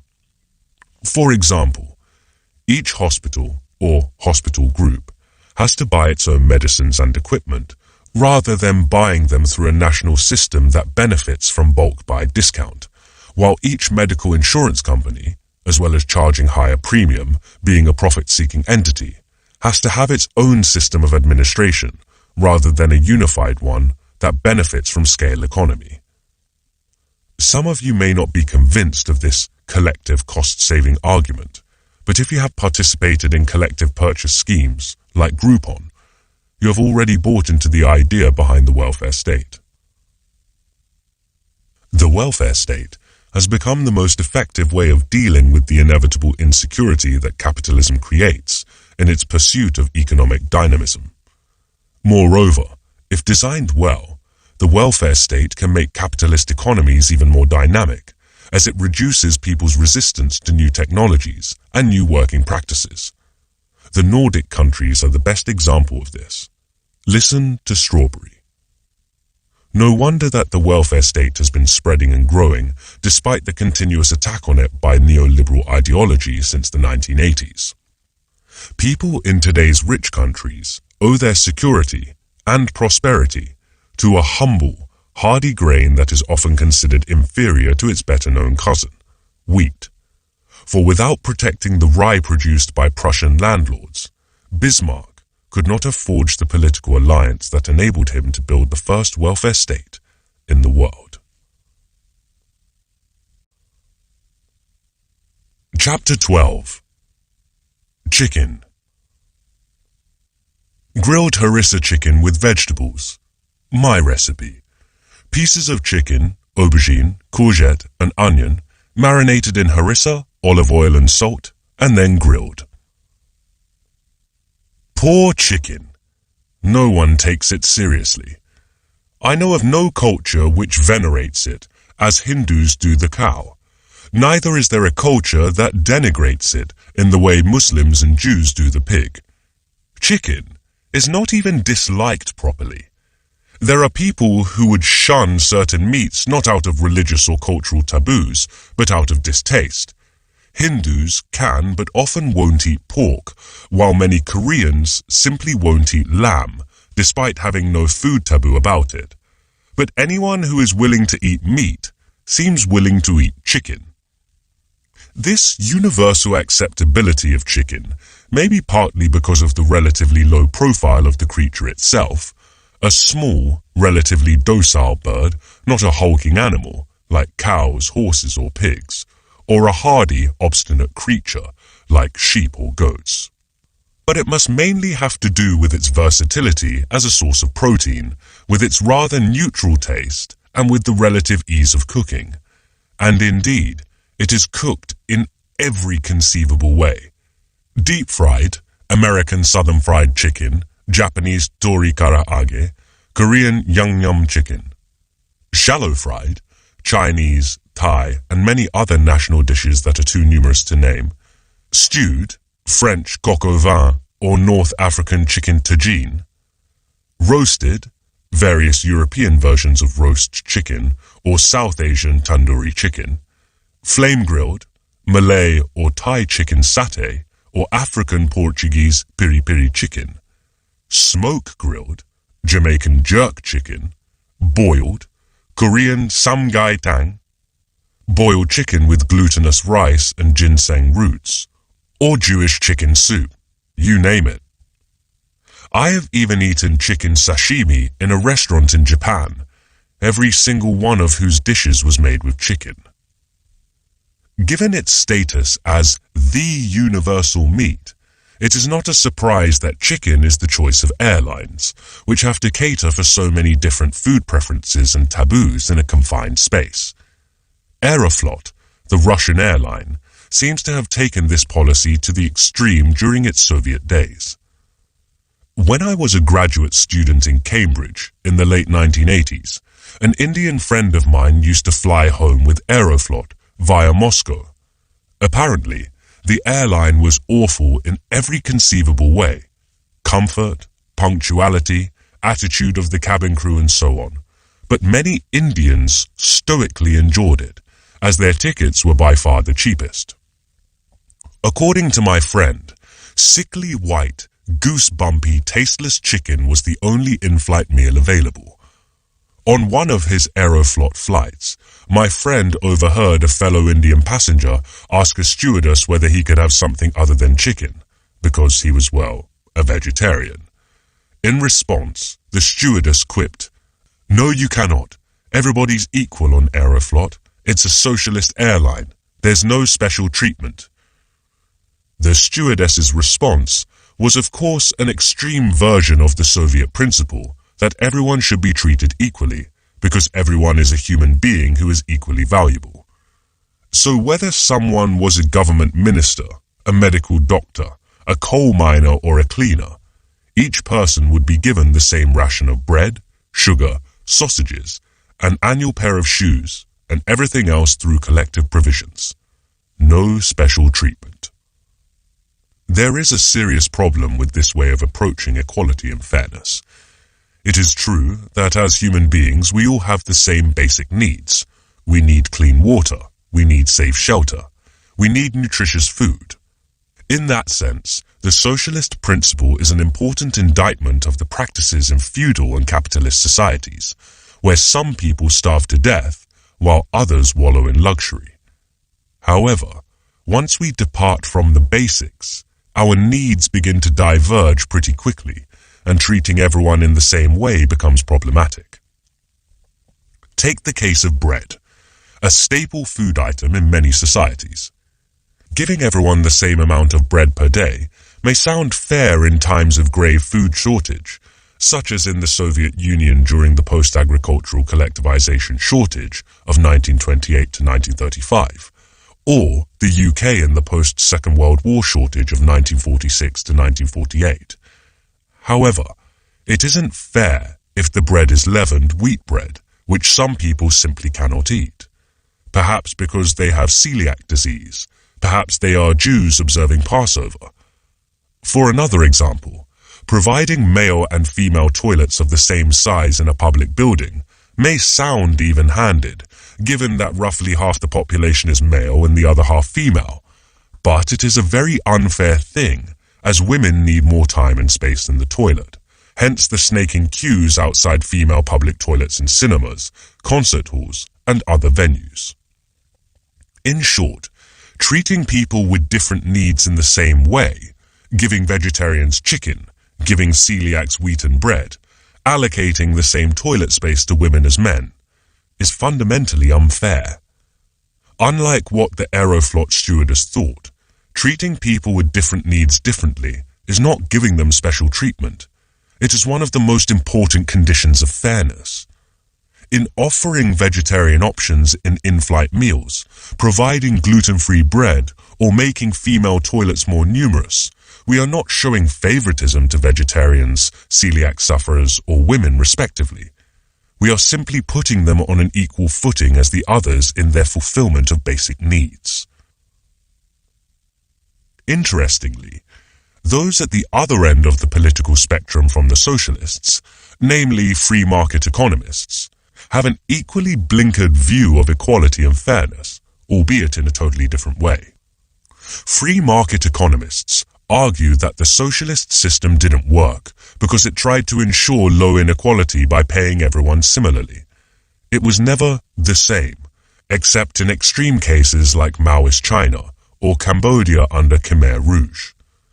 Despite the fact that different people make vastly different contributions to the economy, there are inventors, investment bankers, brain surgeons, and entertainers, the free marketers point out, who make huge contributions to the economy. As for the rest, most people are competent at what they do, while there are some who are suited only for the most basic jobs. In such circumstances, they argue, trying to achieve low inequality by paying people within a narrow range spells disaster. This is not only unfair for the more capable people who are rewarded less, sometimes far less than their contributions merit, but it is also socially counterproductive because it makes the more capable people less motivated to work hard, invest, and innovate. This can only bring equality in poverty, free market economists opine. Therefore, these economists assert that we should let individuals compete to the best of their abilities and accept the outcome of the competition, even if it produces a distribution of income that may seem excessively unequal according to some views. This is the most productive and the fairest system, they say. The most productive because individuals will have the highest incentive to maximize their outputs. The fairest because they will be rewarded according to their contributions to the economy. The validity of the principle of paying people according to their contributions has an important precondition. It is that everyone has the chance to try for the best possible jobs. Namely, there should be equality of opportunity. This is not a trivial condition. In the past, many societies placed formal restrictions on people's choice of education and occupation because of caste, gender, race, and religion. Listen to Acorn. The universities of Oxford and Cambridge did not accept non-Anglicans, e.g., Catholics, Jews, Quakers, until 1871, and didn't award degrees to women until 1920 and 1948 respectively. Under apartheid in South Africa, blacks and coloureds, the apartheid term for people with a mixed ethnic background, were forced to study at severely underfunded and crowded non-white universities, making it almost impossible for them to get decent jobs. Today, most of these formal discriminations have been abolished, but no country has achieved true equality of opportunity. Women in workplaces are not given the same opportunity as men based on the sexist view that women are less likely to put career above family, if not the mistaken and downright offensive view that they are inherently inferior to men. Racial discrimination in education, the job market, and the workplace is still rampant in all multiracial societies, which give greater opportunities to less able people from ethnic majority backgrounds over more capable ones from minority backgrounds. The discrimination may even be partly self-imposed. In many societies, some subjects are widely considered to be masculine: science, engineering, economics, and a lot of bright young women voluntarily choose not to study these subjects, even when their aptitudes may make them entirely suitable. In my undergraduate program in economics in South Korea in the early 1980s, there were only 6 female students in the cohort of 360 or so, while the engineering school had only 11 female students among a cohort of over 1,200. There was no formal rule that female students could not study engineering or economics, but many bright female students chose to study feminine subjects like English literature or psychology because they had been socialized to think those suited them better. In other words, if some people are prevented, formally and informally, from even entering the competition for the best educational places and jobs, due to characteristics that have nothing to do with their capabilities for those jobs, such as gender, religion, and race, the outcome of the competition cannot be seen as being the most productive or the fairest one. Equality of opportunity is vital. Now, let us suppose that in some future society, hopefully not too far into the future, we somehow achieve true equality opportunity for everyone to compete. Also, let us also assume that everyone is playing by the same rules. In practice, rules are often rigged. Just think about legacy students in American universities, who get advantage in admissions because their parents or grandparents attended the universities they are applying to. Can we then say that we should accept whatever inequality exists in such a society because everyone has had the same chance to compete in the same game according to the same rules? Unfortunately, even then, we cannot. This is because everyone having equal opportunity to compete under the same rules does not mean that the competition is truly fair. We don't call a race fair simply because everyone starts from the same starting line if some runners only have one leg or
blind in one eye.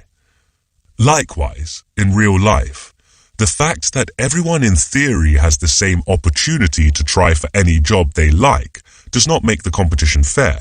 If some contestants lack the minimum necessary capabilities, some may have had their brain development stunted due to childhood malnutrition, while others may have had substandard education because they grew up in deprived areas with below-average educational funding.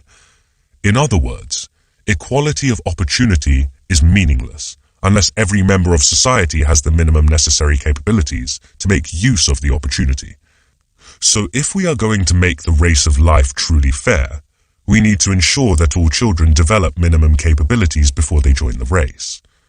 This requires that all of them get adequate provision of nutrition, healthcare, education, and playtime, whose importance in child development is increasingly recognized. This, in turn, requires that the differences in circumstances among those who are raising children, parents, relatives, and guardians, should not be too large. That is, unless we are going to raise all children in collective creches, like in Aldous Huxley's Brave New World, or in North Korea today, although even there, I am told, there are superior creches for the political elite. In other words, equality of opportunity is not enough. We need a relatively high degree of equality of outcome. Greater equality of outcome may be achieved through regulations of markets. Some regulations protect the economically weak from the strong. For example, Switzerland and South Korea lower their income inequality by protecting small farms, e.g. by restricting agricultural imports, or small shops, e.g. by restricting large retailers. Lower inequality could also be achieved through financial regulations, e.g. restricting high-profit but high-risk speculative activities, or labor market regulations, e.g. enforcement of a decent minimum wage, increases in sick pay. However, as we can see in the cases of highly equal European welfare states, greater equality of outcome is more effectively achieved by redistribution through the welfare state.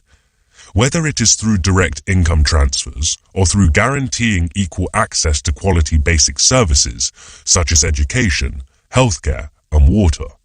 Listen to Rai. The debate on inequality has been conducted in a misleading way for too long because people have only thought of outcomes and opportunities while neglecting needs and capabilities.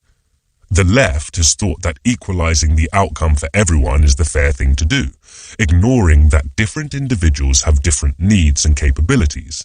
The right has believed that equality of opportunity is sufficient, without realizing that truly fair competition requires some equality in capabilities among individuals, which cannot be guaranteed without a considerable degree of equality in outcome among their parents' generation, achieved through income redistribution, guarantee of access to quality basic services, and regulation of markets. We don't want to fly with an airline which thinks giving chicken to vegetarians is fair. However, neither do we want to fly an airline which offers a range of meal alternatives catering for different tastes and needs, and even perhaps more than one type of chicken dish, but only at the cost of a ticket that few of us can afford. Chapter 13. Chili. Chili kimchi. Korean, my mother-in-law's recipe. Green chilies pickled in red chili powder, chopped garlic, and myeolchi-jat, Korean fermented anchovy sauce. A lot of people are, understandably, scared of the hot taste of chili. To those who are not used to it, its fiery flavor can be a source of a range of discomforts: burning mouth, watering eyes, pain-induced sweating, and even intestinal cramps. For people from what I call the Chili Belt, ranging from Mexico, where the name chili comes from, Peru, the Caribbean Basin, Northern Africa, South Asia, Southeast Asia, China, and up to North Korea, the idea of eating food without the sharp pleasure from the heat of chili is unthinkable. The hotness of chili is not really a taste, but a pain. It is actually a chemical trickery of the highest sophistication, conjured up by the berry. Yes, it is a berry in disguise. Listen to strawberry. Despite the burning pain it causes, especially to our membranes, capsaicin, the main source of the hot taste in chili, does not actually cause any direct tissue damage. It just fools our brain into believing that our body is undergoing such damage. It does so by binding itself to one of our sensory receptors that enables the body to detect extremes of temperature, the contact of acidic or corrosive substances, or the effect of any kind of abrasion or chafing. Chili's hotness is such an issue that a dedicated scale has been invented to measure it. It is called the Scoville scale, after Wilbur Scoville, an American pharmacist who, in 1912, came up with the idea. It measures the heat of a chili by extracting the heat components, capsaicinoids, of it by dissolving a dried specimen in alcohol, diluting it with sugared water, and letting a panel of 5 tasters decide whether they can feel the heat. According to the system, if the majority, that is 3 out of 5, of the tasters cannot detect the heat when one part of a particular chili is diluted to, say, 10,000 parts of water, the chili will get a Scoville heat unit, SHU, of 10,000. Not as discerning as the Scoville scale, but a more intuitive chili scale has evolved among restaurants serving food from the chili belt in countries where native food is mild, to help their customers avoid chili-induced pains. The scale has 0 to 2 or 3 pictures of chilies next to the dishes in the menu, denoting their chili contents. A Sichuan restaurant in London that I visited with my friend Duncan Green, the renowned development campaigner, in the early 2000s, deployed a rather extended chili scale. Its chili signs ranged from 0 to 5. Most Sichuan dishes contain chili in some form. Fresh, dried, ground, pickled, as well as being added in the forms of chili bean paste and chili oil. So the restaurant must have felt that it needed a finer scale than the usual 2 or 3 chilies in order to properly distinguish its dishes from one another in terms of hotness. As a good Korean, I wanted to go all the way up to portions with 5 chilies, but I checked myself and ordered options with fewer chilies, for Duncan could not take too much chili heat. Duncan, while being excited by the challenge of spicy flavors, ordered a dish with no chili sign as an insurance. I agreed that it was a wise move. If worst came to worst and he found the other dishes too hot, he would have at least one to enjoy. When the food arrived, however, Duncan blanched. His no-chili dish had 5 or 6 pinky-sized fried dried chilies in it. Utterly baffled, he asked the waitress whether there was a mistake. The waitress said that there was no mistake, and when Duncan protested that he had ordered a dish without any chili, she explained that a dish having no chili sign next to it didn't mean that there was no chili in it. The chili sign was, she explained with the patience of a schoolteacher trying to explain something to a particularly slow child, just an indicator of relative hotness, not the indication of the amount of chili in it. Accepting his fate, poor Duncan took out the chilies from his dish, but some of the capsaicinoids were already in the food, making it still a little too hot for him. As for the other dishes, to his credit, he tried all of them and liked them, albeit with some sweat and tears. The story has a happy ending. Duncan grew to like the taste of chili and kept going back to the restaurant, which eventually became one of his favorites. When something is ubiquitous, it is taken for granted, and when something is taken for granted, it does not get counted, like chili in the chili scale of the Sichuan restaurant in my story. The supreme example of this category in economics is the unpaid care work done at home or in the community. The most widely used measure of economic output, gross domestic product, or GDP, counts only things that are exchanged in the market. Like all other measures in economics, it has its problems, but the biggest problem is that it is based on a very capitalist view that given how different people value the same thing differently, the only way to decide how valuable something is to society is to see what price it commands in the market. This practice of counting only marketed activities makes a huge chunk of economic activities invisible. In developing countries, this means that a big share of the agricultural output is not counted because a lot of rural people consume at least part of what they produce. Since this proportion of agricultural output is not exchanged in the market, it does not get captured in GDP statistics. Both in rich countries and in developing countries, this market-based measure of output means that unpaid care activities done at home or in local communities are not counted as a part of national output. Childbearing, child rearing, educational help to children, care for the elderly and the disabled, cooking, cleaning, laundry and household management, which involves what the American sociologist Alison Daminger calls cognitive labor. These activities are not counted despite the fact that they would amount to 30 to 40% of GDP if valued at market prices. The absurdity of not counting non-marketed care work can be seen if you do a simple thought experiment. If two mothers swapped their children and took care of each other's child while paying each other the same going rate for childcare, which will leave both of them financially unaffected, GDP will increase even if the amount of childcare remains the same. At a more conceptual level, it is deeply problematic not to count those activities without which human society, not to speak of the economy, which is nestled in society, cannot exist in the first place. Given that the vast bulk of unpaid care work is done by women, not counting it means a big undervaluation of women's contribution to our economy and society. This invisibility of household work is such that we talk of working mothers, as if mothers who stay at home do not work.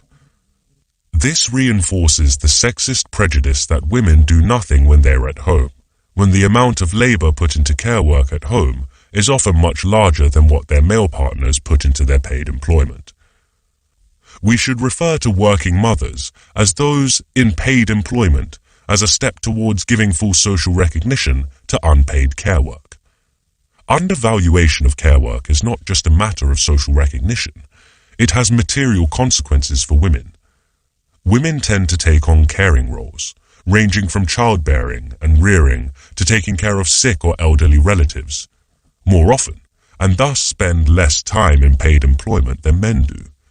Since pension entitlement, beyond basic state pension, is tied to one's wages, this means that, other things being equal, women cannot accumulate as much pension entitlement as men can, although in some European countries this is partly, but only partly addressed by measures like care credits for time spent on childcare and elder care.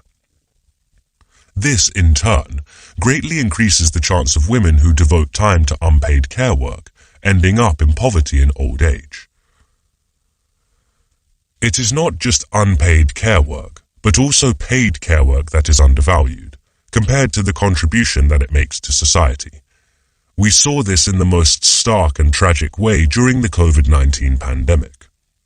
During the pandemic, many countries realized that, like those who are doing unpaid care work at home in communities, there are some people without whose work our very existence as society is impossible. These included those who are doing paid care work in medical professions, e.g. doctors, nurses, ambulance drivers, childcare, senior care, teaching, and so on. They also included those whose work is not care work per se, but is necessary for the survival and the renewal of society. Social reproduction is the technical term. Those who produce food and other essential items, those who distribute them, e.g. supermarket workers, delivery people, public transport workers, those who clean and repair buildings and infrastructure and so on. People who work in such professions were designated key workers in the UK and essential employees in the US and were given privileges regarding things like basic shopping or education of their children. They were even hailed as heroes. One thing that emerged from this experience was that almost all those essential workers, with the exceptions of top medical doctors, are poorly paid. Now, this is something of a paradox. If some activities are essential, shouldn't those who are engaged in them be paid the best, by definition? One reason for the undervaluation of even marketed care work is the same as what is behind the neglect of unpaid care work. That is, the deep-rooted practice of gender discrimination. For a number of reasons, which one chapter cannot encompass, women, especially women of color and immigrant women, are disproportionately represented in low-paid caring professions, nursing, childcare, old-age care home services, and domestic services. These female workers are not only paid less than their male colleagues doing similar jobs, but they are paid much lower wages than what male workers with comparable abilities would be paid in male-dominated professions.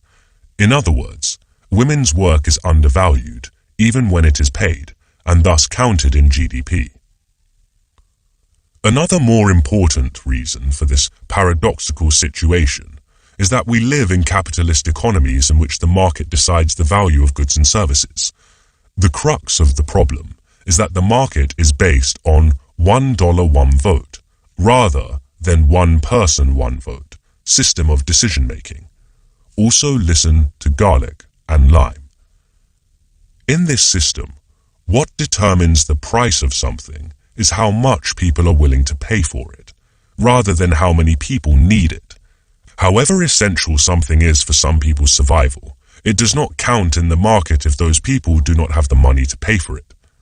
This means a huge undervaluation of those essential goods and services, whether it is basic foodstuffs, healthcare, education, or care home services. At the same time, something will be supplied, however non-essential and irrelevant it may be from a commonsensical point of view, if some people are willing to pay for it. Hence the absurd situation that billionaires had a space race in the middle of a pandemic, during which many healthcare staff were getting sick because they did not have adequate personal protection equipment. COVID-19 patients were dying because of a shortage of medical staff and medical equipment, and nursing home residents were contracting COVID-19 because they could not get proper care. Like how the Sichuan restaurant in my story treated chilies, we have come to take the presence of unpaid care work, mostly done by women, for granted, despite the fact that our economy and society cannot exist without it. This sexist bias and the accompanying practice of gender discrimination, when combined with the very way in which the market values things, have resulted in a significant undervaluation of paid care work too. The combination of these two aspects has meant that we are at best grossly underrating and at worst completely ignoring many of the most essential human activities, and thus creating a totally biased view of what is important for human welfare. In order to correct this situation, we need to change our perspectives, practices, and institutions regarding care work. First, perspectives. We need to recognize the importance, or rather the essential nature of care work, both paid and unpaid, for human survival and welfare. We need to stop thinking that the value of something should be determined by the market. We also need to part with the idea that care work is women's work. Second, the changes in our perspectives need to be translated into reality through changes in our practices, reducing the gender wage gap, opening up traditionally male-dominated professions more to women, and fighting racial discrimination, so that poorly paid care work does not become the only option for ethnic minority women.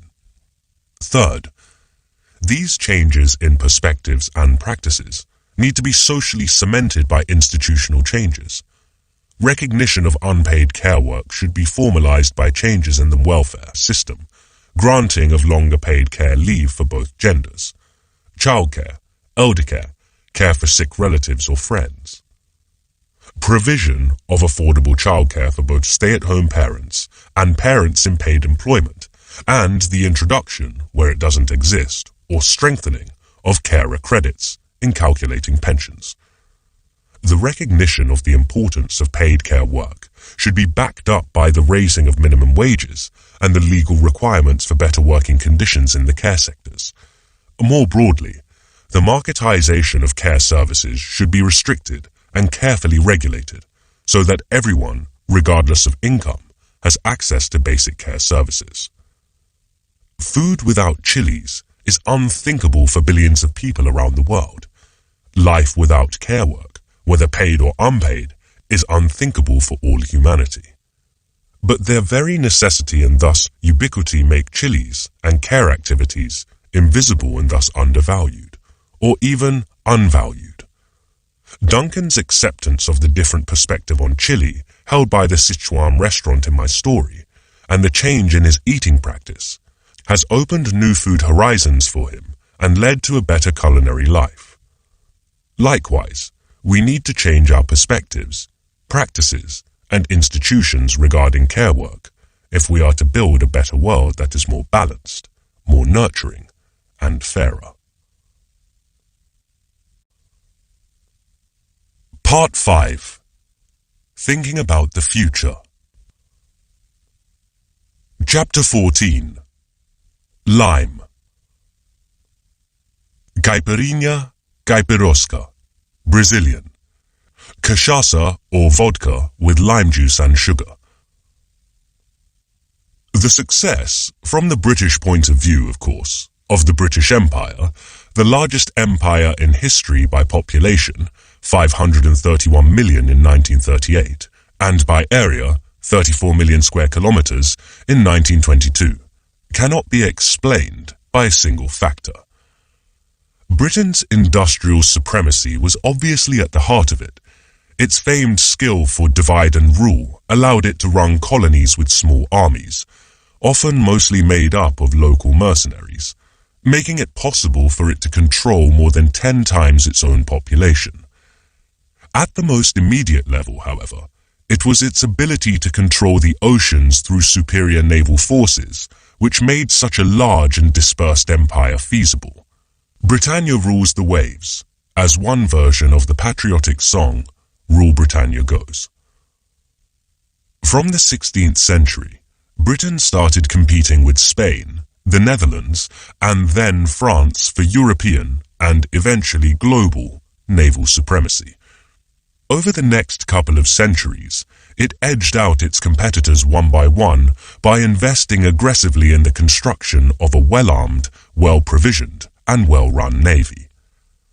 The Battle of Trafalgar in 1805, in which the Royal Navy, under the command of Admiral Horatio Nelson, defeated the combined fleets of the French and the Spanish navies, sealed Britain's global naval supremacy for more than a century. With such a strong navy, Britain, given its island status, was virtually uninvadable. Safety from external invasion, in turn, allowed the country to use its relatively small and thus economical army almost exclusively for maintaining internal order, by suppressing the not infrequent revolts against its notoriously inegalitarian socio-economic order. Above all, the strong navy enabled it to expand its empire by capturing far-flung lands, repelling attempts of rival powers to take over the captured lands, and protecting from piracy its commercial ships engaged in colonial trade. And in the ascendancy of the British Navy, a tiny, cheap fruit called lime played a critical role. In the early days of European transoceanic voyages on sailing ships, which started in the late 15th century, the biggest killer of sailors was not enemy ships, not pirates, nor even storms. It was scurvy, a horrible disease whose symptoms included lethargy, swollen and bleeding gums, loose teeth, severe joint pain, and often death. We now know that scurvy is caused by the lack of vitamin C in the body, but its cause remained a mystery until the 20th century. Unlike most other animals, humans cannot synthesize vitamin C, so they need to take it orally. Subsisting on a diet of rancid salted meat, weevil-infested biscuits, hardtack, and stale beer for months on end, sailors on transoceanic voyages developed scurvy and died off like flies. Scurvy was so prevalent that ship owners and governments are said to have assumed a 50% death rate from it for sailors embarking on any major long-distance voyage. It is estimated that scurvy killed more than 2 million sailors worldwide between the time of Columbus's transatlantic voyage and the mid-19th century. Naturally, there was a frantic search for a cure for scurvy. All sorts of remedies, including vinegar and vitriolic acid, were tried. Slowly, the juice of citrus fruits came to be known as an effective cure, although until the 20th century, it was not understood that the active ingredient was vitamin C. The search for the cure for scurvy was so important in the discovery of vitamin C that the scientific name for the vitamin is ascorbic acid, which literally means anti-scurvy acid. The effectiveness of citrus juice against scurvy was also known by its rival navies, but the Royal Navy was the first to apply the solution systematically. In 1795, the Admiralty made lemon juice a compulsory item on a sailor's ration, and, cleverly, ensured its consumption by mixing it in the ration of watered-down rum, known as grog. Lemon was soon replaced by lime. This was partly because lime was cheaper and easier to provision. Unlike lemons, limes grew in Britain's Caribbean colonies, but it was also because lime was considered more effective, as it was then mistakenly believed that scurvy was cured by acidity, in which lime is higher than lemon, rather than by vitamin C, whose level in lime is only around half that in lemon. Within just over a decade of the introduction of lemon and then lime juices, scurvy virtually disappeared in the Royal Navy. Consumption of lime became such a prominent feature of the Royal Navy that British sailors came to be called limeys by the Americans, a name that eventually came to mean all Brits in the US. Another country for which lime is a symbol of national identity is Brazil. Lime is the key ingredient in the country's national alcoholic drink, caipirinha. It's made from lime juice, although the juices of other fruits, such as passion fruits, are also used, sugar, and cachaça, Brazil's national liquor. Cachaça is distilled from fermented sugarcane juice, so caipirinha is sugar, and lime. If distilled to a high degree, sugarcane juice becomes ethanol, which can be used as a fuel for automobiles. As the largest producer of sugarcane in the world, Brazil had experimented with the use of ethanol as a fuel for motorcars since the early 20th century. But following the collapse in international trade due to the Great Depression, and then the Second World War, which made the importation of oil difficult, its government started seriously pushing for the use of ethanol fuel by making a 5% mixture of ethanol into gasoline mandatory and subsidizing the ethanol industry. After the Second World War, the use of ethanol declined with cheap oil, but after the first oil shock in 1973, the Brazilian government introduced an ambitious program to promote the substitution of petroleum with ethanol. Brazil's 1975 National Ethanol Program, Pro-Álcool, subsidized both sugar producers' investments in ethanol production capacity and the price of ethanol at the pump. In the late 1970s, car producers operating in Brazil, such as Fiat and Volkswagen, even developed engines that could exclusively be run on ethanol. By 1985, 96% of all new cars sold in Brazil had all ethanol engines. Since then, there have been ups and downs for the program, with fluctuations in oil price, sugarcane production, and the scale of government subsidies. But the launch of the flexi fuel cars, which can run on any mixture of gasoline and ethanol, by Volkswagen in 2003, followed by other manufacturers, has secured ethanol's place as a major energy source for Brazil. Today, ethanol supplies 15% of its annual energy production. No wonder the American historian Jennifer Eaglin titled her important study on the history of ethanol fuel in Brazil, "More Brazilian Than Cachaça." Outside Brazil, ethanol and other modern biofuels, such as biodiesel made with plant oils like as rapeseed or soybean, or animal fat, have seriously entered the energy system only in the last couple of decades. With increasing concerns about climate change, dozens of countries are now requiring the mixing of ethanol in gasoline and biodiesel in diesel oil in an attempt to reduce the use of fossil fuels. The world is already experiencing melting polar ice and rising sea levels, increases in the strength and frequency of extreme weather events, heat waves, cyclones, flooding, wildfire, and mass extinction of species. There is a scientific consensus that if the rise in global temperature is not controlled very soon by radically reducing the emission of greenhouse gases, such as CO2, methane, nitrous oxides, etc., humanity will face an existential threat in the coming decades. First, we need new technologies, and lots of them. Above all, we need alternative energy technologies that will enable us to generate energy without emitting greenhouse gases, GHGs, biofuels, solar power, wind energy, wave power, hydroelectricity, hydrogen fuel, and even nuclear power as a stopgap measure in some circumstances. Capturing emitted carbon and either using or burying it could also play a minor role. We need more effective ways of storing electricity so that we can use the intermittent electricity generated by solar or wind power on a more constant basis. It is not just new energy technologies that we need. Fossil fuels are used not just as energy sources, but in the making of key materials of our modern industrial way of life: steel, fertilizer, cement, and plastic.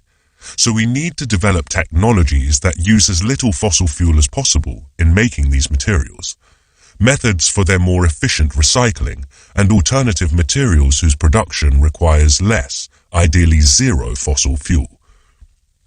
We also need adaptation technologies that help us deal with the consequences of climate change.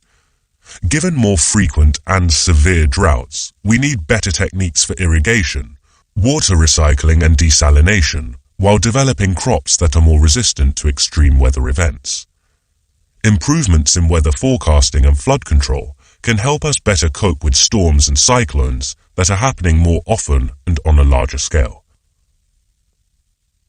Better technologies are necessary but not enough. We also need changes in the way we live, mainly people in the rich countries and richer people in developing countries. Even with the use of alternative energies, like biofuels, electric batteries, and hopefully hydrogen fuel cells, we need to drive less in personal vehicles.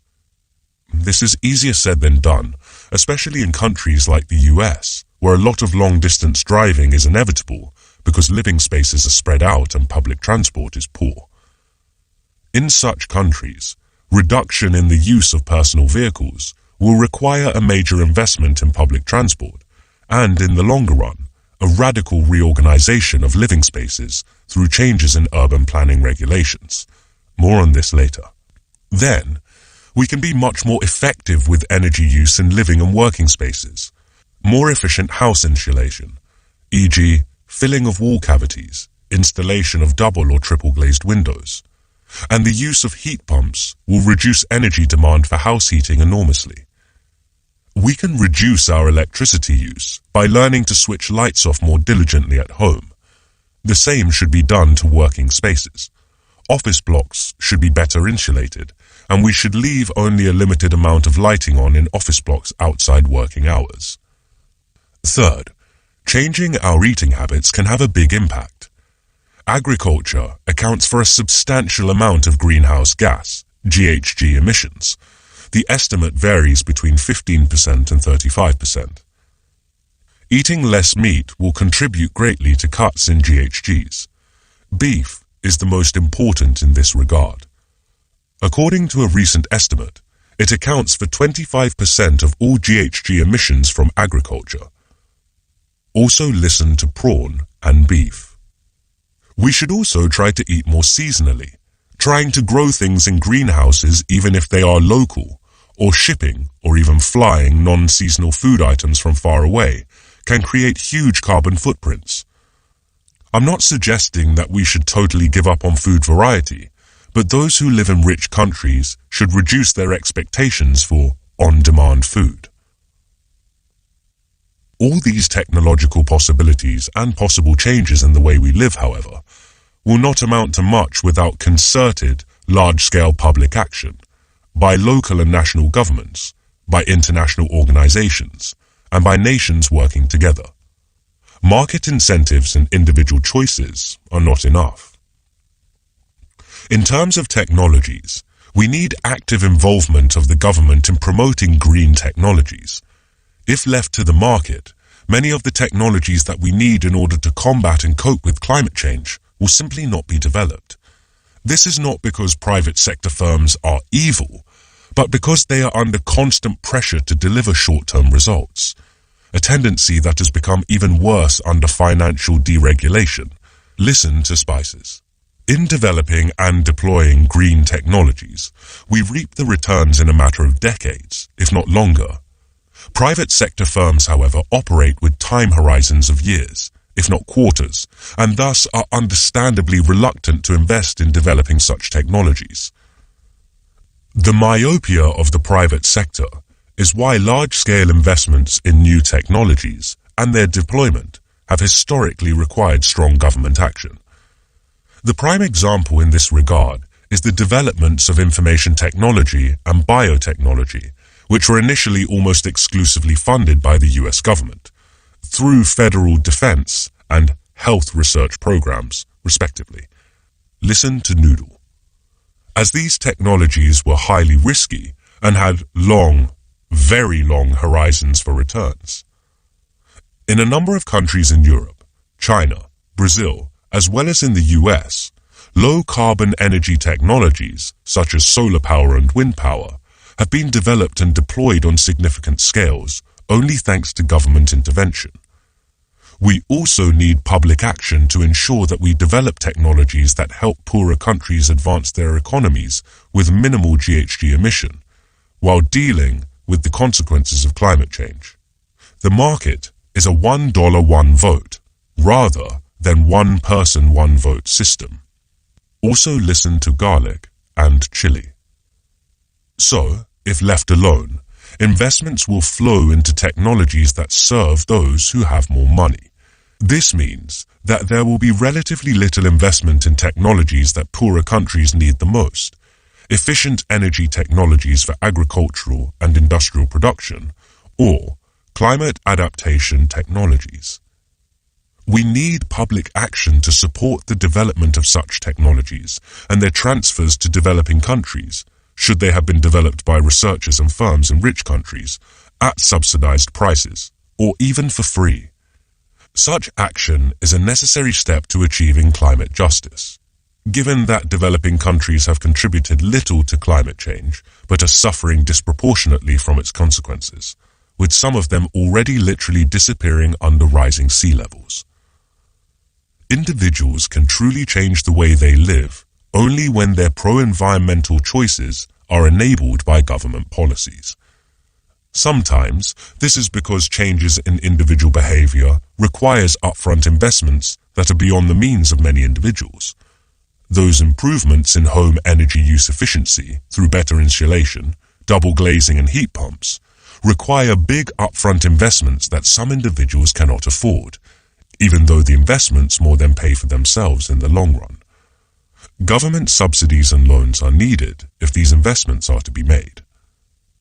Sometimes we need public action because leaving it to individuals to make the right choice in the market to deal with a systemic problem like climate change is not only unfair but ineffective. Greener eating is the best example in this regard. In theory, we could require that those who are selling food fully disclose the carbon footprint of their products and let consumers shop in the right way and drive out polluting producers. However, in reality, this is as good as doing nothing. To begin with, consumers do not have the time and the mental capacity to process all the information on the carbon footprints of their food items, even if they are fully disclosed. Actually, it could be worse than doing nothing. Without the government setting the minimal environmental standards, there will be a race to the bottom, in which suppliers that pollute more drive out their competitors by offering cheaper products. Lime may have been an effective antidote to scurvy, but it required executive action by one of the most powerful institutions in the world at the time, the Royal Navy, to use it in an effective way and save sailors' lives in quantity. The Royal Navy did not leave it up to the individual sailor to pack his own citrus before setting sail, but mandated its inclusion in the ration and adapted the sailors' favorite tipple, rum, to ensure that vitamin C got to everyone. So it is with climate change.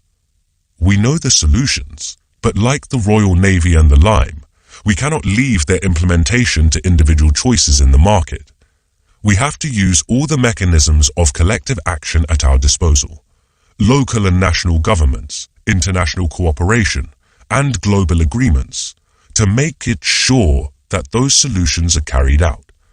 Food regulations, investments in public transport, changes in urban planning policy, government subsidies for improvements in house insulation, public financing of the development of more energy-efficient technologies, and transfer of green technologies to developing countries. The most effective social changes occur when individual change is combined with determined, large-scale public actions. Chapter 15. Spices. Monkfish in curried clam broth. My recipe. Monkfish, or any firm whitefish, served with curried clam broth. As you'll know by now, I don't have cravings for any particular cuisine, not even Korean. I can happily go without eating Korean food for 6 months, and I often did when I was a graduate student. Nor do I need to eat Italian, Mexican, or Japanese food regularly, even though these are favorites. There is one exception: Indian food, or rather, South Asian food. If I don't eat South Asian food for a couple of weeks, I miss it. It's ironic, I disliked South Asian food when I first tried it. With most other new cuisines, it was instant affection. I fell for Thai food head over heels when I first tried it in a Thai restaurant in Soho back in the late 1980s.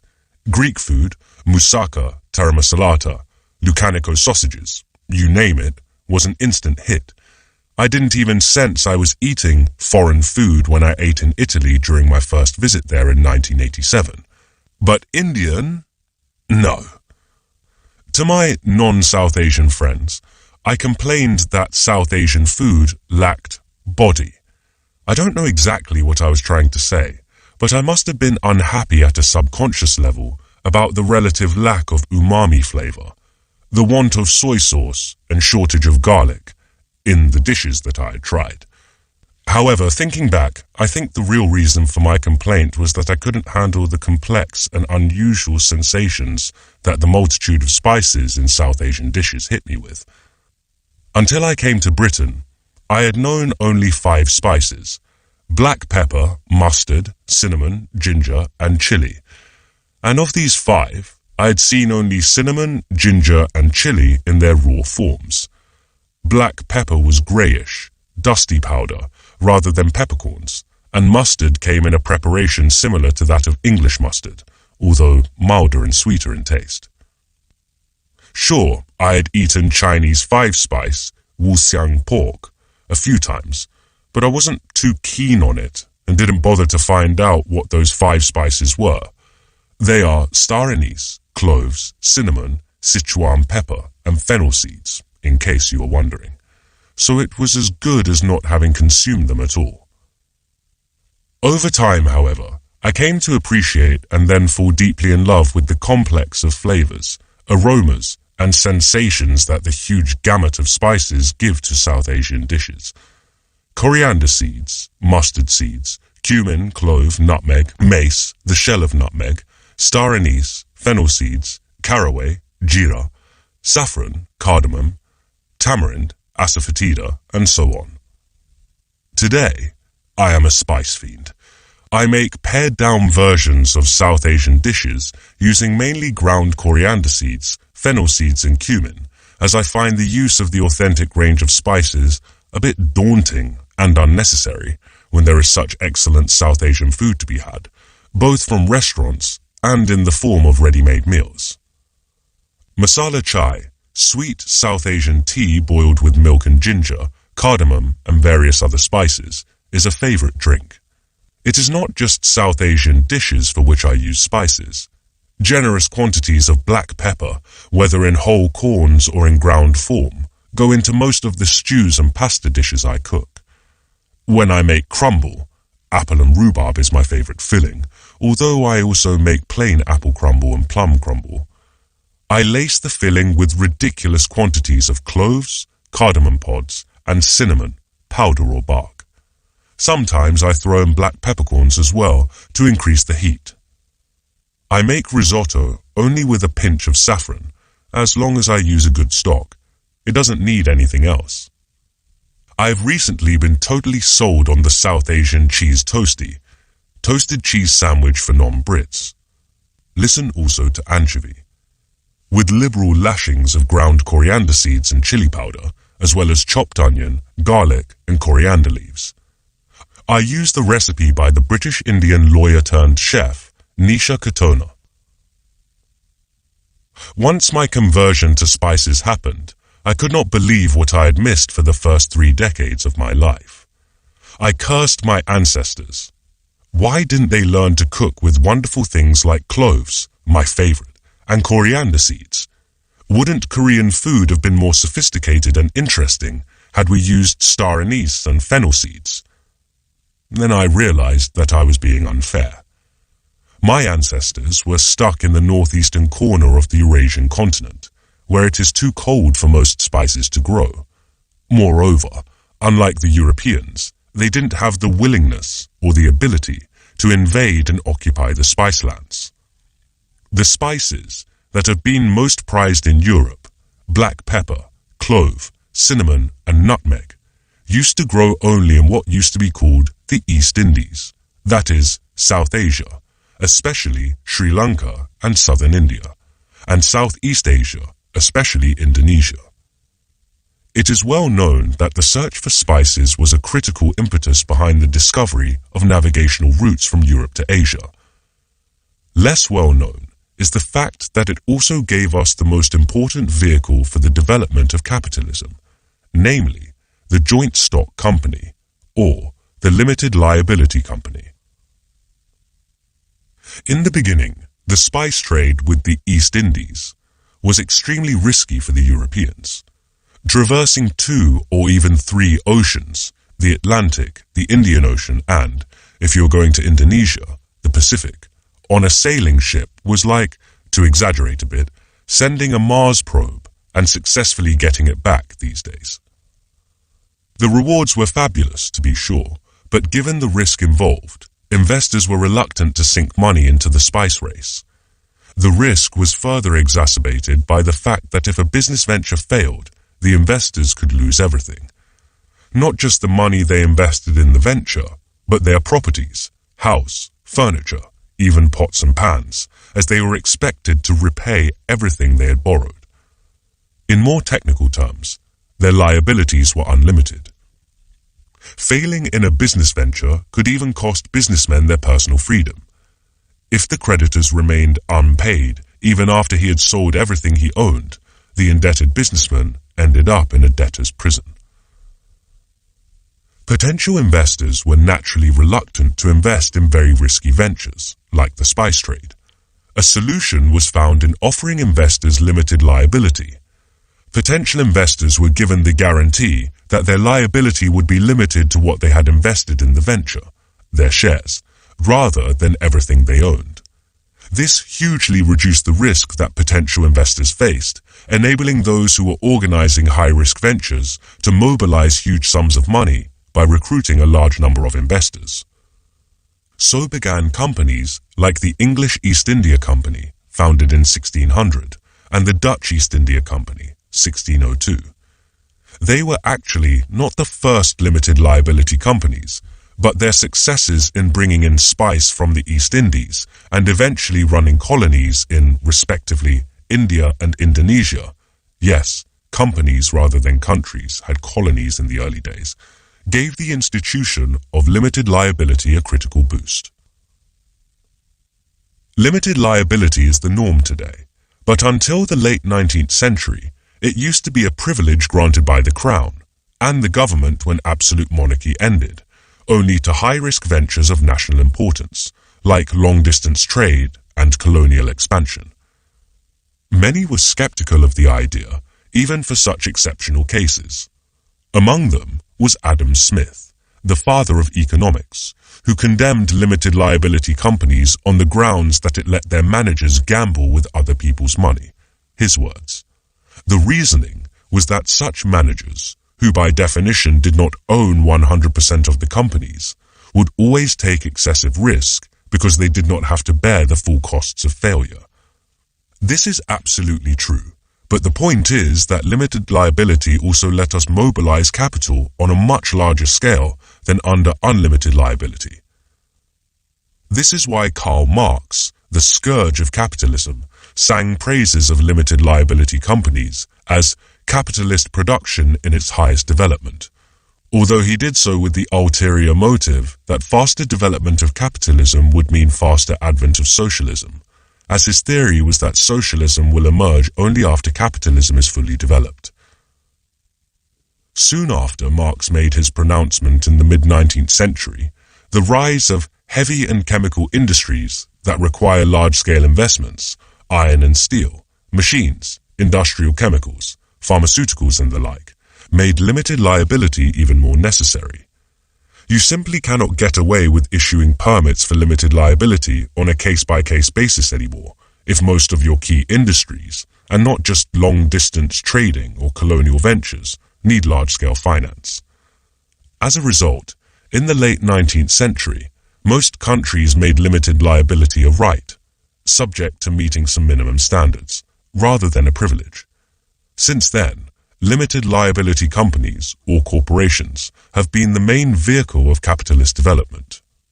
However, this once mighty vehicle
economic progress has recently been turning into an obstacle to it. Financial deregulation in the last few decades has created so many financial opportunities that shareholders no longer have long-term commitments to companies they legally own. For example, the average period of shareholding in the UK has fallen from 5 years in the 1960s to less than a year these days. If you cannot commit your money even for a year, can you really say that you share ownership in the company? In order to keep restless shareholders happy, professional managers have given them an extremely high share of profits in dividends and share buybacks, the practice in which companies buy their own shares and thus raise the share prices so that shareholders can cash in by selling the shares they own if they so wish. In the last couple of decades, in the US and the UK, the proportion of corporate profit thus given to shareholders reached 90 to 95%, when it used to be less than half before the 1980s. And given that retained profit that has not been distributed to shareholders, is the major source of corporate investments, this change has seriously weakened the ability of companies to invest, especially in projects whose returns come in the long run. Also listen to Lime. The time has come to reform the institution of limited liability so that we retain its benefits while limiting its harmful side effects. First of all, limited liability may be modified to encourage long-term shareholding. For example, voting rights can be linked to the length of shareholding period, so that long-term shareholders have louder voices. This is known as tenure voting. Some countries, such as France and Italy, already practice it, but only in very attenuated forms, shareholders of more than 2 years getting another vote, that sort of thing. We need to strengthen tenure voting seriously by giving, for example, 1 extra vote to a share for each additional year owned, perhaps with a ceiling of, say, 20 votes per share. In some way, we need to reward long-term commitment by investors. Second, we should limit the power of shareholders, even the long-standing ones, by giving a bigger say in company management to other stakeholders, like workers, suppliers of inputs, and local communities where the companies are located. The strength and problem with shareholders is that even the long-standing ones can leave any time.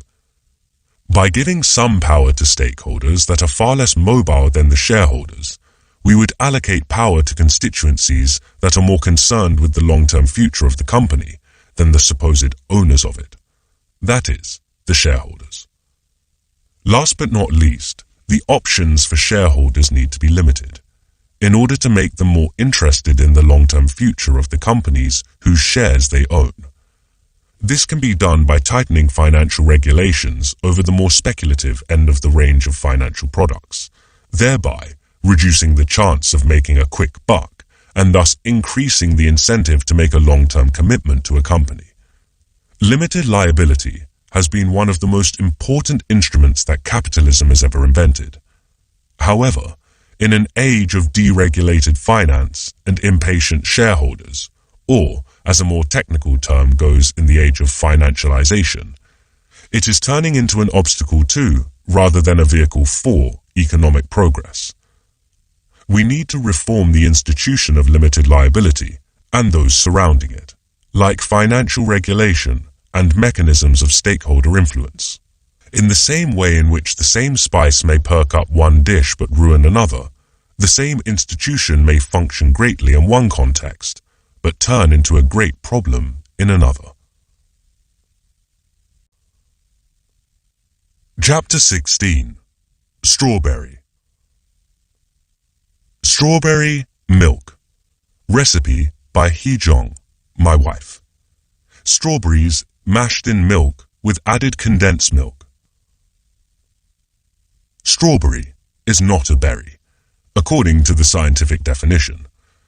Neither are blackberries or raspberries. Botanically, grape, blackcurrant, banana, cucumber, tomato, aubergine, watermelon, and chili are berries. Don't worry, there are berries that are scientifically berries too: cranberry, blueberry, and gooseberry. Still, you wonder why some of the best minds in botany toiled away and presumably debated with each other, only to come up with a scientific category called berry, when there are so many things that are called berries that are not, and so many things that aren't that are. Whether or not it is botanically a berry, strawberry is the berry for most people around the globe. In their natural season, the best strawberries are sweet and flavorful enough to be eaten on their own. At other times, they are usually a little too tart. People sweeten them with sugar, or, better yet in my view, condensed milk. The more adventurous eat strawberries with balsamic vinegar or black pepper, or both. When invited to attend a summer garden party in Britain, expect to be served strawberries with cream poured over them. At the risk of losing a few English friends, I must confess that I do not like this combination. We make all sorts of nice sweet things with strawberry. Cakes, cheesecakes and tarts. I especially love French tarte aux fraises. Strawberry, together with vanilla and chocolate, forms the holy trinity of ice cream flavors all around the world, although most strawberry ice creams do not have any real strawberry in them. The English are particularly inventive with strawberry-based desserts, such as Eton mess, a mixture of strawberries, crushed meringue, and cream, allegedly invented in Eton College, the private school famous for producing the English political elite, and strawberry trifle, mixture of strawberries, custard, sponge fingers biscuit soaked in sherry, and controversially, strawberry-flavored jelly topped with a layer of cream. These days, the seasonality of strawberry is overcome by imports from different climes or cultivation in greenhouses. But until a few decades ago, these practices were expensive, so for most people, the only way to taste strawberry outside the season was to make it into jam. There are jams made with other fruits, such as raspberry, peach or apricot, but for most people, strawberry jam is the jam. On top of buttered toast is where strawberry jam is most frequently found, but it could go between bready things, as in British jam and cheese sandwich, folded French crepe, or peanut butter and strawberry jam sandwich, my family's variation on the American classic PB&J, or peanut butter and grape jelly sandwich. Listen to banana on jelly. The best use of strawberry jam for me is to put it on top of British scones, together with clotted cream. By the way, I am declaring strict neutrality regarding the Devon-Cornwall War on the order of jam and cream. Both ways taste fine to me. Russians put strawberry jam and other fruit jams in their tea to sweeten it and to counter the tannic taste of tea. Quite a clever little idea, although personally, I've grown too fond of British tea with milk to have my tea with fruit jam, other than as an occasional diversion.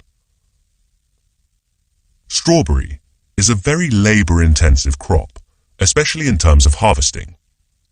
Unlike fruits such as apples or grapes, strawberries are often hidden among leaves, sometimes deeply, so they require time to locate. They are soft and thus can get easily bruised in the picking process, so the pickers need to be careful, which adds to the time required in harvesting. In rich countries with high wages, this high labor intensity is a major problem for strawberry producers, as it can make the fruit very expensive. Smaller farms that are easily accessible from main roads may partly meet this challenge by running PYO, pick your own schemes, where the customers provide their own labor for picking. But this is not a viable solution for most farms. They try to solve the problem of potentially high labor cost by hiring cheap immigrant workers. In California, which is the biggest agricultural state in the US and which produces over 80% of US strawberry output, such cheap labor is mainly supplied by Mexico. Some 70% of agricultural workers in California were born in Mexico, at least half of whom are undocumented, meaning that they are working in the US illegally. These migrant Mexican workers call strawberry la fruta del diablo, the fruit of the devil, as strawberry harvesting is one of the lowest paid, most difficult, and thus least desirable farm work in California. The plants are low, 4 to 5 inches tall, and growing from beds that are 8 to 12 inches high, so you have to constantly bend to pick the fruits. Doing this for 10 to 12 hours each day, weeks on end, can cause excruciating pain and lifelong disabilities. Most of these workers are paid poorly and work under harsh conditions. In the case of undocumented workers, they are paid only around half of what legal workers are paid, and many are exposed to abusive treatment. Employers know that they cannot run to the police. In the last couple of centuries, agriculture has been mechanized to a very high degree, at least in rich countries with expensive workers. From oxen or horse plows, hoes and scythes, to tractors, combine harvesters, and now even drones. However, harvesting of strawberries has so far resisted mechanization, given the judgment, where the fruit are hidden, and whether they are ripe enough to be picked, and the delicacy, given the fruit's easy bruising, involved in the work.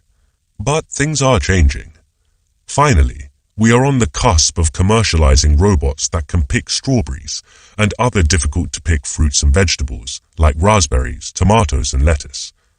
Currently, there are several companies developing robot harvesters that can locate, assess the ripeness of strawberries, and then pick them without bruising. These robots are as yet not quite as good as humans, but since they are constantly improving, the time will soon come when the final frontier of agricultural automation, strawberry harvesting, is conquered. It isn't just the strawberry pickers whose jobs are threatened by automation. These days, you cannot read, listen to, or watch news media without being told how robots are soon going to replace most human workers, and as a result, how most people will be left jobless. The fear of a jobless future is particularly heightened by the development in AI, artificial intelligence technologies, which enable machines to replace the human brain, rather than just human hands and muscles. Symbolic of this global anxiety about automation is an interactive program called Can a Robot Do Your Job?, launched by the Financial Times in 2017. Job loss due to automation has been a constant feature of capitalism, at least for the last 2.5 centuries. Listen to chocolate. And indeed, those journalists, economists, and business pundits who write for the likes of the Financial Times have constantly chided blue-collar workers for resisting economic progress when they tried to delay the introduction of labor-saving technologies for fear of job retrenchment. So why are those reporters and commentators suddenly worried about the impact of automation on jobs? I smell class hypocrisy here. The members of the commentariat class found it easy to condemn technology-resistant blue-collar workers as Luddites, the early 19th century British textile artisans who thought they could save their jobs by smashing the textile machines that were beginning to replace them, when they thought their own jobs were safe from automation.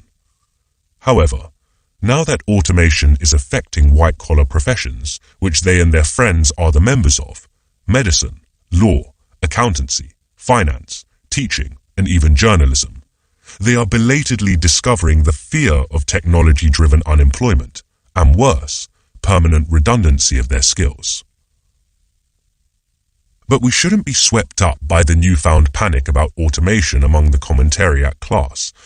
Automation has been with us for the last 250 years, and we've never seen the mass destruction of jobs on the scale that it is predicted for our future. This is because automation does not only destroy jobs, it also creates them. First of all, automation itself creates new jobs. For example, robots may destroy strawberry picking jobs, but automation will create demands for robot engineers, workers producing robots, and workers producing robot parts. Moreover, automation may reduce labor requirement per unit of output, but it may also increase the overall labor demand, and thus create more jobs, by making the product cheaper, and thus increase the demand for it. According to a study by James Besson, during the 19th century in the US, automation eliminated 98% of the weaving labor required to produce a yard of cloth, but the number of weavers actually grew by 4 times because the demand for cotton cloth, thanks to the lower price, increased so much. Then, there is indirect job creation from automation. The advent of the computer and the internet may have destroyed many travel agency jobs, as most of us now book our travel online ourselves. But it has also created other jobs in the travel industry. Those who are running the booking sites, those who are renting out accommodation through the likes of Airbnb, or the guides for small, specialized tours that get sufficient customers only because they can advertise on the internet. Last but not least, automation increases productivity and thus per capita income, which creates demands for new goods and services that fulfill more diverse and higher needs, which creates new jobs, higher education, entertainment, fashion, graphic design, or art galleries. Plus, we can always collectively decide to create more jobs through policy measures. It has been a standard practice, at least since the 1930s, that in an economic downturn, when private sector firms are reducing their spending by cutting investment or jobs, the government increases its spending and boosts the level of demand in the economy, which then gives the private sector firms the incentive not to sack workers or even hire new ones. During the COVID-19 pandemic, many rich country governments went as far as paying a high proportion of the wages of redundant workers to keep them from being sacked, up to 80% in the case of the UK government's furlough scheme. But governments can also create and have created jobs through regulations. If a government introduces a regulation demanding a higher number of workers per pupil served in education, teachers per pupil in schools, nurses per child in nurseries, healthcare, doctors or nurses per patient in hospital, or old people's care, carers per resident in nursing homes, it will create more jobs in those industries. And as we have seen in the COVID-19 pandemic, these are exactly the sectors which need to hire more people in order to provide good quality services. Listen to Chile.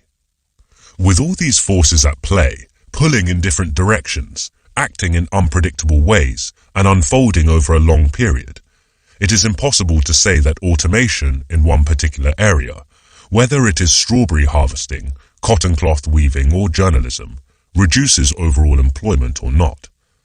But the fact that most people have had jobs, however many of them may have been less than ideal, even hazardous or oppressive, throughout 250 years of continuous automation, suggests that the overall impact of automation on jobs so far has not been negative. Some say it is different this time round, as now machines are replacing workers in jobs that used to be unautomatable. But it is in the nature of technological progress that most people don't see it coming until it arrives. If you told an upper-middle-class British lady in 1900 that most of her maid's work would be done by machines in a couple of generations, she would have laughed in your face. But then came along washing machines, vacuum cleaners, microwave ovens, refrigerators, machines that produced ready-made meals and so on. If you told a Japanese machinist in 1950 that in a few decades most of his work would be done by a machine, lathe, controlled by another machine, a computer, he would have thought you mad. But now, CNC, computer numerical control machines, are standard in factories in rich countries. 50 years into the future, many people may find it difficult to understand why so many people in the early 21st century thought so-called white-collar jobs were unautomatable. All of this does not mean that we can ignore the impact of automation on jobs. It does destroy certain jobs even while creating others, and its impact on those who are made redundant is devastating. Even if the overall impacts of automation on overall employment is not negative in the long run, that is no consolation for those workers who have lost their jobs. In theory, those who are made redundant due to machines making their skills obsolete can retrain and get another job. This has been the standard assumption among free market economists, who believe that people are unemployed only because they don't want to work at going wage rates. In reality, without a range of state support, it is very difficult, if not totally impossible, for such workers to get the retraining needed for re-employment unless they accept low-skilled jobs, stacking shelves in supermarkets, cleaning offices, or guarding building sites. Displaced workers need unemployment benefit and income supports that will see them through the retraining process. They need an affordable retraining system, which means government subsidies for the training institutes and/or for the trainees. They need effective, not just cosmetic help with job search, such as the ones provided through the so-called active labor market policy in countries like Sweden and Finland. Automation has come to be seen as the destroyer of jobs when it isn't, in the same way in which strawberry has become the berry, despite not being a berry. We need to see automation for what it is.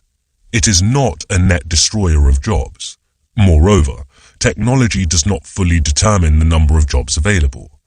Society can act to create new jobs, if it wants, through fiscal policies, through labor market policies, and through regulation of certain industries. Only when we see automation for what it is, can we overcome technophobia, automation is bad, and the sense of hopelessness among the young generation. We are not going to be needed, that are beginning to haunt the world. Chapter 17. Chocolate. Fernanda's Brownies. From Fernanda Reinert, a Norwegian friend. For the gooeyest brownies you'll ever have, sugar, flour, eggs, baking powder, and lots of cocoa powder. I have a confession to make. I am an addict. My habit started in the mid-1960s, when I was a toddler. Yes, I was precocious. The illegal substance that I first got hooked on was smuggled out of American military bases and sold in the black markets in South Korea of my childhood.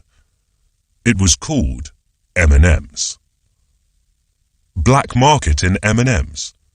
I'm not making it up.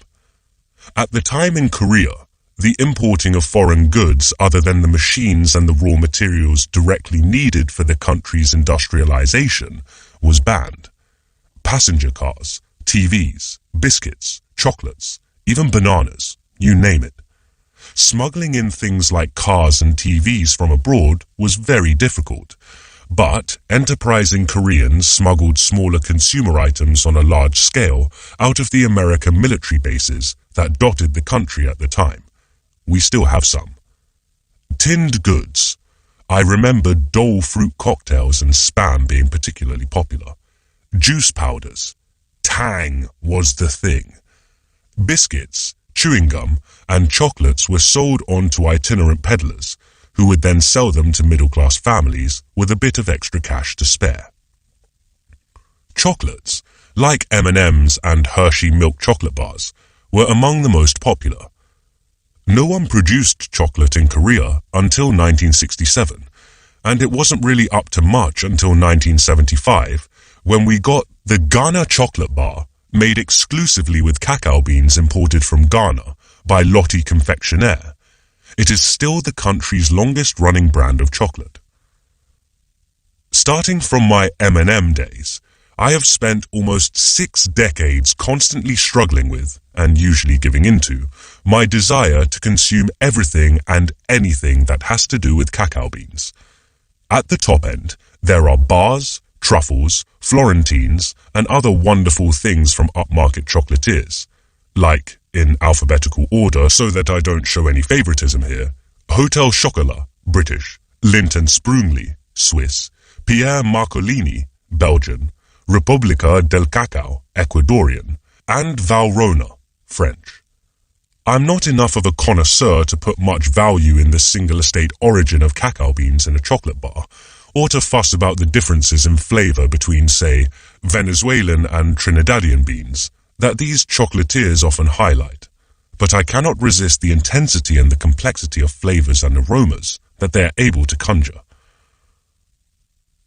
Liking those very refined chocolate products, however, does not mean that I am a snob. I take chocolate in all its forms. I often choose regular, dependable chocolate bars like Cadbury's Dairy Milk or Ghana chocolate bar over 70% cacao bars, or a box of exotic truffles from one of the luxury chocolate makers. Many of my fellow addicts, especially in Europe, are rather rudely dismissive of Hershey's chocolate bar for not having enough chocolate in it.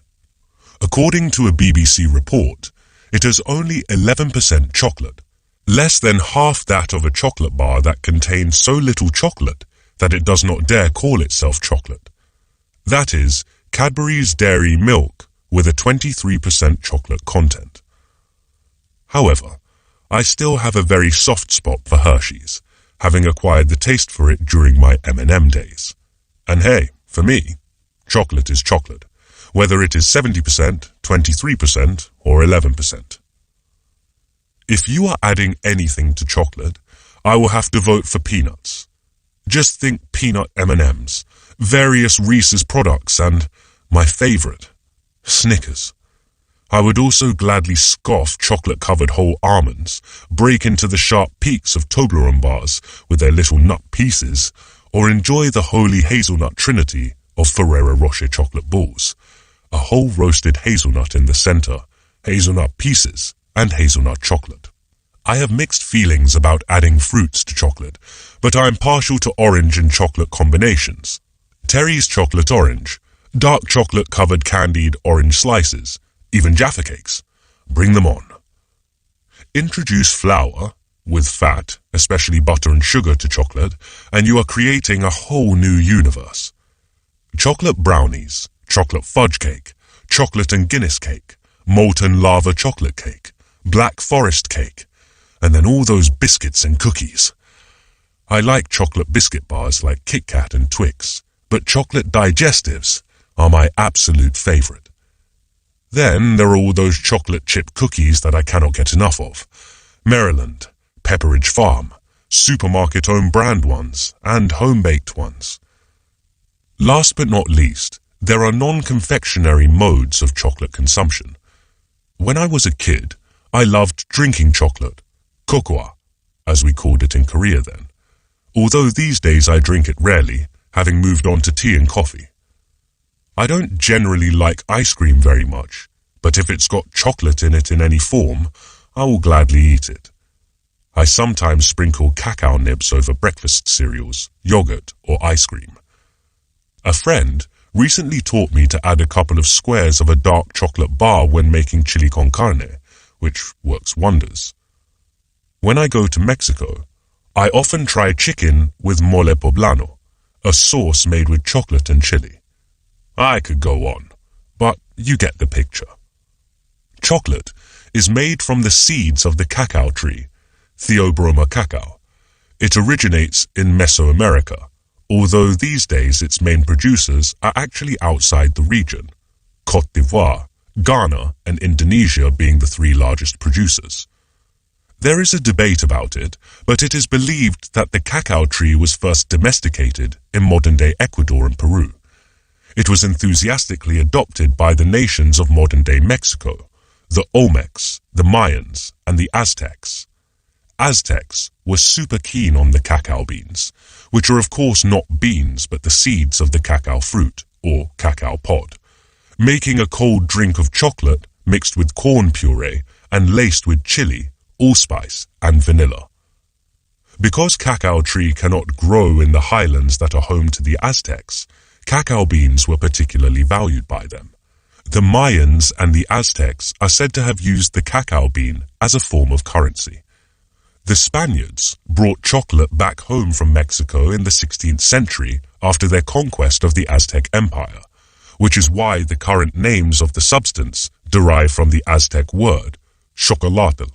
When it was first brought to Europe, chocolate was a drink, in the original Aztec fashion. By that time, however, the Spaniards in Mexico had taken the chili out, wimps, and added sugar or honey to the original Aztec recipe. Drinking chocolate started to spread rapidly throughout Europe from the 17th century. Chocolate was made solid only in 1847. Fry's of Bristol, one of the then triumvirate of British Quaker confectioners, together with Cadbury's of Birmingham and Rowntree's of York, invented the first mass-produced chocolate bar. Though the practice of mixing chocolate drinks with milk had been around for a couple of centuries, the initial chocolate bar was made of dark rather than milk chocolate. This is not because dark chocolate was more popular than milk chocolate. It was because all the earlier attempts to add milk to chocolate bars had failed because of the resulting excess liquid, which allowed mildew to develop. This problem was solved in 1875 by two Swiss. Daniel Peter, a chocolatier, created the first milk chocolate bars by ditching fresh milk and using powdered milk, invented by Omri Nestlé, the wizard of milk-based processed food technology. The two later joined forces with others to form the food giant Nestlé. In 1879, Lindt and Sprungli, another Swiss firm, made the next leap in chocolate making by inventing the process of conching, which improved the texture and the flavor of chocolate by prolonged machine mixing of ingredients. Switzerland became a byword for high-quality chocolate. Many people think that chocolate is the only thing that Switzerland makes, except for those ludicrously expensive watches that only oligarchs, bankers, and sports stars can afford. The widespread view is that it is a country that manufactures few things and lives on services. A negative spin on this would be that Switzerland is a country that makes a living by taking care of the black money deposited by third world dictators in its secretive banks and selling tacky souvenirs like cuckoo clocks and cowbells, which these days are probably all made in China anyway, to unsuspecting American and Japanese tourists. A positive and more prevalent spin is that the country is a model for the post-industrial economy in which prosperity is based on services, like finance and high-end tourism, rather than manufacturing. The discourse of the post-industrial age, originating from the 1970s, starts from the simple but powerful idea that people increasingly want finer things as they become richer. Once people fill their bellies, agriculture declines. When they meet other more basic needs, like clothing and furniture, they move on to more sophisticated consumer goods, like electronics and cars. When most people have these things, consumer demand shifts to services, eating out, theater, tourism, financial services, and so on. At that point, industry begins to decline, and services become the dominant economic sector, starting the post-industrial age of human economic progress. This view of the post-industrial age gained traction in the 1990s, when almost all rich economies started seeing the importance of manufacturing fall and the importance of services rise, both in terms of output and employment. This process is known as deindustrialization. Especially with China emerging as the biggest industrial nation in the world, the proponents of the post-industrial society argued that manufacturing had become what low-technology, low-wage countries like China did, while high-end services, like finance, IT services, and business consulting, were the future, especially for rich countries. And in this discourse, Switzerland, sometimes together with Singapore, has been touted as the proof that countries can maintain a very high standard of living by specializing in services. Persuaded by the argument and inspired by the examples of Switzerland and Singapore, some developing countries, such as India and Rwanda, even have been trying to more or less skip industrialization altogether and develop their economies by becoming specialized exporters of high-end services. Unfortunately, for the advocates of post-industrial society, Switzerland is actually the most industrialized economy in the world, producing the largest amount of manufacturing output per person. We don't see many made-in-Switzerland products, partly because the country is small, only around 9 million people, but also because it specializes in what economists call producer goods, machines, precision equipment, and industrial chemicals, that ordinary consumers, like you and me, do not see. It is interesting to note that Singapore, another supposed post-industrial success story, is the world's second most industrialized economy. Using Switzerland and Singapore as models of post-industrial service economy is like, how shall I put it, using Norway and Finland to promote beach holidays. The advocates of post-industrialism fundamentally misunderstand the nature of recent economic changes. What is driving deindustrialization is mainly changes in productivity, not changes in demand. This point is easier to see in relation to employment. Because the manufacturing process has become increasingly mechanized, we don't need the same number of workers to produce the same amount of manufacturing output. Listen to Strawberry. With the help of machines and even industrial robots, workers today can produce many multiples of what their parents' generation could. A half-century ago, manufacturing took up around 40% of the workforce in the rich countries. But today, the same, and sometimes even greater, amount of output is produced, with 10 to 20% of the workforce. The dynamics of output are a little more complicated. It is true that the importance of manufacturing in the national economy has declined while that of services has risen in these countries.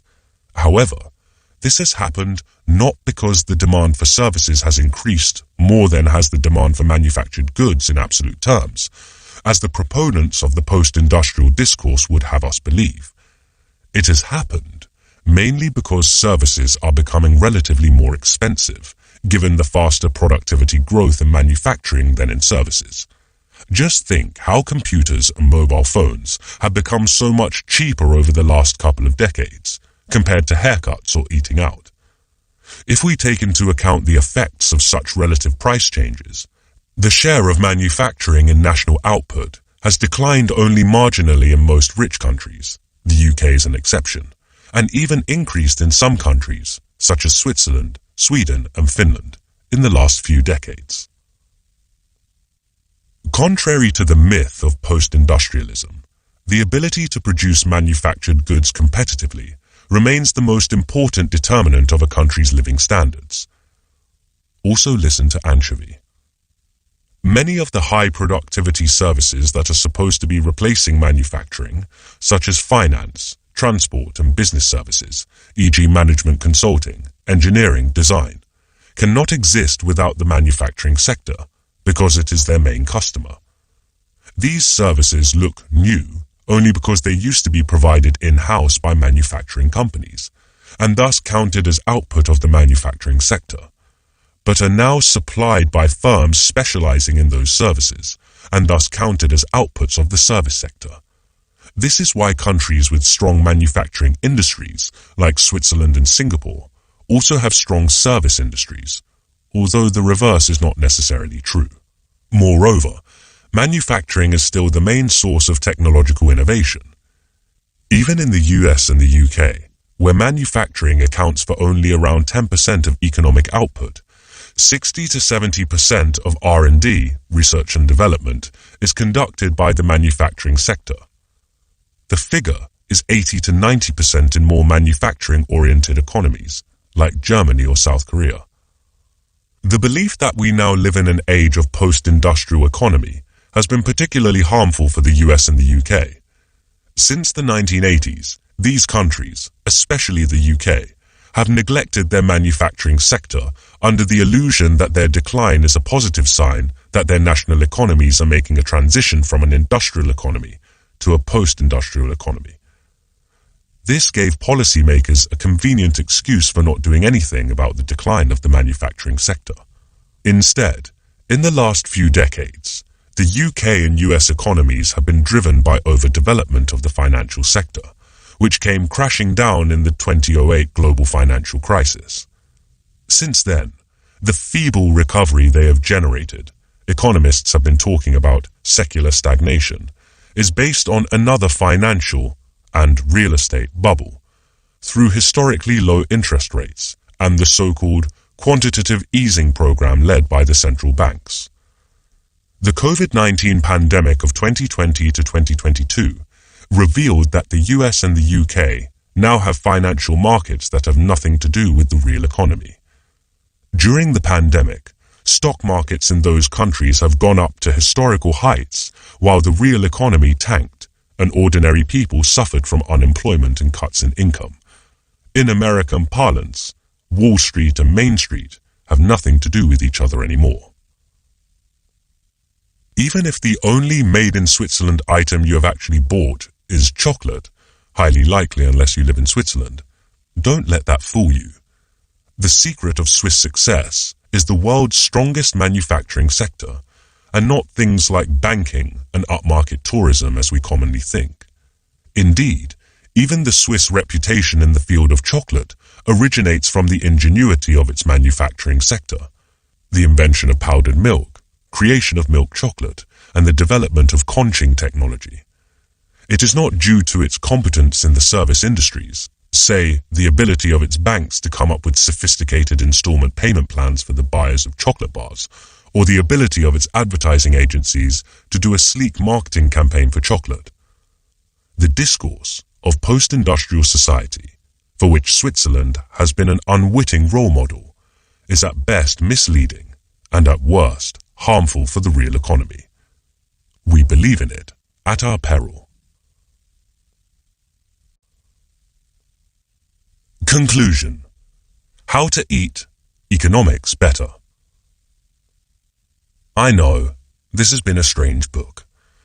I've talked about dozens of food items, including some that many of you would have never thought of eating: acorn, silkworm pupa, grasshopper, and, depending on who you are, garlic and chili. I have discussed their biological qualities and lineages, geographical origins and spread, the economic and social histories behind them, their political symbolism, and often my own personal relationship with, sometimes addiction to them. I've described numerous ways in which they could be cooked: fried, stewed, flame-grilled, smoke-grilled, baked, roasted and boiled, or not, served raw, salted, pickled or fermented, for eating. I have described and compared different culinary traditions with their universal appeals, idiosyncrasies, and fusions. In doing so, we have traveled to many different places and different times. In Acorn, we went from the mountaintops of contemporary Korea, through the alleys of Inquisition Spain, to the studies of Baghdadi scientists in the 11th century, then to early 20th century Japanese factories, and finally back to today's Korean bank branches. In Okra, the journey took us on slave ships on the Atlantic, touched on the slave-based sugar plantations of Saint Domingue, today's Haiti, encountered the settler farmers of the American prairie, witnessed the violent persecution of Native Americans, and cowered in the streets of Santiago under the military dictatorship of General Pinochet. These food journeys have sometimes led to somewhat predictable economic destinations. It is not too difficult to imagine how one could go from anchovy to the perils of dependence on primary commodities, or from strawberry to the impact of automation on jobs. But very often the economic topic and the route through which we arrived was frankly bizarre. I guess only my weird mind could have kicked off with a biting footballer and blown the whistle on the World Trade Organization, WTO, or started talking about scurvy and somehow ended up with a discussion of the economics of climate change. Through this travel down the rabbit hole, I hope that you have formed your own ideas as to how to eat economics better in the future. When it comes to food, we all work out our own ways to source ingredients, often with constrained budgets, combine and cook them, and come up with new ideas, whether it is tweaking your mother's recipe or adapting some dish that you came across on Instagram. It should be the same with economics. You don't need other people to tell you how to learn, critically reflect upon, and use economics. You are all perfectly capable of figuring it out for yourself. However, as someone who has studied and practiced economics for 4 decades, I think I can offer a few pieces of dietary advice. First, a varied diet is important. In the book, I have tried to present different perspectives in economics. Often, they have different opinions about the same thing, on, say, inequality, as heard in chicken. Sometimes, one perspective lets you see things that others are blind to. For example, the feminist perspective on care work, as highlighted in Chile. At other times, different perspectives are complementary to each other, as in the case of positive and negative perspectives on multinational corporations, as discussed in Banana. Appreciating different perspectives in economics, like eating a range of different food items and different types of cuisine, make your economic diet not only richer, but more balanced and healthier. Second, you should be open-minded about trying new things. I've overcome my preconception that a carrot is purely an ingredient for savory dishes, and come to love carrot cake. Conversely, even if you have only known the tomato as a savory ingredient, in pasta sauces, in salads and stews, you should try at least once to eat it as a fruit. It is, after all, a fruit, dipped in sugar, as Koreans do. Listen to carrot. Really, if the Brits, once the world champions of food conservatism, can become some of the most open-minded eaters in the world, listen to garlic. You can do the same with economics. Even just to know your pet economic theories better and fully understand their strengths and weaknesses, you should learn about other economic theories. Third, as many of us do with food, you should check the provenance of the ingredients that you are using to cook with. Even though most professional economists would like the rest of the world to believe that what they practice is a science, like physics or chemistry, based on indisputable assumptions and objective facts, economic analyses are often based on myths, facts that are technically correct but misleadingly formulated, or taken for granted assumptions that are questionable or even blatantly wrong. When the analysis is based on such low-quality ingredients, the resulting economic dish is at best devoid of nutrients and at worst harmful. The best example of myths in economics is the distorted historiography that tells us that Britain, and then the US, became the world's economic hegemons because of their free trade, free market policies, when they were the countries that most aggressively used protectionism in order to develop their national industries. Listen to prawn and beef. The exclusion of unpaid care work from GDP is an example that shows that even factual things like output statistics can lead to misleading conclusions if they capture only part of the reality, or capture it in a biased way. Listen to Chile. A good example of the last category would be the common assumption that poor countries are poor because their people don't work hard, which diverts our attention from analyzing and reforming the structural factors that make those people poor. Listen to coconut. So, you need to be diligent in fact-checking, and more importantly, in finding out on what theoretical basis the facts have been created. If you use falsehood and biased representation of reality in your economic analysis, you cannot get good results, however good your economic theory may be. Garbage in, garbage out, as they say in America. Fourth, you should use your imagination. The best cooks, and I don't just mean famous chefs, are people who have rich imaginations. They are the ones who are able to see that some sacred ingredients should be ditched to improve or even reinvent a well-known dish. These cooks bring back forgotten ingredients and repurpose well-known ones. They do not get swept up in some food craze, although they understand why it exists and what to learn from it. Good cooks, above all, have the imagination to defy culinary conventions and combine different culinary traditions. Likewise, good economists, and I don't mean just academic economists, but policymakers, social activists, and informed citizens, are those who can do the economic equivalent of imaginative cooking. They are people who can ditch sacred ingredients, such as economic freedom, listen to okra and beef, repurpose existing ingredients, think what the Social Democrats have done with the anti-socialist welfare state, listen to rye, and revive forgotten ingredients, as we could do with the prize system for invention, listen to carrot. They are the ones that are not swayed by fads while being able to understand why such fads exist, and what we can learn from them, like the ideas of jobless future or post-industrial knowledge economy. Listen to strawberry and chocolate respectively. Moreover, the best economists should be, like the best of the cooks, able to combine different theories to have a more balanced view. They understand both the power and the limitations of the market. Listen to Lime and Coca-Cola, among others, while knowing that entrepreneurs are the most successful when supported and suitably regulated by the state. Listen to Noodle and Spices. They should be willing to combine individualist theories and socialist, or more broadly collectivist theories, and augment them with theories of human capabilities, in order to come up with a more rounded view on issues like inequality. Listen to chicken, care work, listen to chili, and the welfare state, listen to rye.